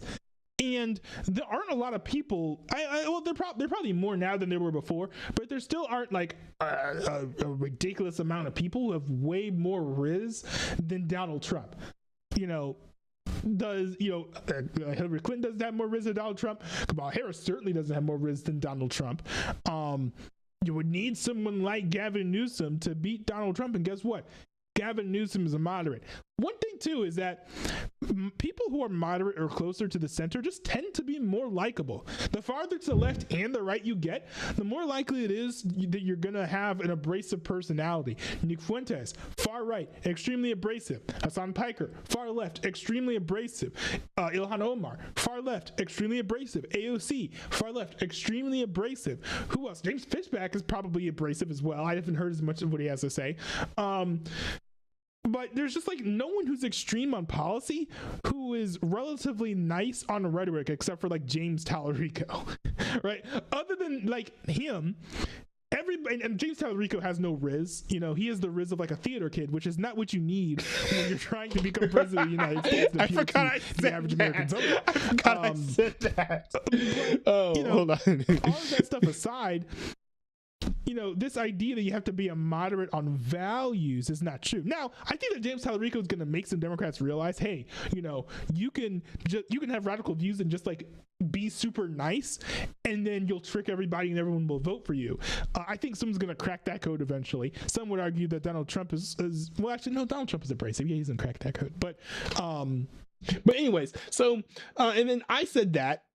Then I just got hate, man. People were mad. Dude, I'm so. This is from Boss City, 1706. In the comment section, dude, I'm so stupid because you're right. It isn't policies at all. It's Riz. I was thinking if people didn't have to worry about medical bills, or if you can work a little late for 40 hours, you can afford a house and a car and provide for a family on one person working, or if you work 20 hours, you can afford to rent a room, or if you tax the rich, don't have to worry about Social Security running out. I don't have kids. Maybe if only we had socialism, this person could afford some punctuation. I don't have kids, but people have kids can get child care to also. You're right. FDR didn't win for consecutive terms. FDR didn't win for consecutive presidency terms. What? Someone teach this person English, please. My cousin's policies were great. He didn't have a super majority in the House, in the Senate, because his policies are great. It was because of his Riz. I'm so glad you opened my eyes. Laughing emoji, laughing emoji, laughing emoji. Personality would help, but if someone has no personality, someone with no personality says they got to help you out, you got to take the expletive deleted help. If you're stuck with a flat tire and someone asked you, do you need a spare tire or a help, you're not going to say no, you have no riz, I don't want your help, are you? I wonder what this person's first language is. And I think that was like the main one, but I got more criticism in other comment sections where people were like, "Oh, Riz, really? It's all just about the Riz?" Well, then we've got this person here who seems like a normal person. She has this YouTube channel, but she doesn't seem to have the charisma of just like a main like a mainstream conservative commentator. This is what he said. This is what she says about why she would vote for Steven Crowder. Currently being considered. Steve Crowder has the looks, okay? And here's the thing. I've talked to, I think, a couple women about, presidential candidates or whatever, and they've been like, yeah, you know what? I don't think I could vote for an ugly candidate. I don't think I could vote for an ugly candidate. And most people won't vote for a non-likable candidate, right? Doug Burgum lost, he didn't, Doug Burgum didn't have a shot because of his eyebrows, And that's just me being honest. I'm not making fun of his eyebrows. I'm just saying the truth. Different candidates will lose due to things that are outside of their control, whether their appearance or their lack of charisma or personality, right? So Riz will get you victories or defeats, or lack of Riz will get you defeats in presidential and political campaigns, because it's all a popularity contest at the end of the day. He has the looks now. I don't know about if he has everything else, but at least he's a good looking man. So y'all let me know what y'all think about Steven Crowder running for president. All right. Also, I will say that we've got to end this singleness epidemic, because I also don't think that she'd be saying this if she had a boyfriend or husband or whatever.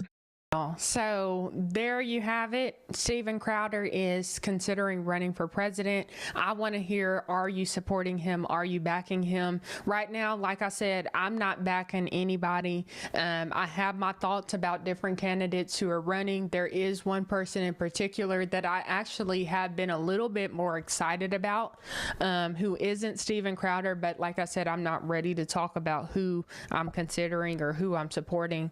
And then there's another person who I just personally don't trust. Something about this person doesn't seem genuine, but like I said, I'm not saying any names. I just want to simply just present different people who are considering running at this point and then go from there. So I want to hear your thoughts on this. I love you guys. Thank you for watching. Be sure to hit the like button, subscribe button, join the conversation below. I love you, and you'll hear from me soon. Talk to you later. Love you. Bye. I mean, that was an interesting video. I don't think that Tamira Neely's commentary was particularly insightful.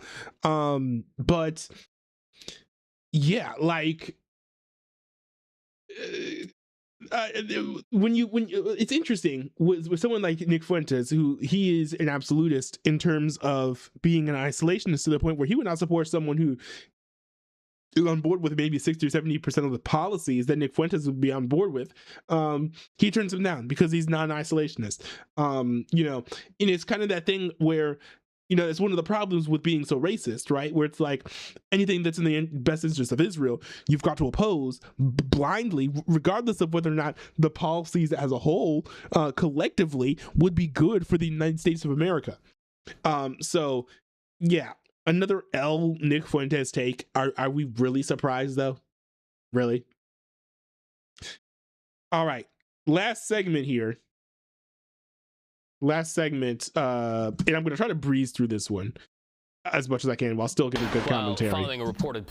Now, and the reason why I wanted to make sure that I got to this is because this is a massive story. This is huge and very important, and not people are talking about this. CBS News did end up running a segment on this, so we're going to react to this.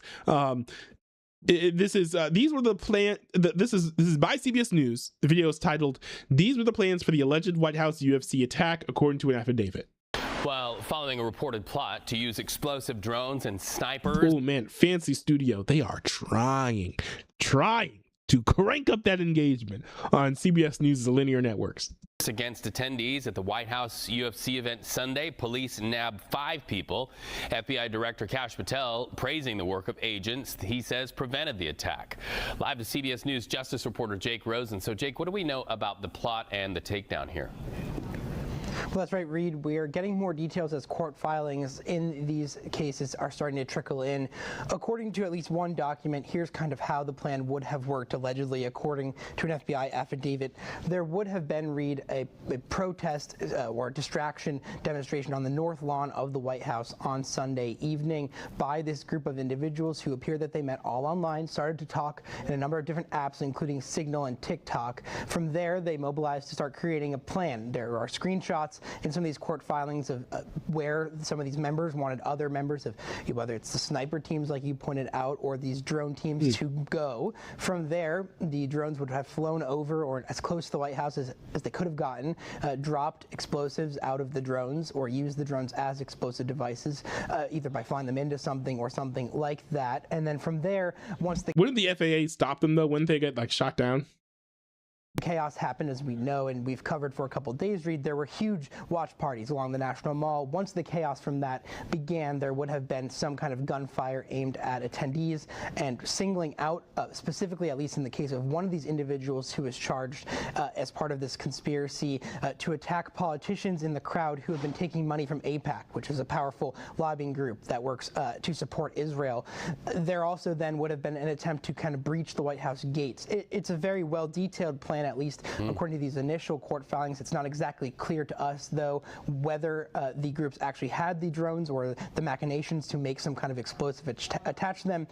But at least according to what we've read so far, Reed, thousands of rounds of ammunition, different kinds of weaponry, tactical vests, and other gear were all found in these various people's homes. They were all planning to meet right near Washington, D.C. and Virginia on Sunday and then move down to the nation's capital to execute this before it was thwarted by law enforcement. Now, I'm not sure if they're going to bring this up, but one thing that is horrible about this is that this plot wasn't stopped until like days before it was supposed to go down. Now, it does seem like they didn't have everything in place, so I'm not even sure if the attack would have been successful, but it is scary. We've got people now who are planning mass terrorist attacks against the United States, and you have to consider this in light of the fact that this is just a UFC event. We have what is basically going to be the equinox of the America 250 celebrations coming up, not too long in advance here, with the 4th of July celebrations coming up. So this is not great. Now, I do hope that we've got the FBI and other agencies looking into scouring for and preventing more terrorist plots. I am quite sure there are going to be at least a few plotted against the United States on or near the 4th of July. Hopefully, all of those plots get ended and get stopped before anything bad happens. But this is serious, and more people need to know about this. I was talking with my entire family, and only like 2 people knew that this had even happened. So this story is getting buried. I think it's because people don't want to get scared, and I completely understand that. I'm not trying to scare you by putting the story before your face, but I also think that it's extremely important to be made aware of what is going on in the United States of America, serious things that are underreported. When I first started making content, I was trying to focus on stories that were a little bit underreported. I've kind of strayed from that, unfortunately, but this is one of those things that's too big to ignore. Too big to ignore.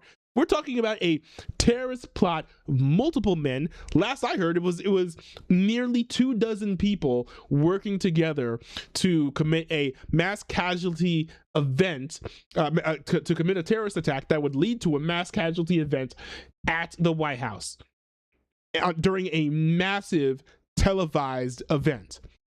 This is horrible. And the fact that they got so close, the only reason they got stopped was that one of them started buying a bunch of guns, and the mom was like, that's kind of weird. Other than that, I literally don't know if this terrorist attack would have been stopped. Now, would it have been successful? I don't know. But I don't know if they would have stopped it before it started. That is frightening to a certain degree. And it shows the seriousness to which things are going on. Like, I wouldn't recommend going out and going to a high value target during these festivities because there's a chance of something bad happening, right? and if you are going to go, make sure that you take double care. Like, if you're a male, you're probably already doing this, but even if you're not male, still double make sure that you're doing this. If you're going to a mass casualty, not a mass casualty, if you're going to a place that's a high value target, like let's say like the White House or whatever, for America 250 festivities, or a courthouse, or a massive park that's super popular that tens of thousands of people are going to be gathering to see fireworks at for the 4th of July, make sure you have an exit plan, an emergency plan. Be like, hey, if something goes down, we're going to go over, you're going to meet at this McDonald's, whatever, right? You don't want people to get lost if people are scattering around. You don't want to be confused and not wonder what your plan is, to get all frozen and get all shot up, right? If you hear gunfire, get low to the ground, right? Basic things. Just remember to keep these things in mind, especially nowadays with the hatred that there is against the United States of America, with tensions between America and foreign assets, which could lead to the to the activation of terrorist cells. Doesn't necessarily mean that terrorist cells are going to be activated, but it's possible. And also just disgruntled people who don't like Trump and see America 250 as a really great way to not only attack Donald Trump, but rub things in his face as they do so. All of these things, you have to consider the fact that we are going to be entering a relatively dangerous time coming up here shortly. And I think after the 4th of July, things are probably going to calm down. The threat level is not going to be as escalated, but just be aware of your surroundings, specifically if you're going to be partaking in celebrations and festivities in these things, right? Most people, I think, should be considering this and be like, hey, maybe I shouldn't do this maybe I shouldn't go to these celebrations if I'm not prepared to deal with these types of situations. But I think if you're going to go, just be cautious, be safe. You talk about the intentionality expressed in the planning about members who have been a part of AIPAC. That speaks to a motive that would say something about their perspectives on Israel. What do we know about the individuals in custody? Well, one man's name is Tyson Proper. He's a 19-year-old man from Ohio who lived with his parents. At a certain point in the last couple of days, his family, including his grandparents, said that they became concerned for messages that he had been sending on social media, anti-Semitic messaging, talking about his approval of Hitler, obviously the Nazi leader, and also other people in the chat who this man had been talking to, basically spending most of his days online working on this. He then allegedly, according to this FBI affidavit, started talking to his family about a trip he wanted to take this past weekend, and on June 10th, his family reported him to law enforcement when, after being committed shortly to a hospital for mental issues and suicidology, there was an interview with the FBI where he admitted to this. It appears that some of these other individuals, when they were confronted by law enforcement, also admitted to either planning to go to Washington, D.C. for the event, or admitted to the FBI that they were a part of this group that would have launched this plot if it had actually been successful. All right, Jake Rosen digging into the details, as always, very valuable. Thank you so much. So let's bring in former Deputy Commissioner of the NYPD and CBS News law enforcement contributor Richard Esposito. Richard, always great to have you. Thank you so much for agreeing to come on. So what do we know about the unsealing of other indictments? So, in addition to Proper, who led the authorities to this group, 5 complaints were being unsealed as we went on, and we'll learn some more details about this leader called the Shepherd and the anti-government extremist movement that they uncovered when they went into Proper's phone. This would be the FBI, the Secret Service, and local authorities. They moved very fast and in a concerted effort. You say anti-government and extremists, but again, I go back to what was referenced in that one arrest, and that of the anti-Semitic communications. It even raised the concerns of family members. Do you see a larger plot here that speaks to anti-Semitism? No. I see anti-Semitism in the language, and it's very clearly anti-Semitic. However, they are a right-wing extremist anti-government group as well. So I'm not looking at the moment at a larger conspiracy. I'm looking at their intent to bring the country backward, as they put it. That's their name, right? The vanguard of the old. Got it. To bring the country back to what seems to be a lot of Christian rhetoric. They're certainly anti-Israel, they're certainly anti-Semitic, but that's in the context of their overall anti-government effort, if that makes a little bit of sense for you. It does. It helps me to have that context that I think is important. It also directs me to what I would assume would be the FBI, the CIA, and other agencies looking at any other organizations they would have interfaced with, no? Absolutely. They're going to look at that, and they're going to look at where they have a very good tactical playbook. They were going to put drones coming in, create a diversion, have drones come in, and then be ready when people fled from any drone attack to shoot them, secondary attack. So they've learned all this online. They may have influencers. They're going to look at all of those things, certainly. Talk to me about Signal and TikTok. Those looks to be the two platforms, the electronic platforms where these conversations and the coordination, even the call out for participants seem to have come together. How deep can we look at these platforms as being a place where we can catch things like this in advance? The interesting thing about Signal is I believe that they have cooperated with federal agencies, not just the United States of America, but other agencies as well, being like, hey, Signal, we think that there was illegal communications in this group chat. Give us access to the messages. I believe that Signal has a track record of saying, okay, here you go. So there are a lot of people who are like, oh, I sent a message on Signal, then nobody else can see. Well, if it's in a group chat that the government thinks is, suspicious or whatever, and they go to Signal, Signal might very well send those messages to law enforcement. TikTok is a place where, with the cooperation of TikTok in the United States, you can catch things in advance. It's been an issue with TikTok over the past and getting cooperation, and that's one of the reasons this U.S. subsidiary, let's just call it a subsidiary, has been formed. Signal is a much more challenging issue. When you read the government complaints here, you'll see that they were able to get into Signal because he left the chats on his phone. Signal is end-to-end encrypted, and it is a challenge for authorities to get into Signal. So it's a Maybe I'm mistaking Signal for Telegram. My bad. A good platform to plot and avoid authorities. Richard Esposito, I'm always honored to get to talk to you. Please come back and join us again on CBS News 24/7. Thank you. Yeah, so very, very serious situation there. Hopefully, any further plots that are hatched up and cooked up, those get stopped in their tracks, and they're not successful. They don't even get taken. They don't even get started.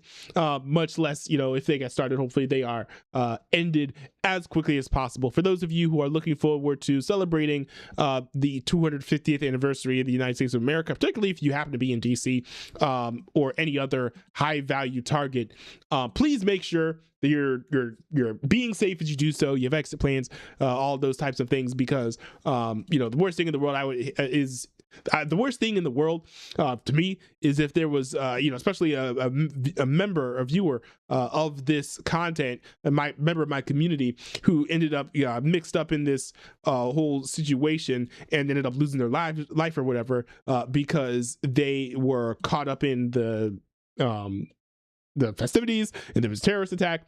I would hate to see that. So all those things to keep in mind, plus just in general, just make sure you're safe, make sure you're following the news, and you notice when there are elevated threat levels, like this is an elevated threat level very clearly. But yeah, hopefully you guys, even if you choose to go out, just please stay safe. There we go. All right. I was trying to get the outro music, but it wasn't loading at first. This has been a very, very, very long stream. I've just been making up for not being able to make content due to my sickness. I'm really glad to be back making content for you guys. We had Bucky in the chat. We have to do our shout outs to everyone who's in the chat. Of course, as we close things out, we have Bucky in the chat. Thanks for chatting, Bucky. Blizzard R9K. Thanks for sending messages in the chat as well. Lemon Shark 24. Also, thanks for sending messages into the chat. Hope you enjoyed in your Uno game and you won. Berlino in the chat. Thanks for sending your messages out here as well. It's always nice to see you in the chat. It's always nice to see a familiar face in my chat during my streams. Thanks everyone for tuning in. I do hope that you guys enjoyed the stream. Don't forget to check out the Discord server. The link is on screen. It's dostrd.ntwb.cc. So you want to be. If you want to chat with me, you can send me requests for things you want me to react to. Just send it into the React Request channel. You guys impact the things that I talk about on the stream. You guys impact and affect and influence the content. So use your influence in positive ways. Hopefully. Also, don't forget to check out the 9db Highlights channel where I upload videos every Monday, Wednesday, and Friday, if I'm not sick, at noon. And yeah, that's pretty much it. Dude, it's good to be back. It's good to be back. So glad I was able to hop on and go live with you guys. Hope you guys enjoyed the stream and hope you guys enjoyed the rest of your evening. It's basically midnight, but hope you guys enjoyed the rest of your evening. Peace out, y'all.